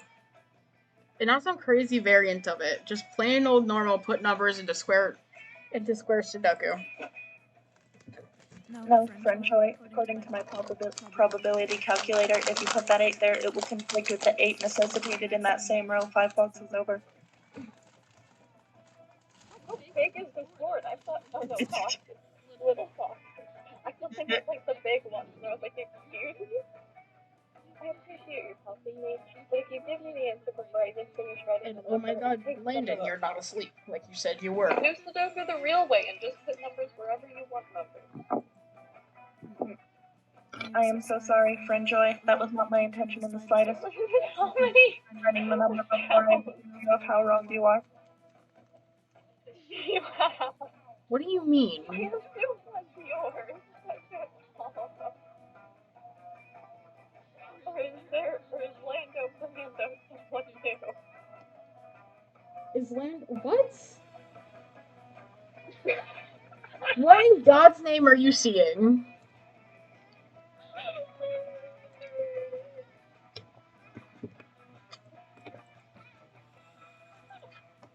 I'm so fucking confused.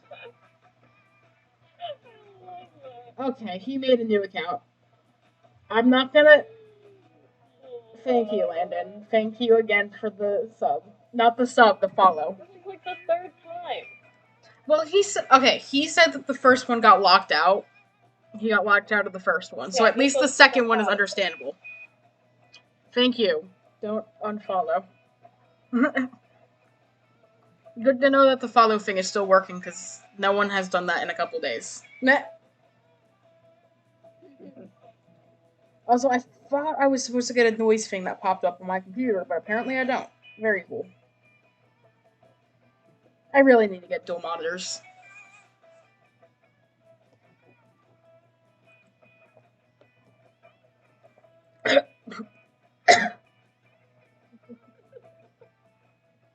Okay.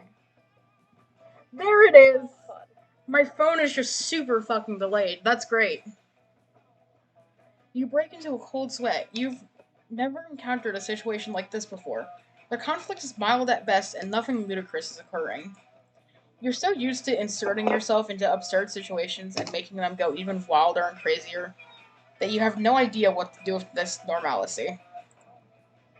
How can you possibly use Sudoku to increase your chances of love with one of your fellow campers?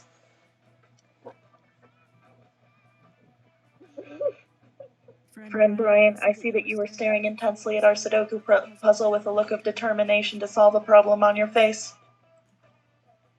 You're welcome to take a stab at it. Sudoku did. I put such a nice way to remind us of saving the world from my enemy's schemes and my friend's shenanigans. Oh no. Oh god, if only you were given a rampaging cockatrice, or a high stakes Pokemon battle, or a dead body to hide, but Sudoku? You take a deep breath and prepare for the hardest challenge of your life, using a number of games to romance your friends. And also resisting the urge to put exclusively 69 and 420 in alternating boxes.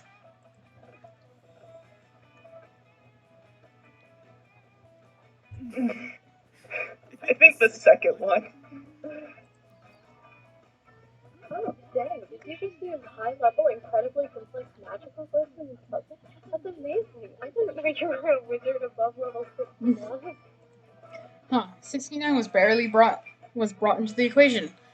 And not even by you. Also, shit, whoops. No, you're not, and you have no idea what the glyphs will actually do. The Book of Sudoku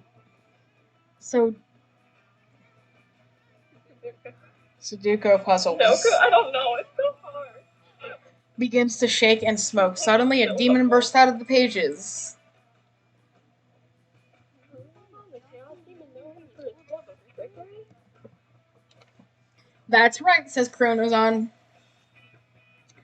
Now, for what devious reasons was I summoned to crashing a dinner with an archbishop? Pulling his ear and farting all over the place? No. Covering all the stairs in someone's house with sticky flypaper, switching someone's pet hamster for an eldritch horror that consumes all. Taking unflattering photos of someone and tagging them on social media? That one. Friend Chronozon, we would never. You explained that you were actually trying to finish a Sudoku puzzle. Sudoku. What is this? Is it replacing all of someone's walls with windows and their windows with walls? Because if so, I'm a Sudoku expert. I love that.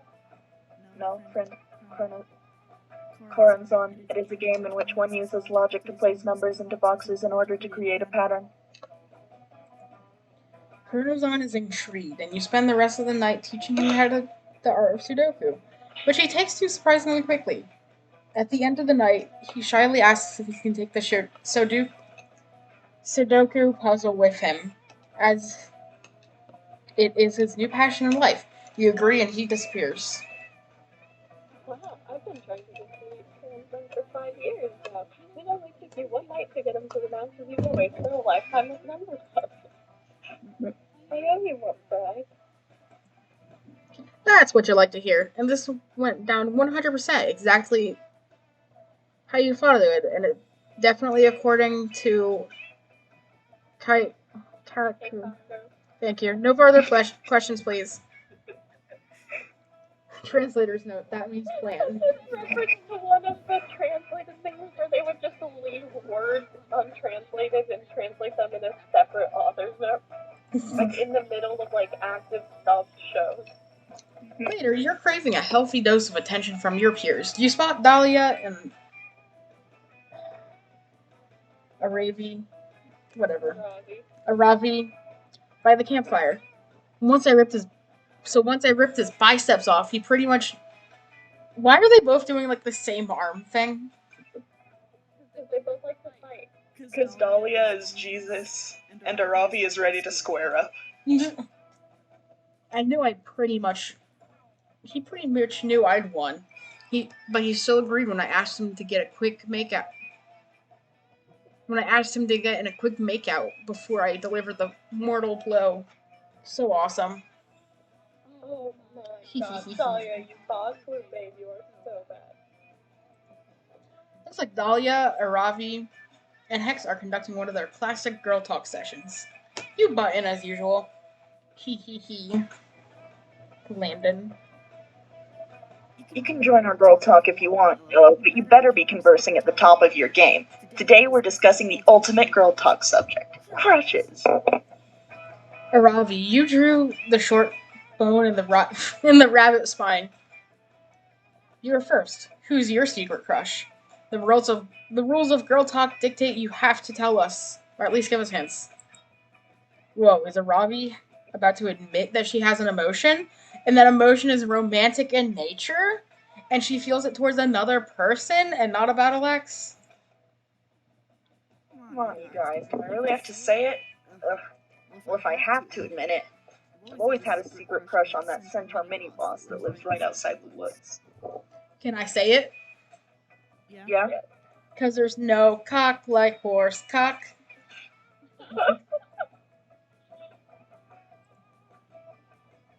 You're not hearing? Fucking serious? Is that why we keep taking this control shift on the forest perimeter? No, 3 a.m. we're walking. Whatever. I know it's kind of embarrassing, but he's pretty buff and I want to hear all the muscle squelching sounds when I crush him. What? Okay, I totally misinterpreted. now you have to say yours, Dahlia. Tell us who's your secret crush. This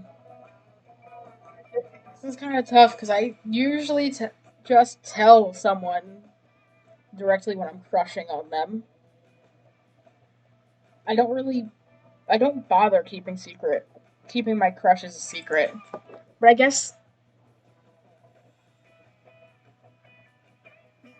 I guess my current number one crush is Timothy Chalamet. Am I saying that right? Chalamet? I don't know. Think of some celebrity. No, it is. I can't stop fantasizing about crushing him. Just one of my boots could crush all of his bones. We're meant to be. Dear God, my crushes, Dahlia and Aravi, literally mean people they want to crush. Every time I get a new crush, I get this intense feeling of butterflies in my stomach. It lasts right up. I stomp the last drop of blood out. Hee hee. I get that too, and I get kinda jealous. I don't like anyone else to crush my victims. What about you, Yellow? Any crushes we should know about? That is correct, Landon. That is correct. Dahlia and Aravi have just gave you the perfect opportunity to hint that you're crushing in one of them. Flex your girl talk skills and crush this convo.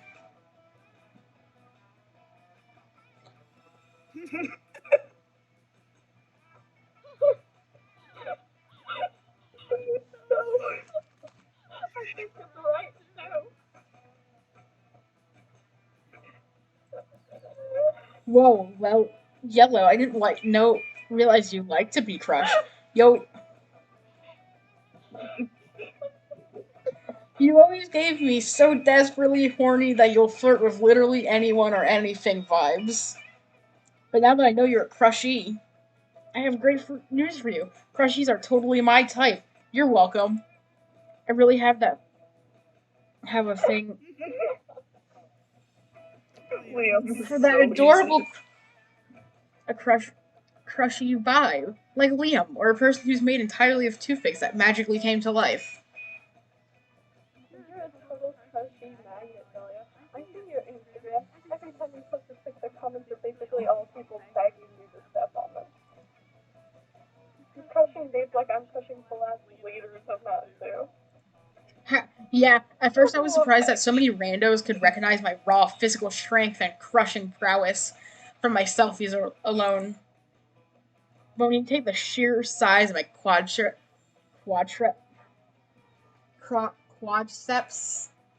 into account, quadriceps, thank you, it all makes sense.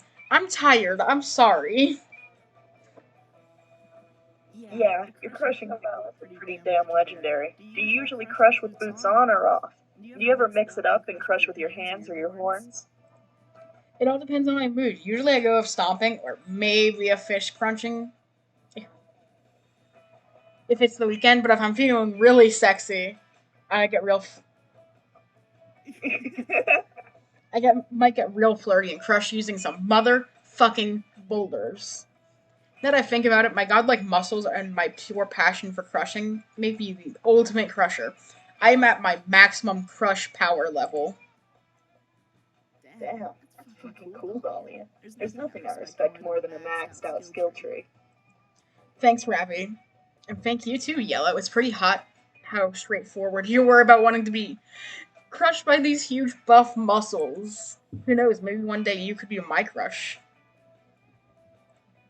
Fuck yes, you'd get crushed by Dahlia's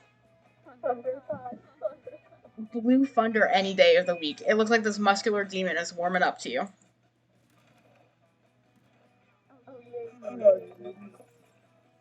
That weekend, you feel like getting wasted, so you go visit none other than John.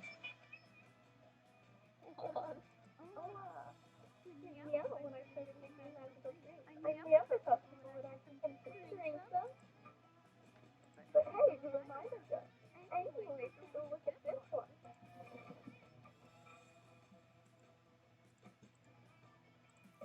Oh.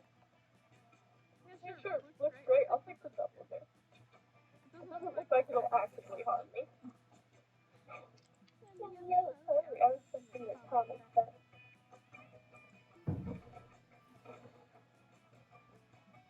The full moon? Sure. The meow. Which one? It's edible this time. Full moon. He's really cute. Oh, fuck. The meow. I love Wanda. Little magical looking of that.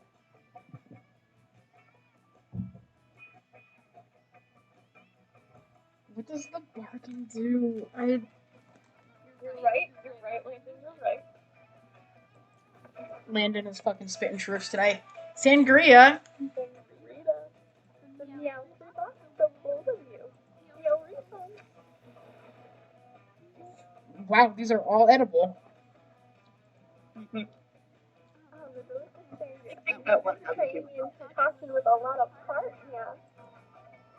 And my calculations of versus the beauty of the joys of Xenia and the charm of the Mediterranean people. The Mediterranean people don't speak French. Damn, from 14. I was looking at the wrong stat card and I was a bit pissed off that it did nothing. The whole meal is a very powerful beverage. Not just you, but all of you need to take this from it carefully. The hoping you're supposed to this beautiful meal we have tonight is powerless to sell all your snacks, even if it's just a bit. You say for all. Oh shit, hell yeah, dude. That's so generous of you. It's gonna double your prices.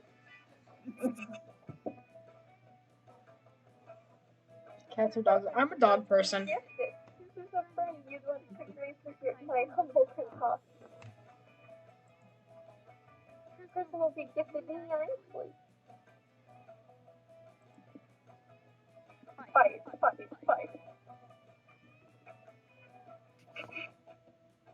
I feel like I owe it to you, Aaron, because you did me stuff up hard card. Thank you, I owe you my life. This is the part where I leave before you puke all over me. Oh. I don't think those are equatable to each other there, Landon. Eating a mirror shard. That would hurt. Yeah. I'll have to choose capitalism again. ODing on ketamine.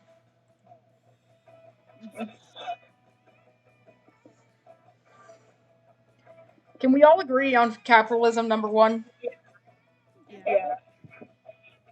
Okay, which is illegal? Eating glass or ODing on ketamine? The proportions that you need to read out. I don't think. The island's Finley, England, right? I didn't mean to. Yeah, thank you. I didn't mean to burst your bubble on that, but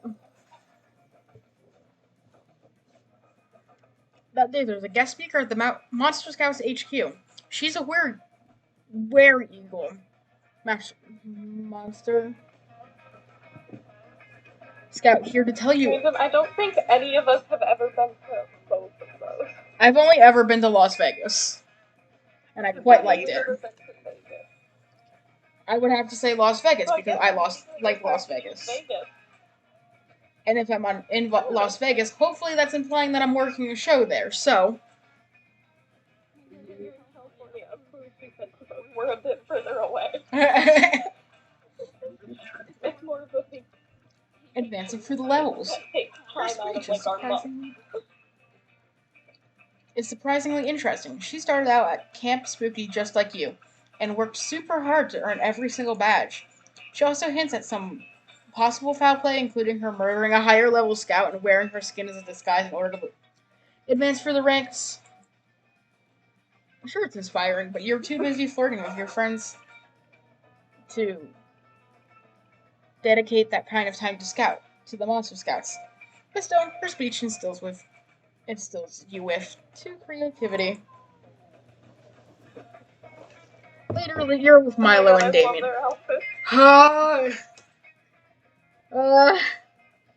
You've been trying to sell Monster Set cookies all afternoon. Home. I miss my geckos. It's been not going super great. Hey you, random passerby guy. Buy these fucking cookies or I'll goddamn murder you in your face. Damien, you're vicious. But you're passionate. That's what really matters when it comes to sales. Our passion will convince this man to... Oh, he ran away. Oops.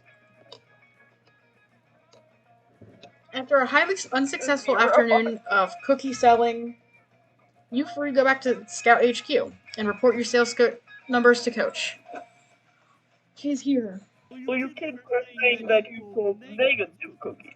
As in you have more cookies now than when you started selling them. Geckos 100%. Yeah, but it's not our fault. Selling these cookies is impossible. I tried threatening this guy at knife point to buy some. It didn't even work. I had to stab him. Nothing is impossible for scouts like you. Remember, these cookies are just a healthy snack and a way for us to pay for the big rock climbing field trip at the end of summer. They're also a wonderful way to teach you scouts entrepreneurship and problem-solving skills. You kids are smart, so let's talk ideas. How do we sell these cookies? Minecraft, because Minecraft has been around longer for me, and I have more of an emotional attachment to it.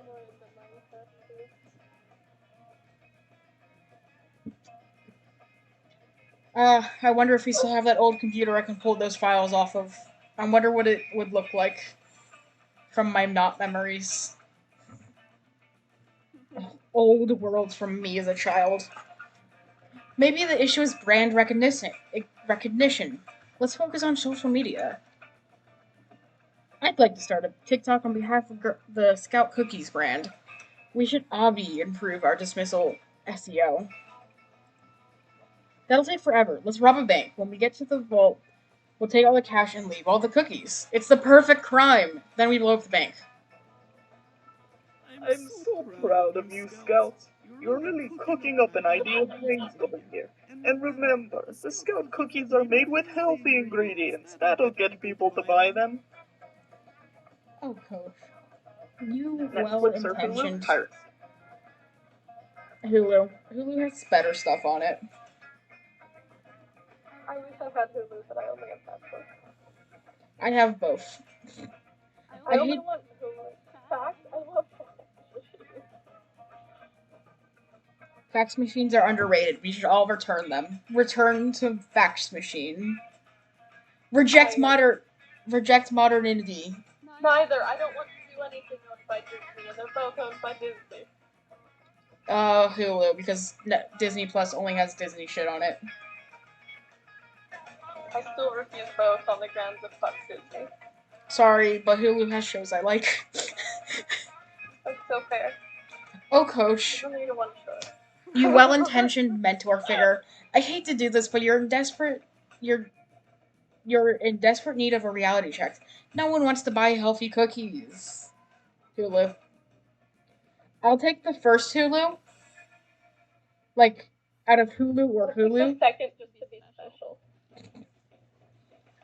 Millennials killed the sugar cookie industry a while ago. And healthy cookies were hot for a minute, but frankly, they're going out of style with the younger generation. Milo's right. The Scout cookies taste horrible. Have you even looked at the ingredients list? These cookies have fucking carrots in them. Coach, I love you, but don't ever try to trick me into eating vegetables, especially not carrots, the least metal vegetable. Wow, that was hard to hear. But you kids are my scouts, and I value your honest feedback. Tell me the truth. How do we get our cookies to appeal to the modern youngster? Isn't the dark web and the black market just the same thing? Yeah, they're kind of one and the same. Wouldn't know. Woo! Appealing to the modern youngsters is your whole thing. Quick, suggest a cookie flavor that's irresistible to Gen Z. Avocado toast.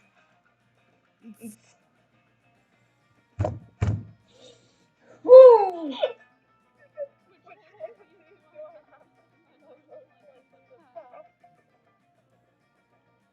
I don't. Maybe. If you're asking my opinion, I'm saying ass flavored cookies. I feel like that would be the bold one, yeah? Mm-hmm. There is a small chance it could be fun, but I think it's a good chance of it being bold, yeah.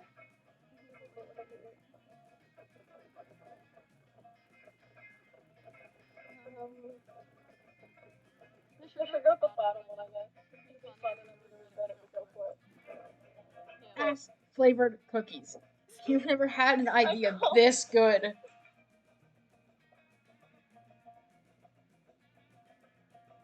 Well, yeah, but you have to access the dark web to get to the black market. So one and the same, kinda. But if you're gonna make me choose, I'd have to say. I don't want to read about my horrible failure. Or ass flavored cookies. But if you're gonna make me choose, I'm gonna say black market because I know the dark web has fucking CP on it. So My horrible failure.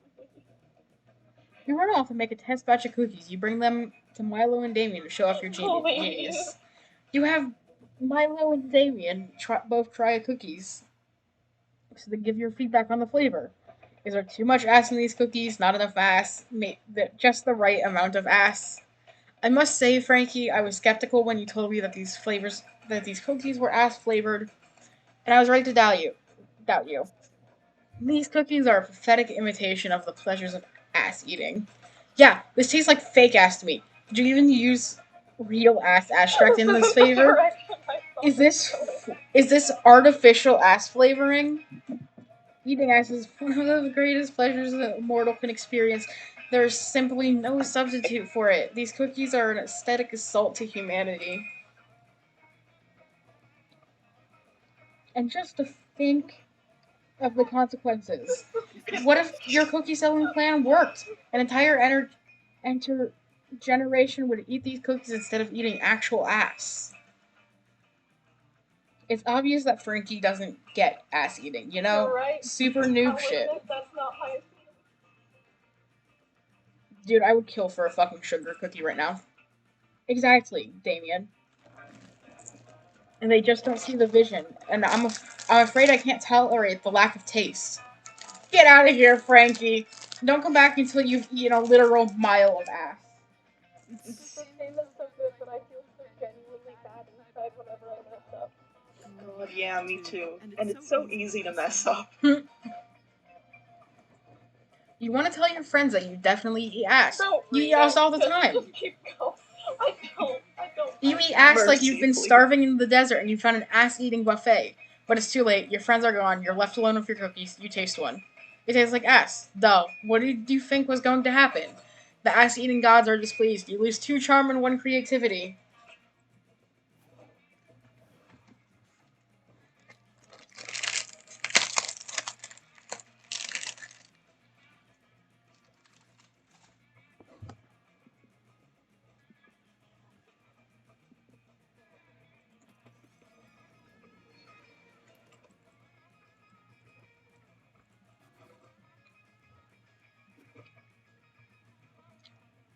You're minding your own business, smelling people.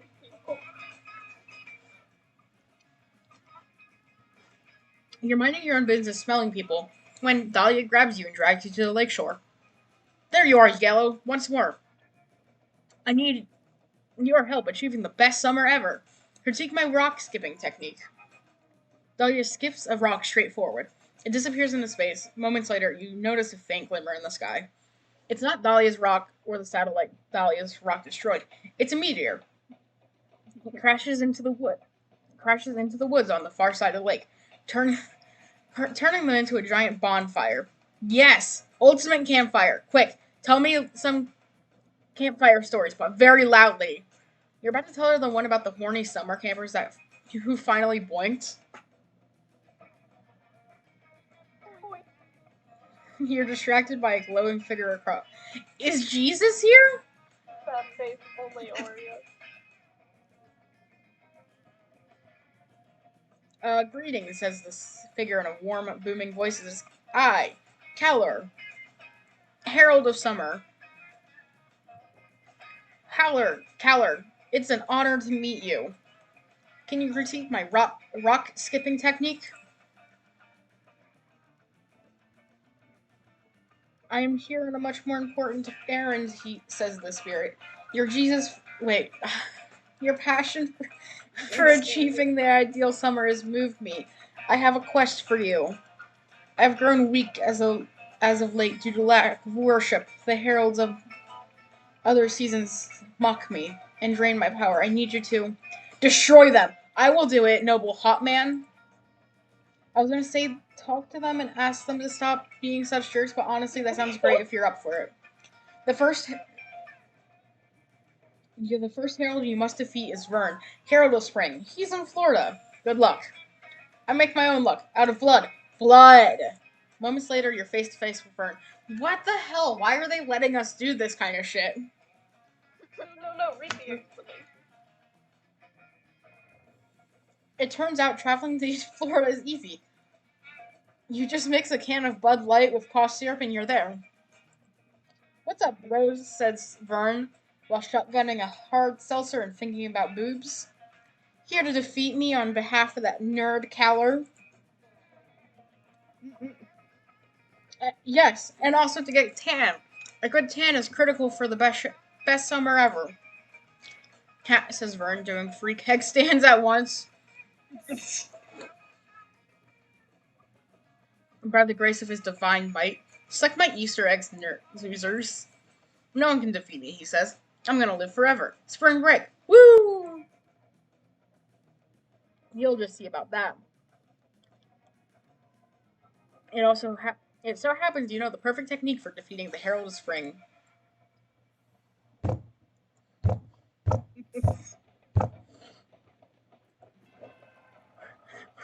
What? Says Vern, visibly nervous. No way. A little pollen isn't enough to destroy the mighty spring. Oh yeah? Then how about a lot of pollen? Eat this 50-pound bag of pollen I carry around for exercise/sex reasons.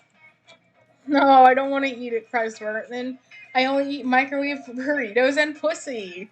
He lets out a tremendous sneeze. Take that, and this.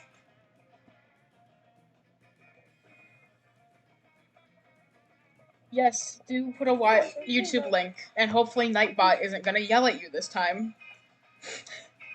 Ooh. I'm like 10% sure I fixed Nightbot. Dahlia whips out an enormous bag of shrimp and peanuts and starts stuffing them down Vern's throat. Ah, he screams. Stop that. We're just triggering his allergies, bro.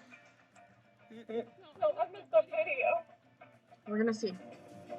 If you manage a team, you have to try Monday.com. Monday.com is a platform to track. Still going.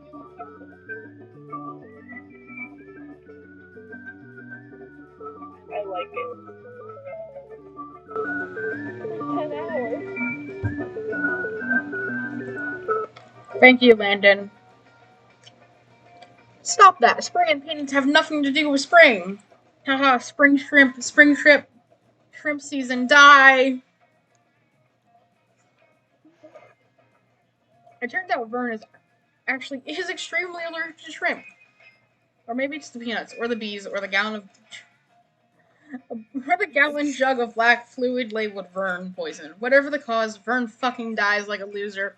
You dance on his stunner shades. Yes, summer is victorious. Also, I have quite a few shrimp left. You wanna have a shrimp party? Hell yes, shrimp party. You dunk them in the Vern poison. It's harmless to you and actually quite poisonous, or delicious. You gain 2 creativity and 1 bold. Okay, do you guys mind if I need to go take a pee-pee? No. Fun. I was gonna say, it doesn't matter your guys' opinion, because I'm gonna do it anyways. I kind of want to get this game to play it through myself, but also I feel like it just wouldn't be the same without our voices, and also I've been thinking about it and I realize I feel bad that I voiced exactly 2 characters. I mean, I've been voicing no one this playthrough, so I feel like I'm voicing a lot. I feel so bad because one of the 2 characters I voiced is a spirit possessing one of yours. Oh, Connie's, I don't even remember anymore. I think Connie's 90% of these voices, but I love it. I did kind of want to voice Malia, but I didn't want to deprive Connie of that. Valid. I'm going to be actually physically fucking crushed if I get this messed up. Because we love getting stick bug blazes. Like, actually physically crushed if I don't get. I love Milo so much. I would die for them. And then we'll give you a nice journey to the afterlife, too. Not if I get rejected. Just wait for some other Reaper to find you. Still absolutely obsessed with, like, yeah, well, I gotta go do my work. I'm 3 days late on here. Come with me because you're cute. You're dumb as shit and trying to eat dog food, but come with me. They have good taste. I think I've only messed 2 of those, so it's okay.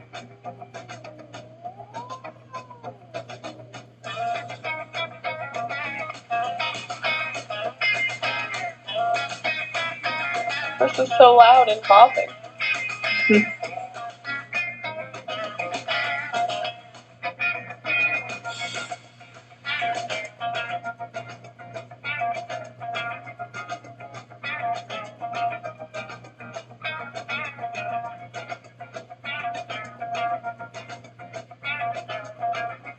God, I love Adam Shot.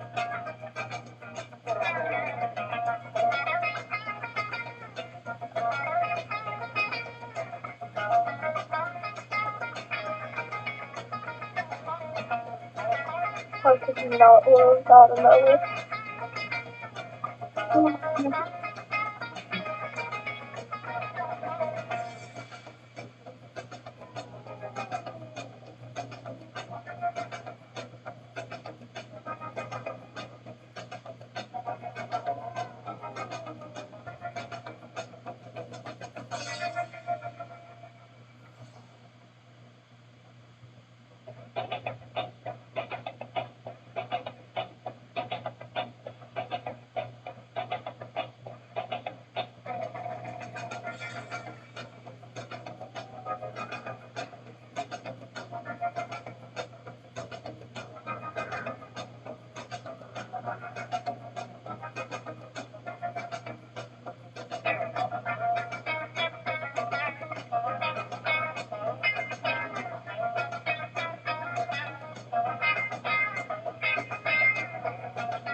her feelings.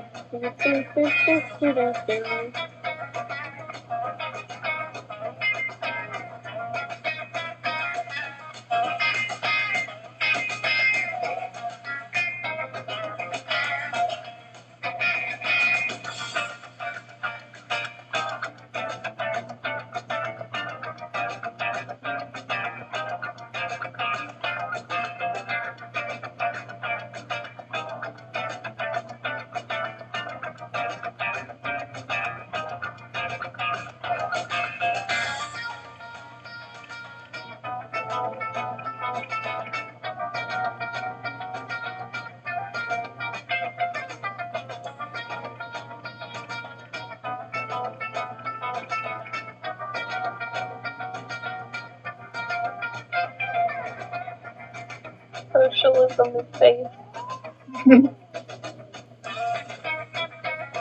Oh my god, Landon. Communism owns.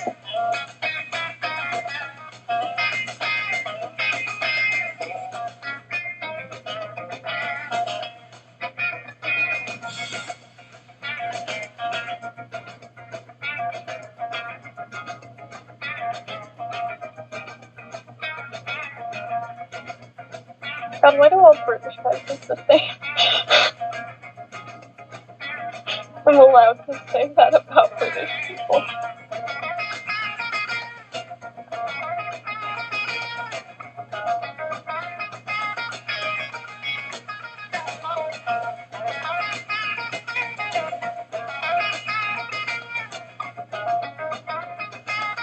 I breathe 9.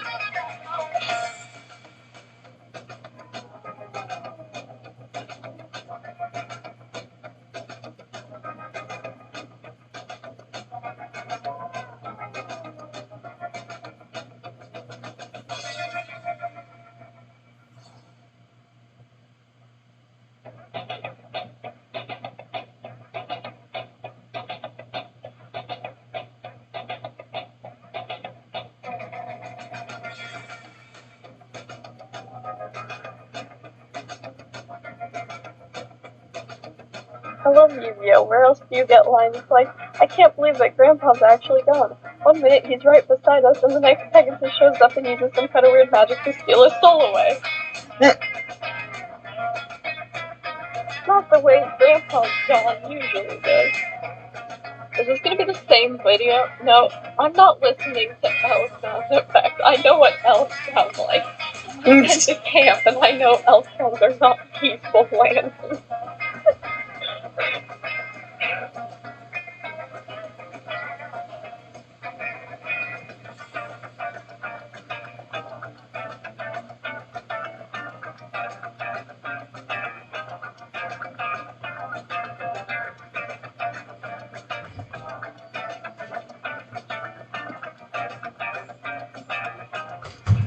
I fucking love getting stick bugged.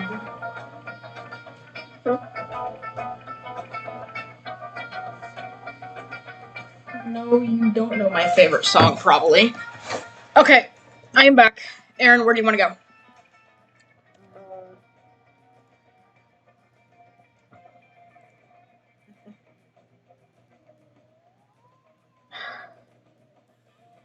I want the elk sound.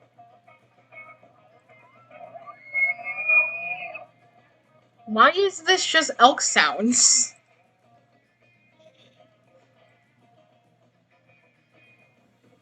Why isn't there an app? I'm not watching that. That will get me That makes striked. me listen to Jake Paul. Where do you want to Woods. go? Yes, sir. Bunch of edible mushrooms. You trip a whole bunch. Vaporwave God. You're searching the forest for the perfect tree to carve your love interest initials into when you stumble across Calculester and Joy. They seem agitated. I do not understand. Is not the raccoon's blood supposed to remain inside of its body? Yes, Cal, but her blood will out and Spectrum is seriously injured, and that's why I'm worried about it. But why is it injured? Because it's so sort of me doing my climactic encounter with my latest monster of the week, absorbing an attack that would otherwise have killed. Sorry for saying monster of the week. I'm not sure if that's the sense of term. No need to apologize. Technically, I am a soulless automaton, not a monster. Also, I am physically incapable of being offended. But you have not answered my question. Being injured seems to be a suboptimal state of affairs. Why then did the raccoon allow itself to be injured? It doesn't allow itself to be injured. That's not how it works. But can it not simply repair the affected body systems with a generous application of epoxy and aluminum plating? That is how I handle such mishaps. No, that would be super lethal for a living creature. It would. But then, all of the other animals I have Oh my god. Are you saying that I... no. Oh dear. Alert, critical introspection imminent, total emotional collapse likely. You gave the computer an emotional breakdown. Good job. That's out of it. I don't have time to deal with your comical feelings, but I'm just entertaining life right now. I'm trying to save this raccoon's life. I am sorry, friend Joy, that my impending psychological meltdown is inconvenient for you. Brian, why can't you do this? Only if Brian can help save my life. You could do that, can't you, Brian? Yeah, well, you got 10 smarts. Sure, totally. I mean, all you've got to do is...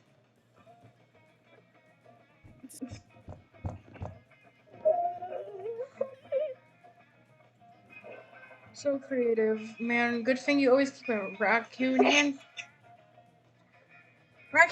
puppet nearby. You usually only use it for sex stuff, but this is almost as good. You surreptitiously slip your hand inside the puppet and start making totally uninjured raccoon noises. Calculus stops freaking out and looks at you curiously.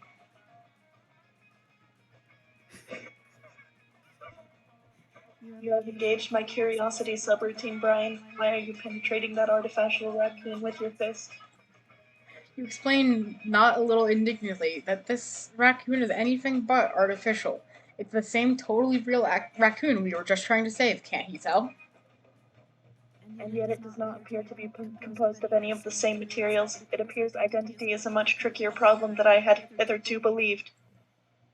No, don't let him bullshit you, Cal. Brian has clearly decided that trying to pass a hand puppet off his raccoon is easier than being a good person. You didn't get to be the world's first or foremost raccoon puppeteer by admitted defeat. You instead double down on your puppet's raccoony antics. But Joy, would a fake raccoon be digging through that garbage can with such alacrity? Oh, come on, where did that garbage can even come from? We're in the woods. Raccoons are renowned for their ability to locate garbage, Joy, yet more proof that we are dealing with the real deal. And look, now it is wearing an old banana peel on its head as if it is a toupee. Is your soft, veiny heart not warmed by this pantomime?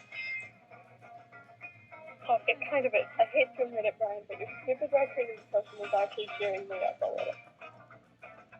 Even if it's not doing shit to bring that actual raccoon back to life. But that's where Joy's wrong. Your lighthearted antics were so whimsical that they healed their injured raccoon's wounds with the power of laughter. Also, raccoon will do anything, including claw its way back from the verge of death to get at a can full of garbage. Oh, that was way more than it had any right to. You see, great things happen when you stop giving a shit about what you're supposed to do and just fuck around with hand puppets instead. You gain 2 charm and 1 fun. Dr. House.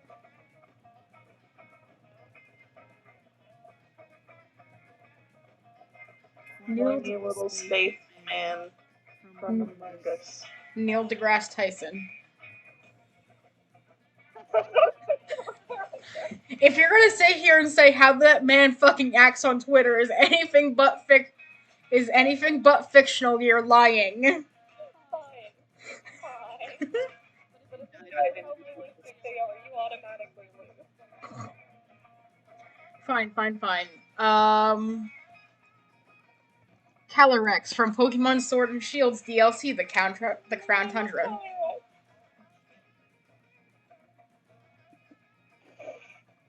Are you a funny astronaut?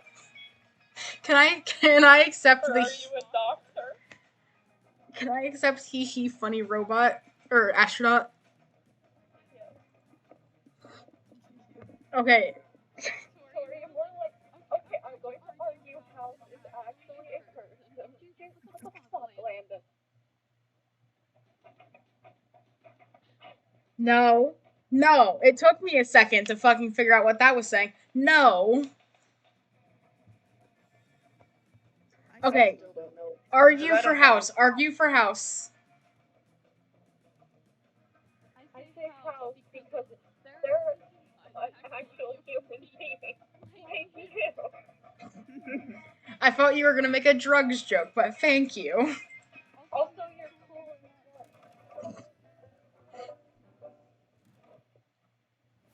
Why do the games always pick on me?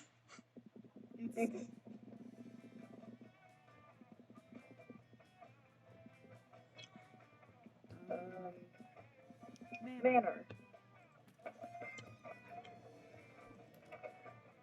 Brian, you can't escape your fate. Soon you'll gain boldness. After that, something weird will happen to you. It could be great or terrible. You don't want something potentially terrible to happen to you. You stay put to make sure you don't get extra boldness per the voice's prediction. Look at you trying to defy destiny itself. That takes some bravery. Here, have 2 boldness.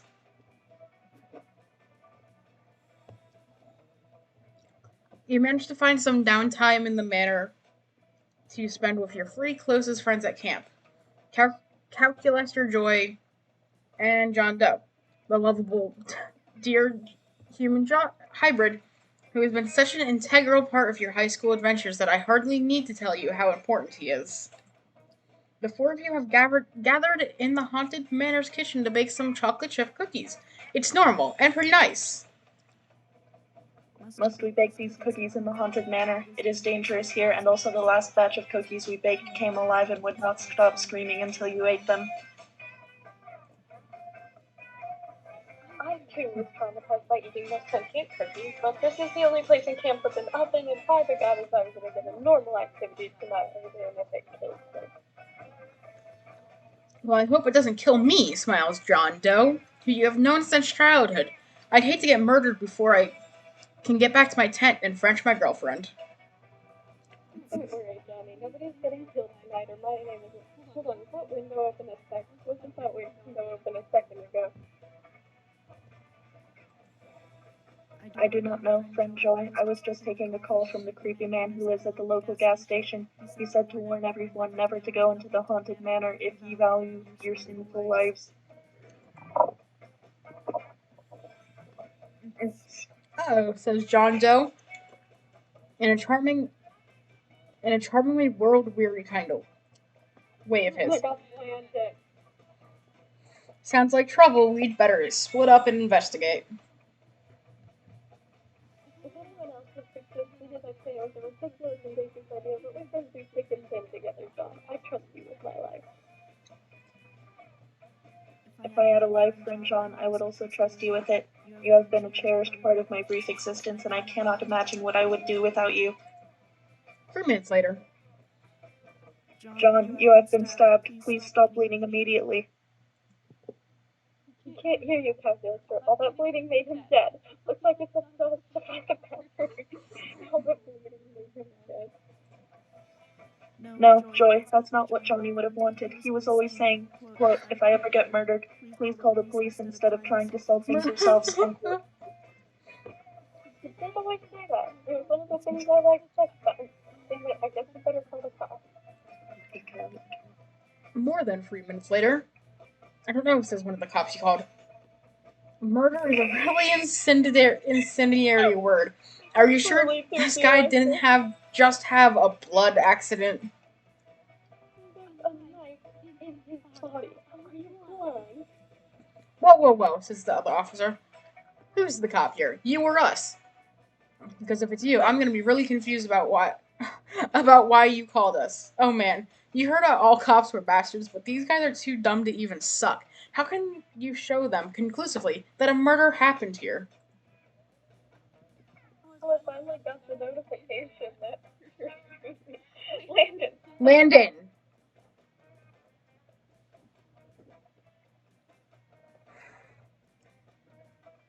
I want to say the first one. Just let Landon get his funky little platypus.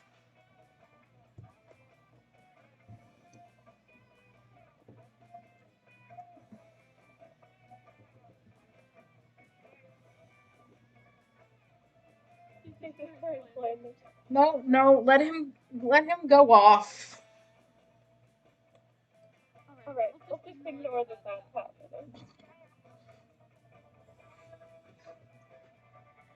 You said the first one you wanted, Aaron? Yeah, but then again, the second one is so dumb that I feel like you know how these things go. First Got one. the smart to the top one. So bold.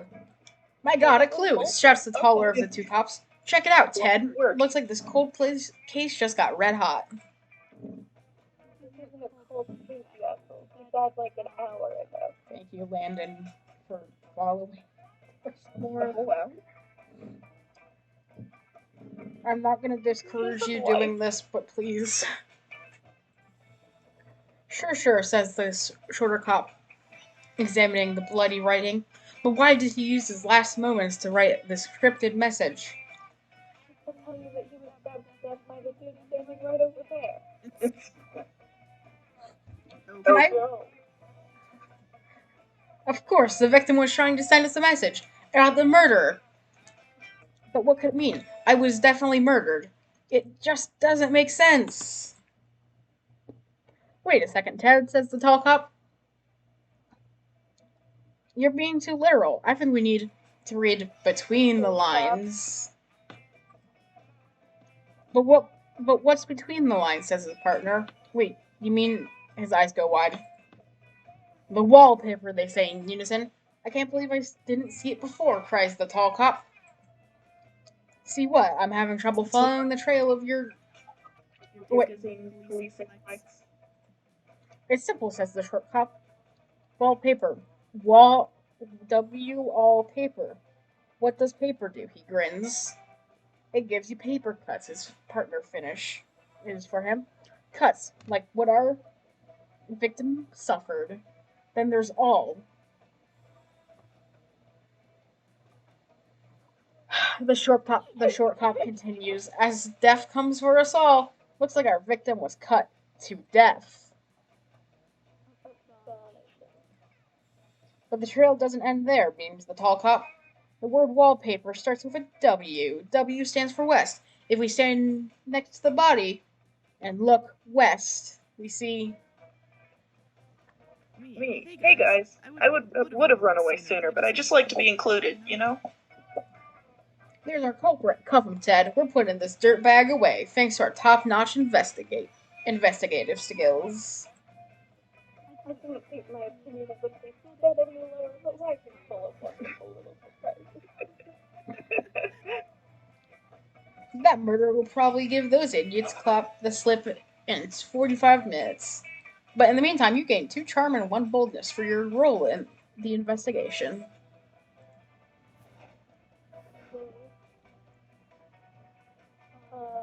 Landon. I guess so late.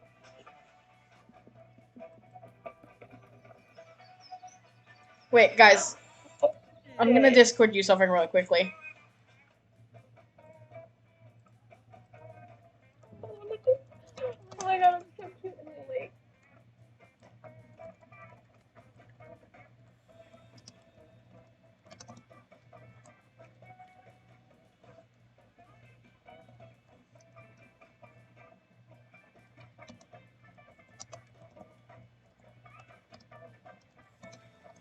Yeah, can do.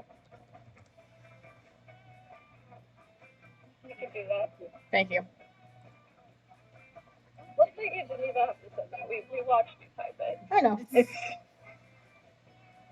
That day, like, you start a super soaker fight that turns into an all-out war. The enemy team manages to capture the...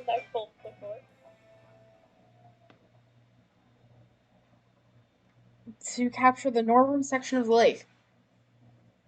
But you take a few of their members hostage and learn their empire's weakness. You lead a full-scale infiltration. Thousands of soldiers get totally soaked, TM. It's a bloodbath.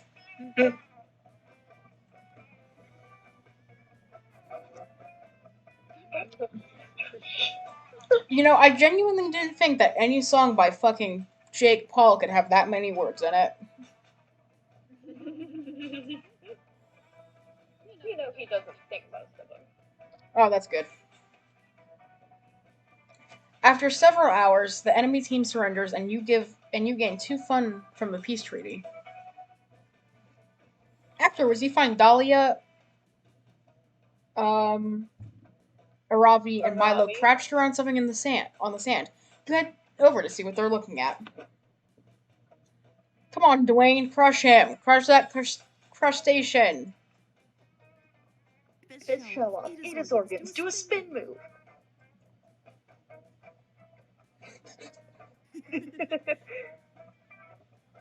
Try moving a few centimeters to the left, where I can get a better photo of you. Oh my god. You get close enough to see what they're yelling at. 2 hermit crabs are facing off against each other in a ring of other agitated hermit crabs. This is it. The Hermit Crab Fight Club spoken of in Monster Camp Legend. Right now it looks anything but legendary, though. The crab they're calling Dwayne is getting its shell shocked by a much larger and handsomer crab. The fight is soon over.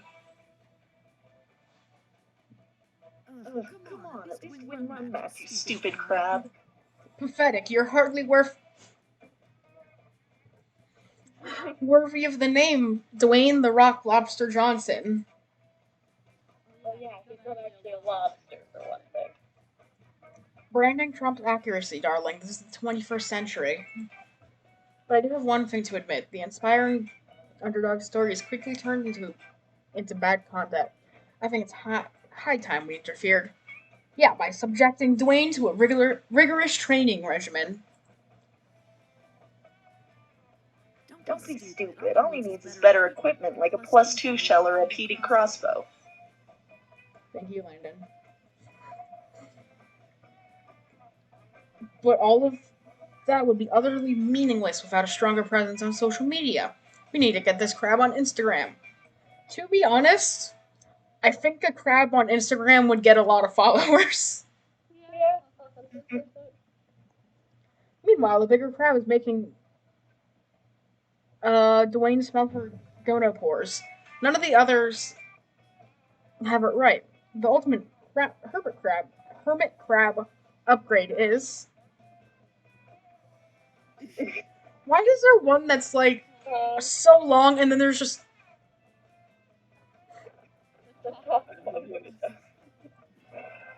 Yes, triumphing over one's inner demons is a great way to build a brand. Fans love it when you experience a devastating personal tragedy live online. Remember, you can't spell the contents of your soul without contents. Agreed. A well-executed redemption arc will provide ample moments for training montages. Emotional growth, training Have fun, montages. Landon. That's gonna take... Heart emoji. I vote we speedrun this shit. Here, I brought crab steroids. Before anyone can subject, Aravi jams a syringe full of between Dwayne's armor plates and shoots him full of crustacean muscle juice. There, simple. He'll get strong and he'll murder the other crabs. Life half. Bye. Go to sleep. It's 1 a.m. But soon... Only midnight for Landon. No, it would only be like 11 p.m. for Landon. Oh damn, you're going to bed early. Monson has become addicted to steroids. Who could have foreseen this? This is what we get for skipping the training montage. Never skip the training montage, Aravi. Calm down, you two. I think the steroid addiction might actually be a good thing. Don't you see? This is the low point of the redemption arc. All we need to do is get Dwayne off steroids, and he'll be redeemed in the eyes of the audience.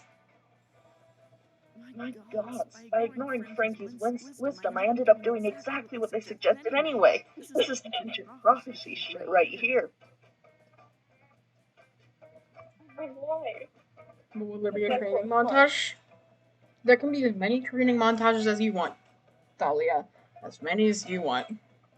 17 training montages later, plus an additional training montage to train you all in how to do good training montages. Well, I've certainly learned a valuable lesson about attempting to contradict Frankie's advice. Also that giving steroids to hermit crabs is wrong. I've learned that it's possible to do training montage inside of a training montage. And I've learned that my younger followers really identify with hermit crabs for some reason. Probably something to do with the economy. Everybody wins. Everybody includes you. You gain 2 smart and 1 creativity. I'm not dumb as shit anymore.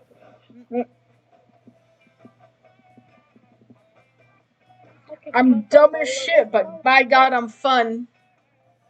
I'm a Rambo.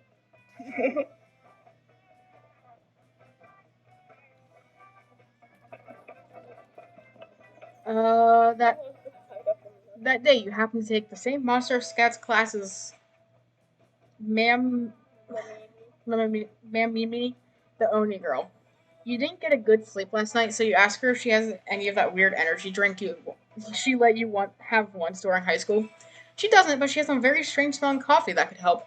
Where does this girl even find these weird ass drinks?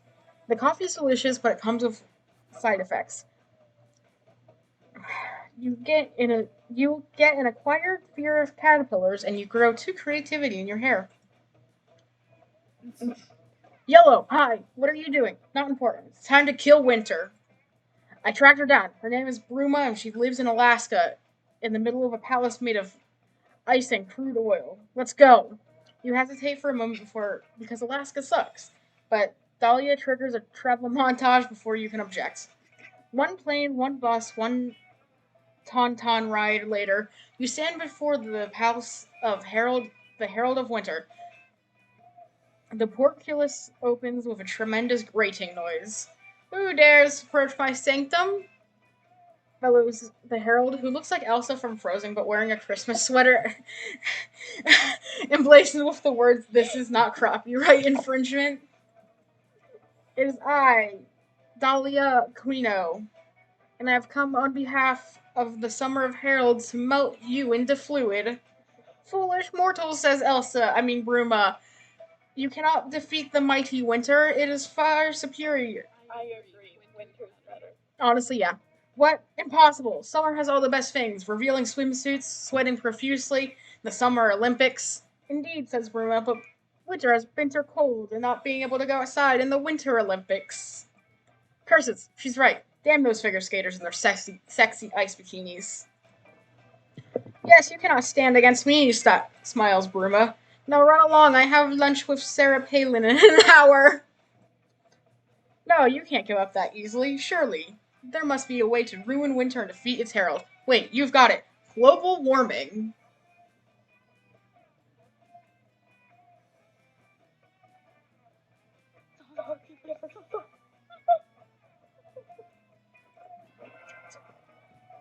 Truly a fiendish plan. Here, use my emergency socks.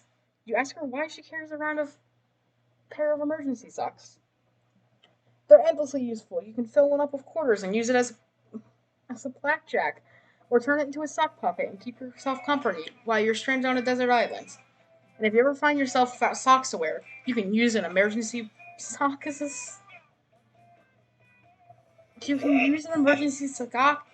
ski mask and rob a sock store. But of course, the most powerful use is to give them as a gift to your enemy, thus demoralizing them because they expected something better. Quick, put them in an elaborately gift-wrapped box and affix a thoughtful note. That'll show her. You do as instructed and quickly present Brumo with the gift. What's this, she says. A present for me? Just a moment we were about to fight, but I'm so delighted. I've forgotten all about that. Let's see what's inside, shall we? Oh my, it's socks? What the hell, you guys? You know I wanted a bathtub made of crystal. You knew! Ugh, I don't even wear socks. I wear leggings. Socks are totally incompatible with my character design. It's not even Christmas and you ruined Christmas. You ruined it so bad there's never going to be Christmas again. I quit. Brumo melts into a very annoyed liquid before your eyes. You've done it. Winter is defeated. All the snow in Alaska. All the snow in Alaska melts and all the reindeer fucking die. Serves them right. Reindeer suck. Great work, Yellow. Maybe it's just the sun and climate change, but I think I feel myself warming up to you, wink. It's definitely the climate change.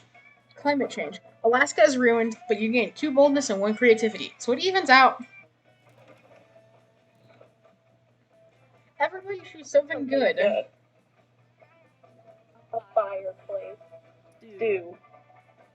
Avocado. A very different thing. So avocado is last. I don't know, I feel like morning dew has hundreds of possibilities. I said stew. Oops. Dew. It's You know, I'm sure I could come up with something creative. We'll just pretend you said dew. it's Because I thought of like morning dew and like, yeah, that's nice.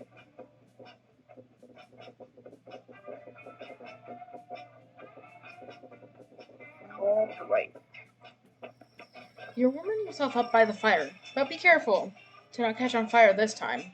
Long story, don't worry. But suddenly, joy, you have to share. No, I do. If you want a magical artifact of your own, then dedicate your life to saving the world, train in magic, and go on adventures to get one. You can't do none of that and then just demand that you get a the incredibly rare voodoo doll from Sexy. But what if I really want it? And you should have thought of that before ignoring all of my requests for help, if not actively sabotaging all of my shopping wishes. I did all that before I knew there was going to be a voodoo doll, but sexy, involved. But now I want to help save the world. Okay, next time she can come along, and if there's an artifact you get, you can have a turn with that. What? No. Let me have it now. I have a medical condition where if I don't get what I want, I'll beat people up. Oof. You better step in before this gets ugly, or than it already is. Oh my god! I tell Damien to shut up. I love him, but I want to tell him to shut the fuck up. That's ridiculous. I respect boundaries all the time. Well, except for the physical boundaries between countries and other territories. And the boundaries between good and evil. And the boundaries people set when, oh, fuck. Yeah. Okay, wait. So, if I respect your boundaries, you'll give me the voodoo doll bus sexy later? Whatever. Just put laws and states between us before that. Because the further our boundaries from each other is, the more powerful the voodoo doll but sexy gets. Really? Is that true? Sure. Damien dashes off to put as much distance as possible between himself and Joy for magical artifact purposes. That was actually surprisingly easy. Thanks, Brian. You appreciate Joy's gratitude, and as an added bonus, you get tons of alone time, because any time Joy gets within eyesight of Damien, he immediately runs away. Sweet.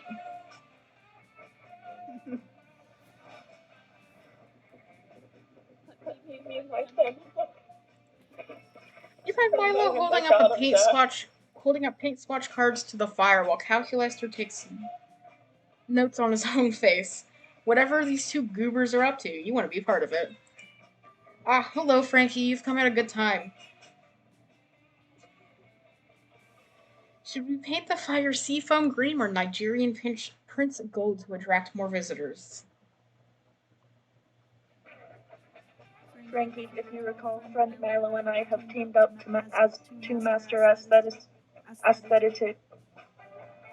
You got it. statisticians to flip old properties and restore them. Properties such as the campfire. Aestheticians. You've undoubtedly noticed that the same core group of patrons return to this locale with no new tourism blossoming. Which means it's the duty of Cal and Milo, house flippers, to restore this campfire to its former glory to attract new visitors. Ooh, Mikey! You can make the point that this is a summer camp, and the reason that no one but your group visits the campfire because you're the only people here. We're hitting on monsters, but you'd rather see where these hot nerds take their conversation. Oh, instead of paint, maybe we can completely refurbish the campfire into a firework. It's fire's much trendier cousin. Friend Milo, if I may propose an alternate idea, I believe the reason the campfire's tourism has declined is because we are no longer utilizing it for its antiquated function. Through extensive research, I have found that primitive humans and monsters used fire for warmth and food, but with modern technology, its purpose is all but moot. We should update the fire's functionality and make it a utility again, lest it be phased into obsolescence like gramophones or Blockbuster. Mikey, I'm literally friends with you on Steam. I've only seen you playing Phasmophobia on and off. But Calculester, to improve the usefulness of an object goes against our very nature as flippers. We dabble in aesthetics, not actual product improvements. I disagree. I believe it is important to improve, adapt, and evolve. I myself undergo regular software updates in this constant pursuit of my best self.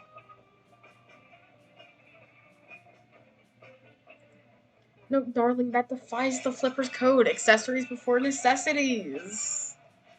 Okay, now seems like a good time to elbow your way into the convo. What's the best way for Calculester and Milo to improve the campfire?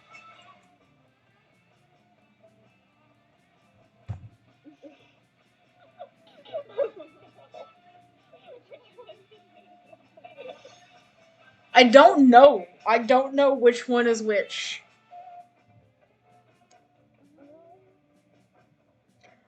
I feel if don't trust me. Candle is the aesthetic one.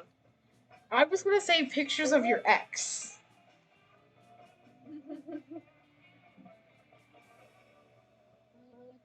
No. I mean, one is more aesthetic than function, but Either of them can go. They can go either way, if you ask me. they really can.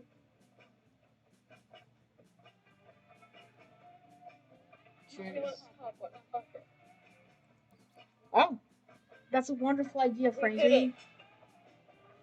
Frivolous fragrances are all the rage now. Look at the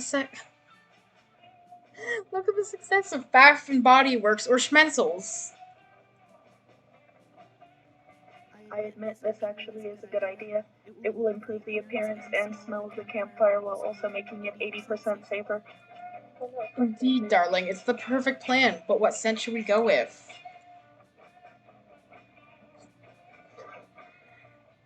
Something perhaps that will still mesh with the... Something that will still mesh with Camp Spooky's rustic summer atmosphere, like Virgin Laundry or Passion of the Lioness in summer heat. Yeah, if you got free G's and only free G's in Stardew, you're not winning. Actually, let's go with a Midnight Romance. Let's go for Midnight Romance scented candle. A good interior designer always works with the mood of the space. Even if that space is outside. Are those truly fragrances? My research indicates that none of those things have a smell. Oh, Calculester, they don't need to. The scented candle's true purpose is to only further worsen the lighting of a room while increasing its innate sexual energy. Oh, and all this time I assumed I didn't understand scented candles because I don't have a nose. What a relief. I appreciate your eye for aesthetics, Frankie. Perhaps you and I could be an aesthetically pleasing pair. Something so much better than actual real life romance. Looks like the scent of midnight romance is already all around you. Who says smells have to be real in order to be in the air? I also like citrus candle, but I love the smell of so much. But I didn't bring it with me because I can't light it. You're loitering by the campfire when you notice Avari and Dahlia whispering to each other and giggling. You're terrified of them both, but the giggling is adorable. Ah, Yellow, join us. Avari and I are having our official weekly. Aravi and I are having our official weekly girl talk sesh. We both love girl talk. So what? It's a guilty pleasure. If you tell anyone, I'll kill you. Haha, indeed. Both Aravi and I, are masters of the battlefield and masters of the feminine arts. It's so nice to talk to someone who gets it. It kinda is. Speaking of which, I wanted to ask you, who does your war paint? You were rocking that Furioso charcoal look when we were beheading those undead beasts. Hell yeah, I do my war paint myself. It's a critical part of my battle ritual. No way. That's sick, Dahlia. I usually have Hex do mine. I kinda suck at blending. One time I tried to do a smoky eye and accidentally set my forehead on fire. Me too. I love doing the Robin with it. I would do it every day, but the only life is done for main story battles, and I'm so very lazy and unreliable. Psh. Aravi, war paint should be done anytime you're in combat. That's how warriors channel their inner blood horniness. You gotta do it for you, you know? Bullshit. I can't see my own war paint. It makes no sense to spend 20 minutes doing it if it's just gonna be the last thing a few side quest lords see before they die. I can't technically die, but if I could, I would want my last memory to be a Celia in a Braveheart looking at blue and white war paint look. Holy shit, I would look amazing in Braveheart war paint. And I've been meaning to conquer Scotland for a while. Oh, that's sick. Well, Dahlia, maybe we could do matching war paint looks sometime. That would be so intimidating. Can you imagine? Our enemies would cower at the sight of us. They already do, but they would cower even more. Okay, obviously I'm going to be matching war paint on people, so what do you go for? Hand canvas, urban canvas, knife art, what do you think, Yellow? You're not a war paint expert, but you are an expert in impressing your crush. These two cuties have pretty different aesthetics, though. What do you suggest?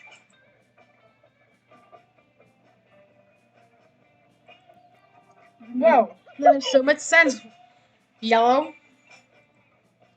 I keep watching war paint tutorials on YouTube, and they're always talking about how you should focus on your inner beauty. And inner beauty makes no sense to me. Why do I have to make my insides look beautiful when I know that my buff blue outside is gorgeous? Okay, you're definitely gorgeous, like, for sure. But don't you think inner beauty is important too? You're always talking about the heart of the warrior and stuff.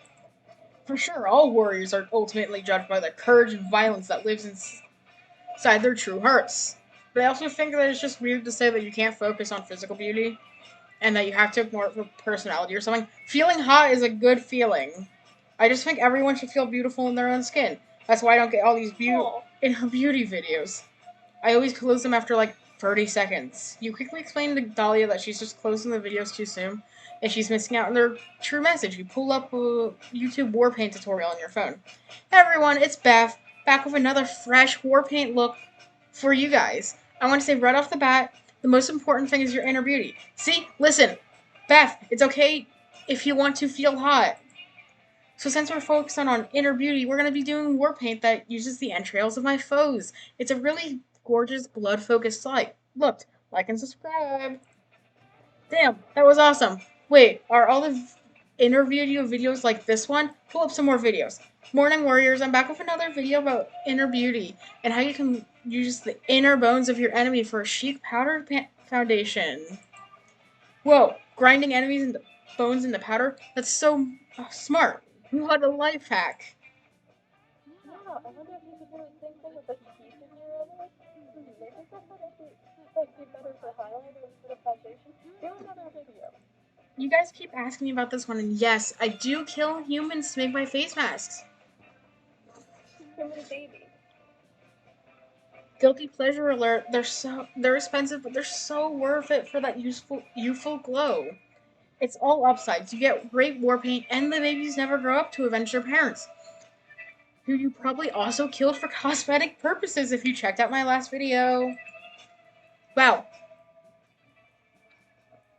I literally never say this I literally never say this because it almost never happens, but I was wrong. These Inner Beauty videos have some next level war paint techniques. Hell Yeah, they do. Come on, Hex. Let's leave Dahlia and Yellow on their own for a while. I want to go try out that Entrails-inspired look with an orc corpse. Today was awesome. Thanks for challenging me to go out of my comfort zone, Yellow. You know, you have tons of Inner Beauty yourself. I get the feeling your internal organs are just a lovely shade of red, you know? I also like your personality. Hell yeah, you impressed Dahlia so much that she's talking to you about internal organs. And maybe the next organ you two will discuss will be the heart. God, I hate myself. Really good timing on that one, I'll admit. Just had to fit that in there.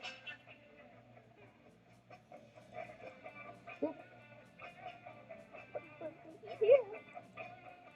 And this extraordinary thing seems great here. And the boxes doesn't away, but I have a feeling you're reckless enough to give them a try, right? Yeah? What about this one? This is a video of the dude in the cafe. I want to say this. He's recording a stupid video and someone opens the door on him in the last minute and he immediately turns icon and play. Oh, fuck that one! I know exactly which one you're talking about. Hold on. What's the diversity higher? Really pretty. Icon explain. Wait, hold on. I'm pulling up the video. Just give me a second.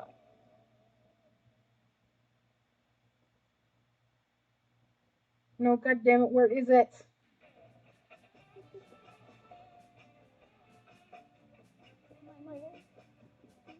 I'm the diversity higher. He's so funny though.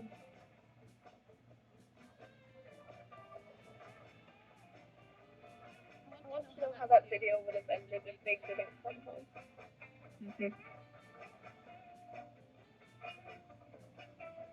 Okay, which one do you want? Phobia shots or mystery box? Huh? You're so cute, I'll take them. Yeah, totally. I was thinking you're talking about it.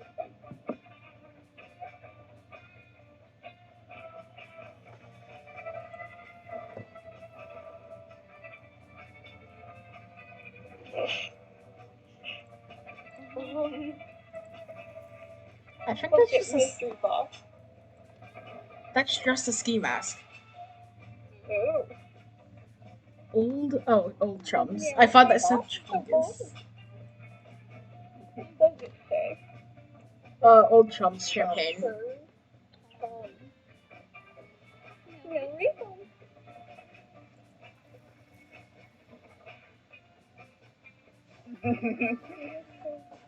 No idea if I got the recipe right. Wanna try it?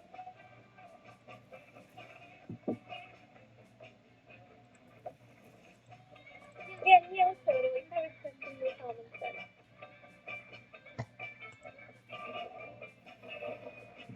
Alright, let's see. I'm thinking phobia shots. Yeah. You know what they say. You can't overcome your fears. Drink them. I can get behind that.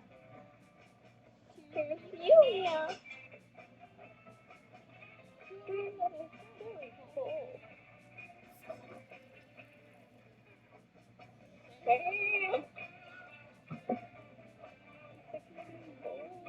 Oh fuck. That's just so meager compared to you guys. The feeling is alive. It's like the inside of your own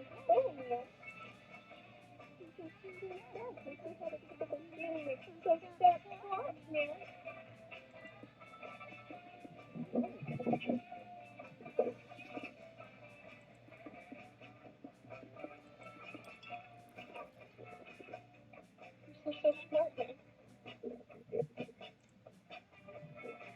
Oh, the old Thomas campaign. I think your share was a good friend. Start putting your old Thomas pocket, learning from each other. Look, I finally benefiting from all of your guys' advice. It can only go up from here. I'm so sorry to whoever I take. And yeah, I'm putting me together or worse. I don't even get to choose a stat. I just get to choose which one of you to rod. Oh god. I'm so sorry, Brian, but all of your stats are higher than mine. Yeah, Oh, that's you do get to choose. Ooh, I get to choose. I'm taking your creativity. It's mine now. worse. This is my partner I need before you skip all over me. Yeah, I could have picked any of my other stats and it would have been much worse. Choose a I'm color. choosing a nice purple. Like a nice deep royal purple. With a hint of red. I found it. Ash gray.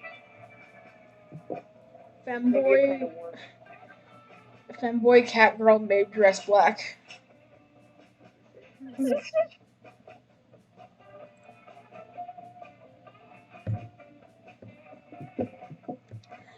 Gotta admit, I think I'd go for purple. Yeah, nice red purple, like not quite the color of wine. Okay. Fuck it, it's just wine. It's just I feel like this game would have an ash flavored soda. It probably would. I don't know if On that's. the other hand, it does have a collection of bugs as a drink too. It also has one drink that's just a single bug in a jar. What am I feeling? Let's go the lake. I feel like fun's more applicable. How to game fun while camping with my six charismatic friends. Step 1, go to the lake. Step 2, wait, that's it? Why hasn't that worked for you yet? Oh wait, you just gained 2 fun. Thanks, Cosmopolitan. Later, you're working on your tan and Milo's working on sun bleaching their bones. When you hear something heavy wash onto the beach. Ooh, look, Frankie, a little makeshift raft has washed ashore. It's so rustic and handmade. Come take my picture on it. It's good for me to seem crafty for my Pinterest following. Oh, would you look at that? There's even a cute little corpse on board. I'll pose next to him. Hashtag accidental model. However, before Milo can even make a peace sign with the corpse's rigor mortis hands, it speaks. Please help me. The shriveled man croaks. I've just escaped from a deserted island in the middle of the lake. I have been stranded since 1993. I need food. I need uncontaminated water. Please, if you could.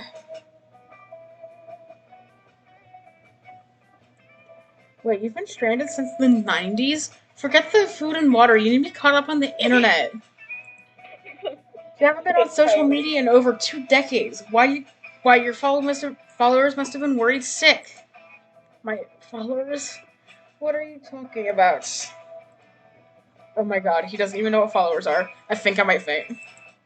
I mean, I remember AOL chat rooms. Deafening dial-up sound was sometimes the only sensory memory I had while I was stranded on that desolate wasteland of AOL. Nobody remembers AOL. Don't just stand there, Frankie. This man is clearly delusional from lack of digital exposure. Please, you have to reintegrate him into internet society. He's basically a savage. Yeah, clearly this guy's dehydration can wait. How can you and Milo reconnect him to the web?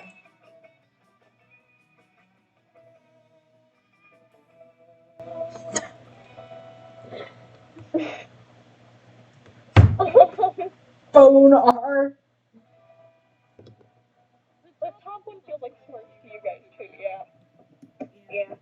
Probably. To go with the bottom one. Well, I'm not Um, trying to. I'm sorry, what is Boner? Oh heavens, poor soul doesn't even know about Boner. Hopefully he's at least heard of Fire and selfie sticks. You see, my darling Castaway, Boner is a meetup app that allows its users to make meaningful connections with each other. Okay, but if I may interrupt you again, what is an app? Oh dear God. This is like speaking a whole new language. We're Cantonese. We're old. You try to explain to the castaway what a app is. You even show him Milo's smartphone for emphasis.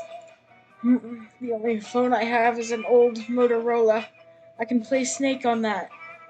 Is Snake an app? Well, no, not exactly, or at all. At least we're making progress. Where's your phone? I left it on the island. You didn't bring it with you. No wonder you're so malnourished.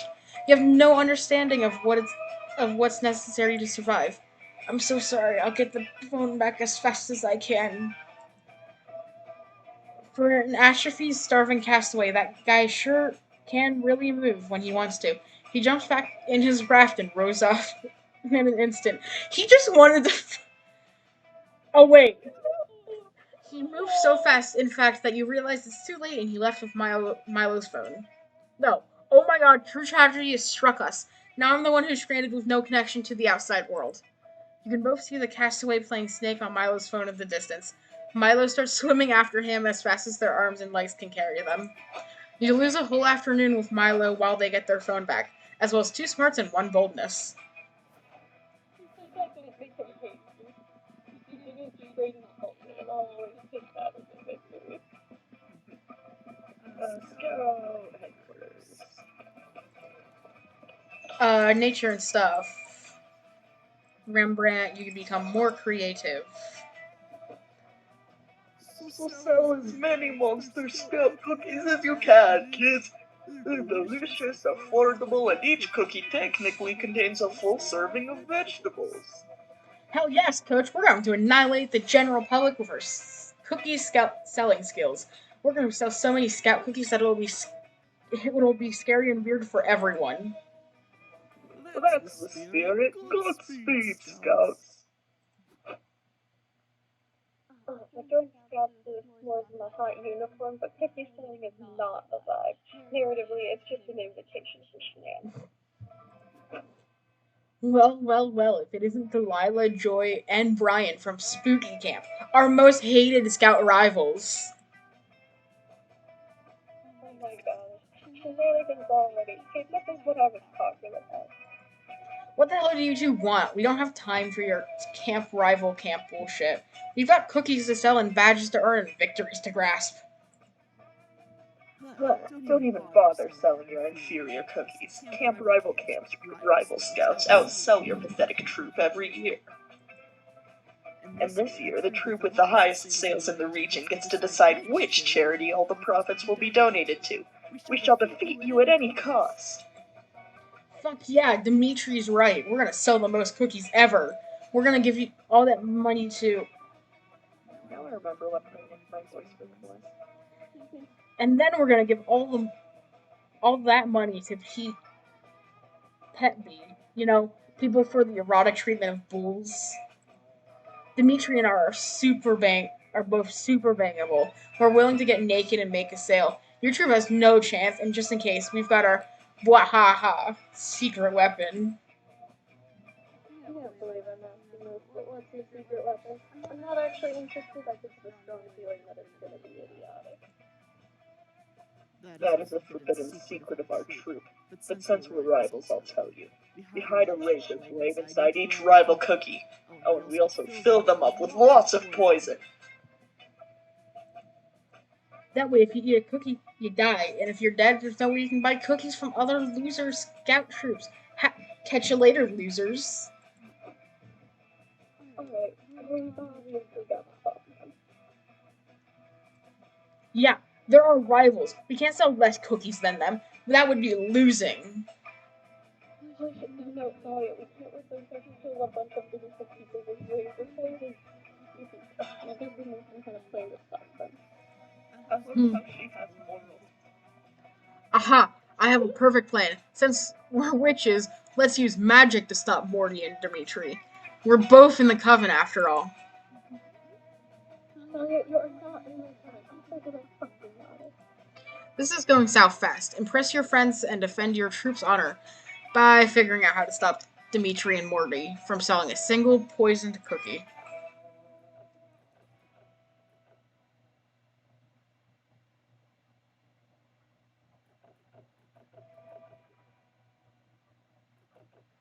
The second one? So bold. The solution here is obvious. You suggest tricking Morty and Dimitri into thinking they're in a classic post-apocalyptic Mad Max cookies are currency situation. Normally I would say that plan is completely idiotic. Then there's just Dimitri and Morty might be stupid enough to actually buy it. You chase down Morty and Dimitri before they sell any cookies. In a very convincing speech, you break the news to them. Society has collapsed. You also mentioned that a new world order has designated cookies are currency. So cookies are now extremely valuable. Yep, Ryan is right. I just wish we hadn't sold our cookies, you know? We'd be super rich if we had kept them. Psst, Dimitri, think about it for a second. We have a lot of cookies. Maybe this means we're hot and rich instead of just hot. God, you're right. But wait, how rich are we? Joy, what's the exchange rate for a single cookie in the new society? $100,000, I guess. Dimitri, we're billionaires. Do you understand how fuckable that makes us?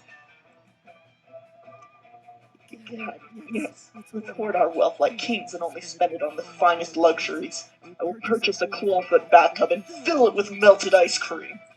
Yeah, and now that I'm a billionaire minotaur, I'm gonna buy a private island. And make the whole thing into an orgy zone. And call it Fuck Island. And oh my god, we can both get matching BFF tattoos using ink made out of pure diamonds. Let's go do that immediately. No one shall ever touch our valuable cookie treasure. Wow, this is what he thought himself. That worked literally perfectly. Nice one, Brian. Yeah, it was a pretty good idea. But I do kind of wish that we weren't really in a Mad Max post-apocalyptic scenario. I'm really good at fighting on moving vehicles. Society hasn't actually collapsed, but just in case it does, you're relieved to have Joy and Dahlia on your side. Your strategic alliances get you 2 charm and 1 creativity.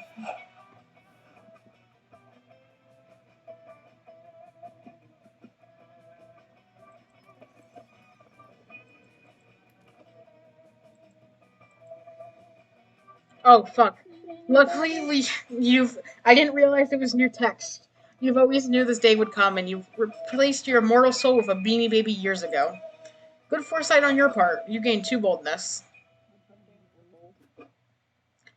You link up with Dahlia afterwards. She practices headbutting rocks while you give her pointers on headbutting rocks.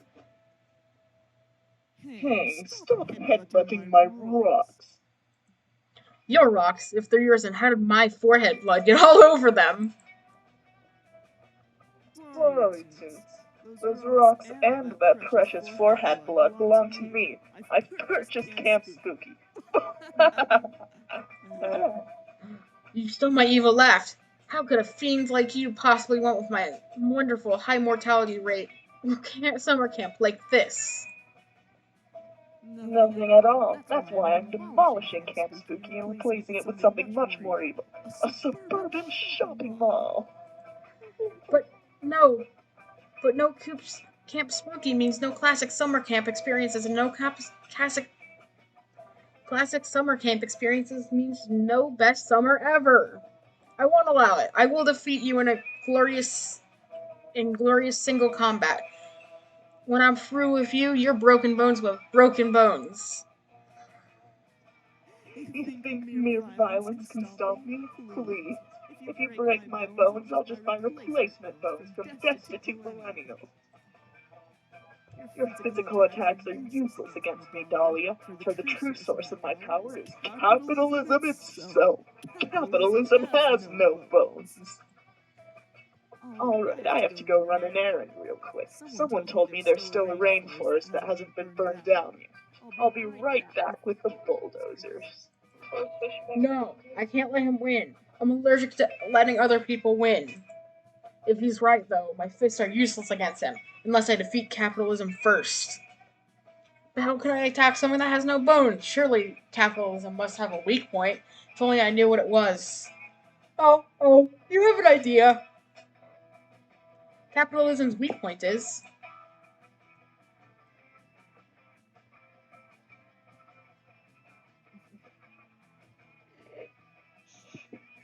I know exactly which one I want to say.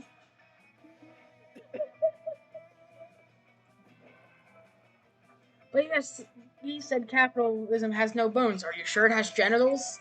Of course it does. How do you manage to fuck the poor so hard?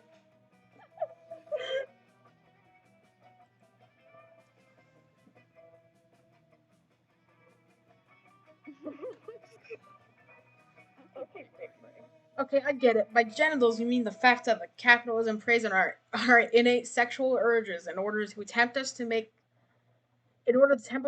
purchasing decisions that are ultimately against our greater social interests. Thus perpetuating a cycle of consumption which empowers the elites while keeping the poor destitute. Yeah, that's for sure what you meant. That's brilliant. Then we just need to stop that and we'll be victorious. But I used up all my think power in that one big sentence.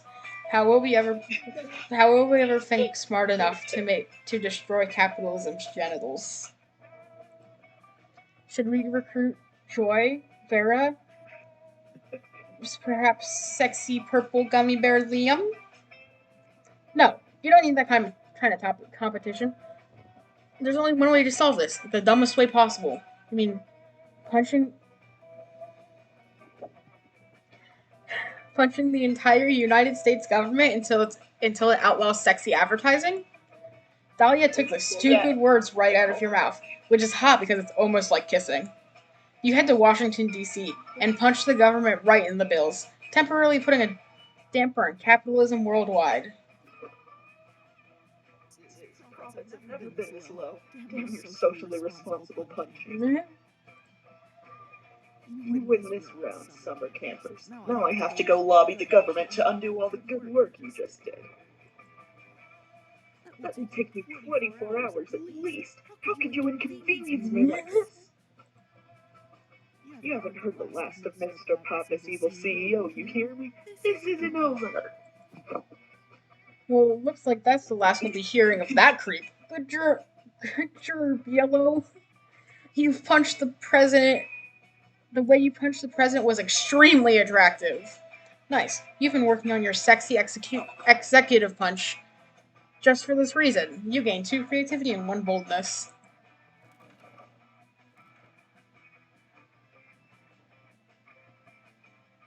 Something bad. The fall of the USSR.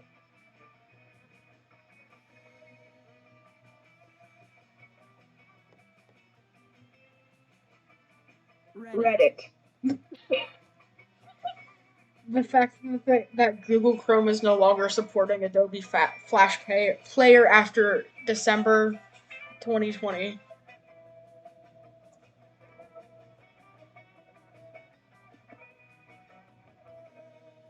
Flaming death of Flash sauce. Flaming, Oh, look. sauce. Honestly, I think Flaming Reddit would probably be, I don't know, of its spiciest, which would be spiciest. I do think flaming Reddit sauce would be most incendiary, which is similar to spicy. Yeah, I think we have to give it to Reddit here. Thank you.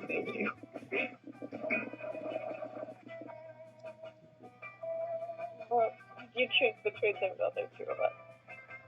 Fall of USSR or Adobe Flash?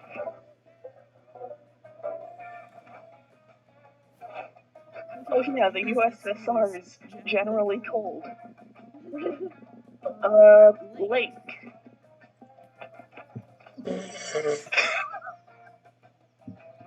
Seems like you're having a good time. You decide to go relax in the lake for a bit. Camp Spooky gets pretty crazy, so it's nice to just float on the water and chill. You end up falling asleep and wake up to realize you floated halfway across the lake into a crab rave. The crabs are just confused as you are, but they just invite you to rave with them. Their party is surprisingly popping. You gain 1 invite to the next crab rave and 2 fun. You are about to fight a bee that insulted your honor. You ready your first strike when Joy grabs you and pulls you aside. Got a minute? I want to show you something. Also, I'm pretty sure you'll die if we fight that beehive. You hesitate for a moment. Your feelings for Joy overtake your hatred for the bee that implied you were too dumb to even sting. Just wanted to show you this little clearing I found. Turns out it's a perfect place to watch the sunset. The view of flowers, and more importantly, no one else knows about this spot. Part of me that you won't help anyone about it. It's not that I don't love our other friends, but sometimes I just need a quiet place where I can think and breathe and not have shenanigans or whimsical tomfoolery. You sit down with Joy to watch the sunset together. You blush, think about how she shared this secret with you. Joy leans on your shoulder. You double blush. Listen, Bryce, there's something I want you to know. I think I have feelings for you. The sun is setting. Joy is blushing. You ate enough fiber for breakfast. The mood is right. You lean in for a kiss. When Joy stops you. Oh, there's Stallion. I'm tempted, but just because we like each other doesn't mean we should be a thing. There are more important things than our feelings. Like how I love story will say, like having story arcs for this season. As the protagonist, I have certain responsibilities. I know you know this, but critics can interpret this kind of love arc as filler. Even the moving love stories can be written off as an excuse to attract a bigger audience. And don't get me wrong, I'm not trying to please the critics, it's our adventure, but I can't help but think about it a little. Let's say we end up having a heart together. What would make it interesting? What's the hook? Huh. You've been so busy chasing after love interest so summer that you never reflected on how good of a love interest you would be yourself. Any ideas, Brian? How can we get the audience to see you the way I do? My hand.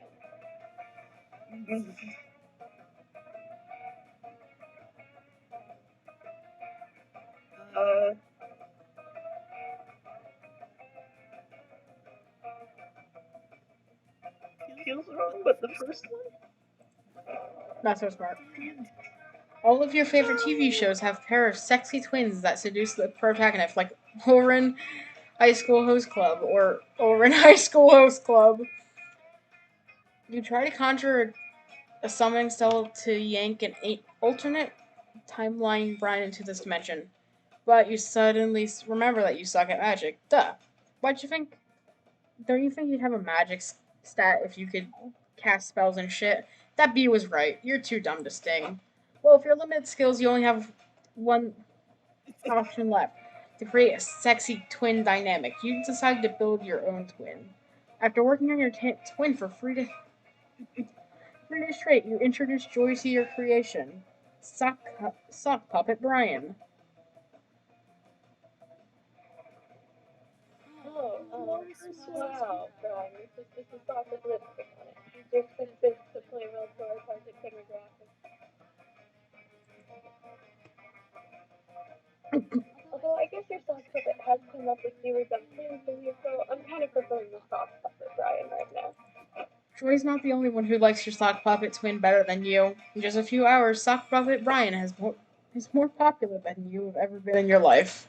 The sock puppet is getting dates with all of the perfect 10s around camp.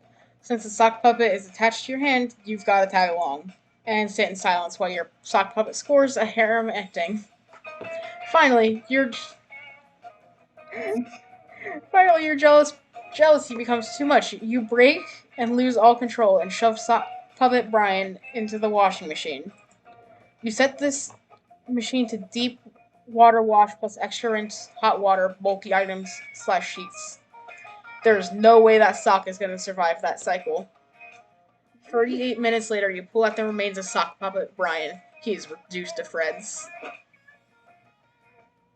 Wait, Brian, what are you doing with that relationship? What is that piece of top in your hand? Where is Sock Puppet Brian? No one can prove that you murdered sock puppet Brian, but everyone has assumed you did and hates you anyways. A documentary crew comes up to camp and helps you all summer for series called Making a Murderer 2, Brian's Murderers Murdering. Joy sees the documentary and forbids you from ever joining a Coven-related story arc. You've lost your chance at love and your reputation as a non-murderer and free time charm.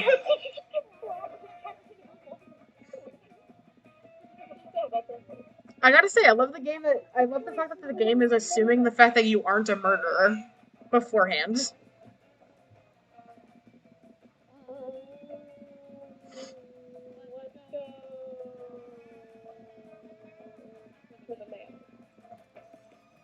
You decide to get your tarot cards and read while you're in the haunted manor. The wicked little lady who offered you the service said it'd be fun. The first card she flips over shows a photorealistic of you flying on a hang glider directing you into power lines. Is that good, you ask the psychic? She wordlessly puts her cards away and vanishes into the darkness. It's probably fine. You gain 2 boldness and a fun new phobia. That means infinite possibility. I know my tarot. That evening, Milo invites you to the lake for a bit of night swimming. Good thing you packed your birthday suit. Oh, Frankie, I'm so glad you could be here. Our days are here at camp are often so chaotic and crowded. It's lovely to spend some one-on-one time with you. Are you ready to go swimming? I must admit, darling, I've always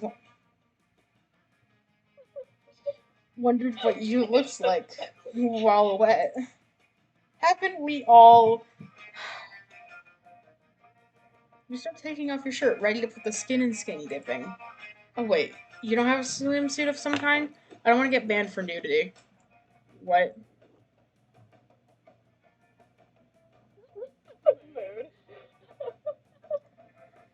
Just give me a moment to prop up my phone on this rock. Oh, and shout out to KatieCat99 for the follow. Welcome to our happy dating family. Oh, Frankie, it appears that it is Roxy Girl's birthday. Would you give her a quick shout out for me while I set up my tripod? What the hell is going on? Did Milo turn this date into an orgy without consulting you? I mean, not that you'd be mad, but a heads up is always nice. Huh? No. I'm streaming our date. I hope you don't mind. I just love sharing things I like with my followers. And I really like you.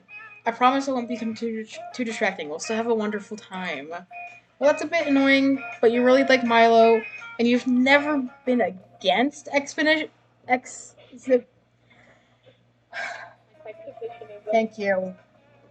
So fuck it. Maybe this could be sexy. Excellent. Let's get this date started.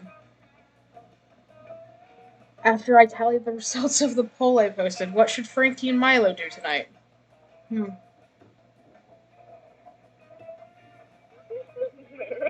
It looks like most people voted for follow me back, please. Don't worry, Frankie. Responding to these 3,468 follow requests will only take a minute. Look, fuck that. Never trust the attention-starved masses to do a monster fucker's job. Suggest a different way that you can have a fun date while still improving Milo's stream. Literally just fuck. I'm like 10% sure people will actually watch that.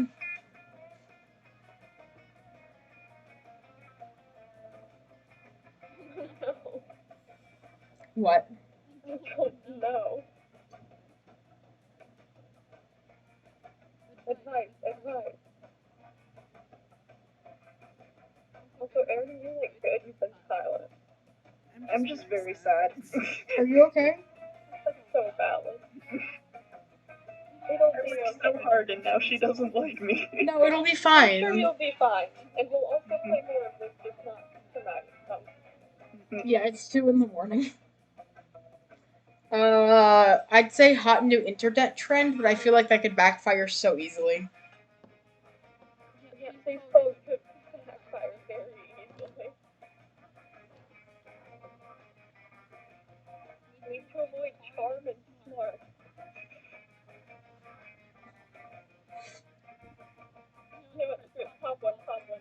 So creative. Yes.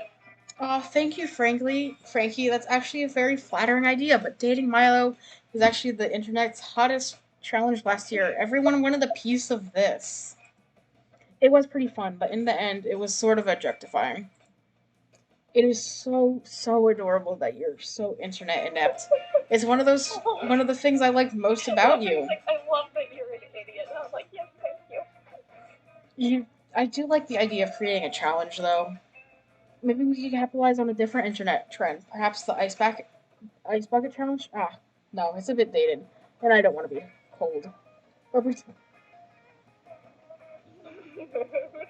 or we could do the ass eating challenge. It encapsulates two of Gen Z's favorite things: food and thickness.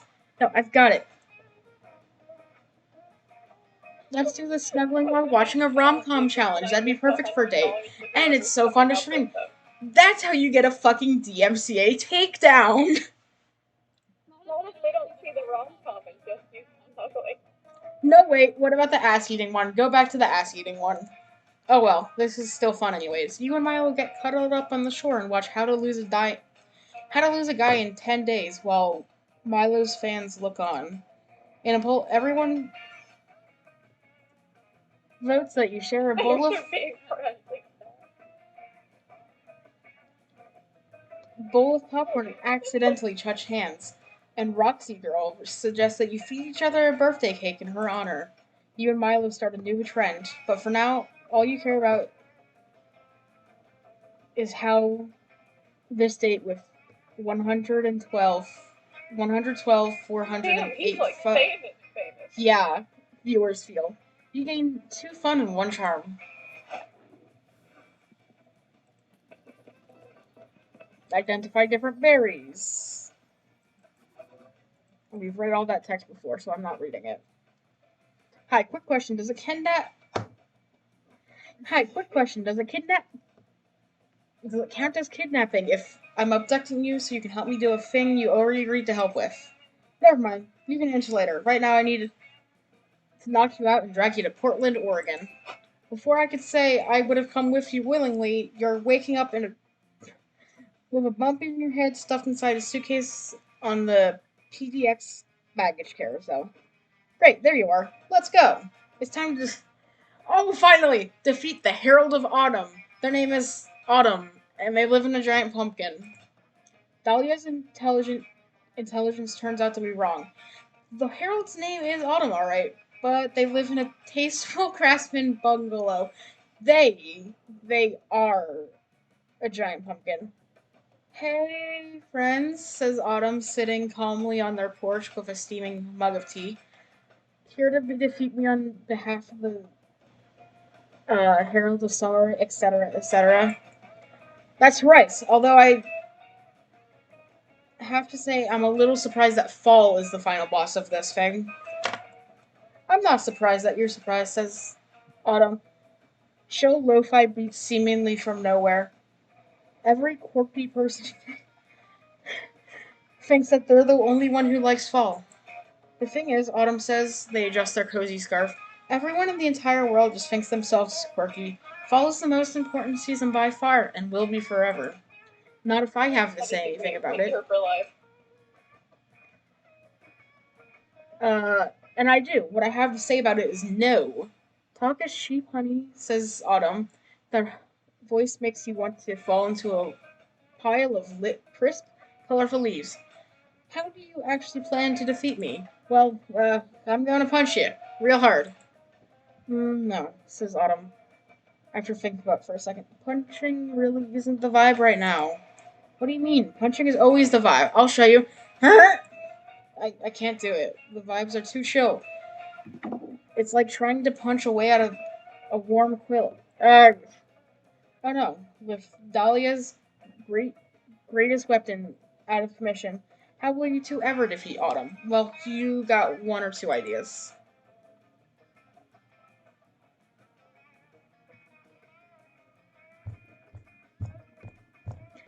Oh my god. Fuck. Autumn takes one look at your vial of pumpkin spice poison and rolls her jack-o'-lantern eyes. Right? Yeah, Yeah, I would have done the Christmas Please, they say. They sigh. You're not going to get me at. You openly described. It's not poison. It's pumpkin spice poison. But that's even worse. I mean, I'm a pumpkin myself. That would be cannibalism.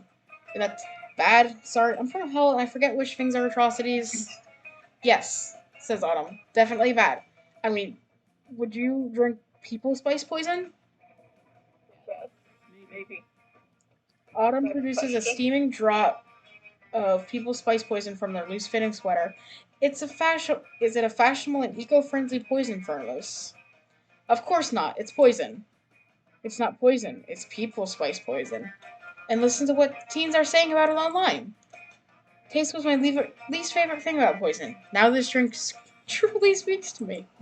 My mom told me I shouldn't jump off a cliff if my friends did. She said nothing about drinking poison. Hashtag a latte to literally die for. You're insane if the opinions of a bunch of teens are gonna make us yell. Why did you just chug the thermos full of poison? You couldn't help it. The FOMO was just too strong. Hello, darling. Hello, darlings. Did someone just stupidly drink poison in here? I got a notification to pick up a soul at this address. Ah, it's just you. For the last time, Yellow, I'm not gonna rape your soul for free just because we go to some camp, to the same camp. Figure this out on your own. I have to go capitalize on this hot new people spice poison trend. It's all your fault. I'm gonna take my frustration out on a small country via warfare. Thanks for nothing, poison loser. On the bright side, Milo refusing to reap you means that you didn't die. On the downside, everything else.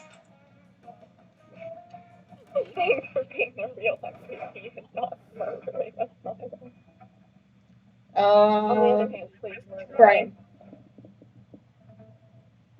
I'm sure you'll be fine. you'll be fine. You got calculus your last time. Oh, right, I forgot Wait, no I didn't. He Yeah, just no, rejected me in a no, I different didn't. way. Oh yeah, you're right. How did I forget about that? I would commit murder to get like that.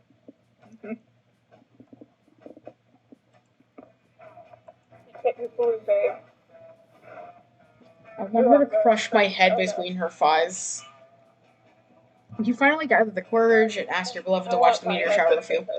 The two of us, a summer fling? What a novel idea. But I think I have an even better idea. What if I run a poll to see what my fans think before I respond? Okay, setting up. Great. Now we just have to wait for people to start voting. And, 43,277 people voted. Don't date Frankie, which is kind of impressive in 5 minutes. You can stop rubbing it in now.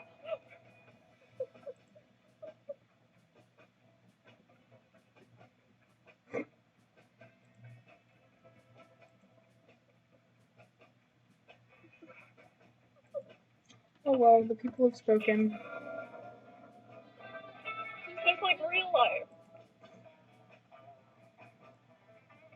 You cover yourself in leaves. And a smile that camouflages you yourself as a person who's okay. But you fool no one. Everyone sees you're broken inside from the rejection. You couldn't even. Okay. Fuck!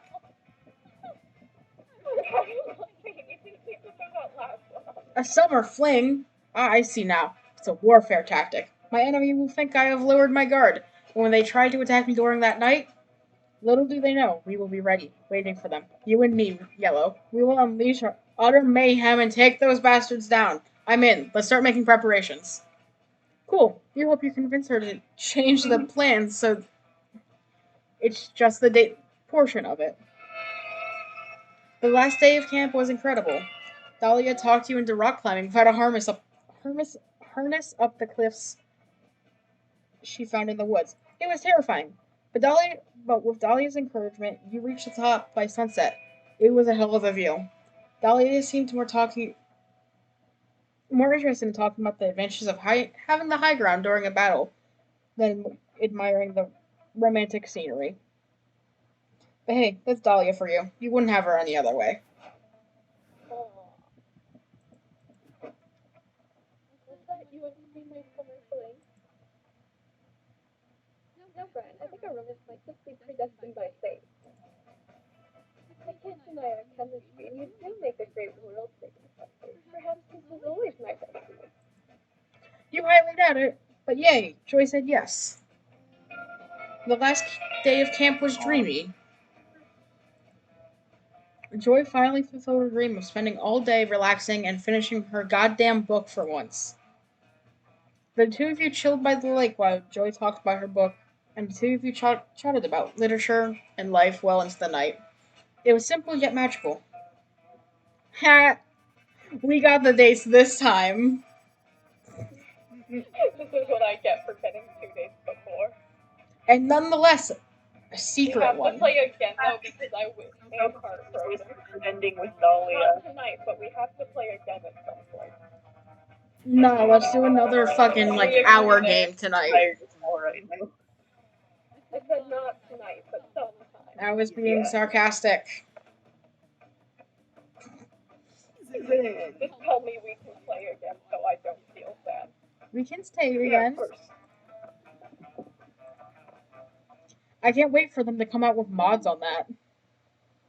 God, yeah. Well, tonight was oddly successful. You two today while I try and get this shit ended. Alright, good night, y'all. God, I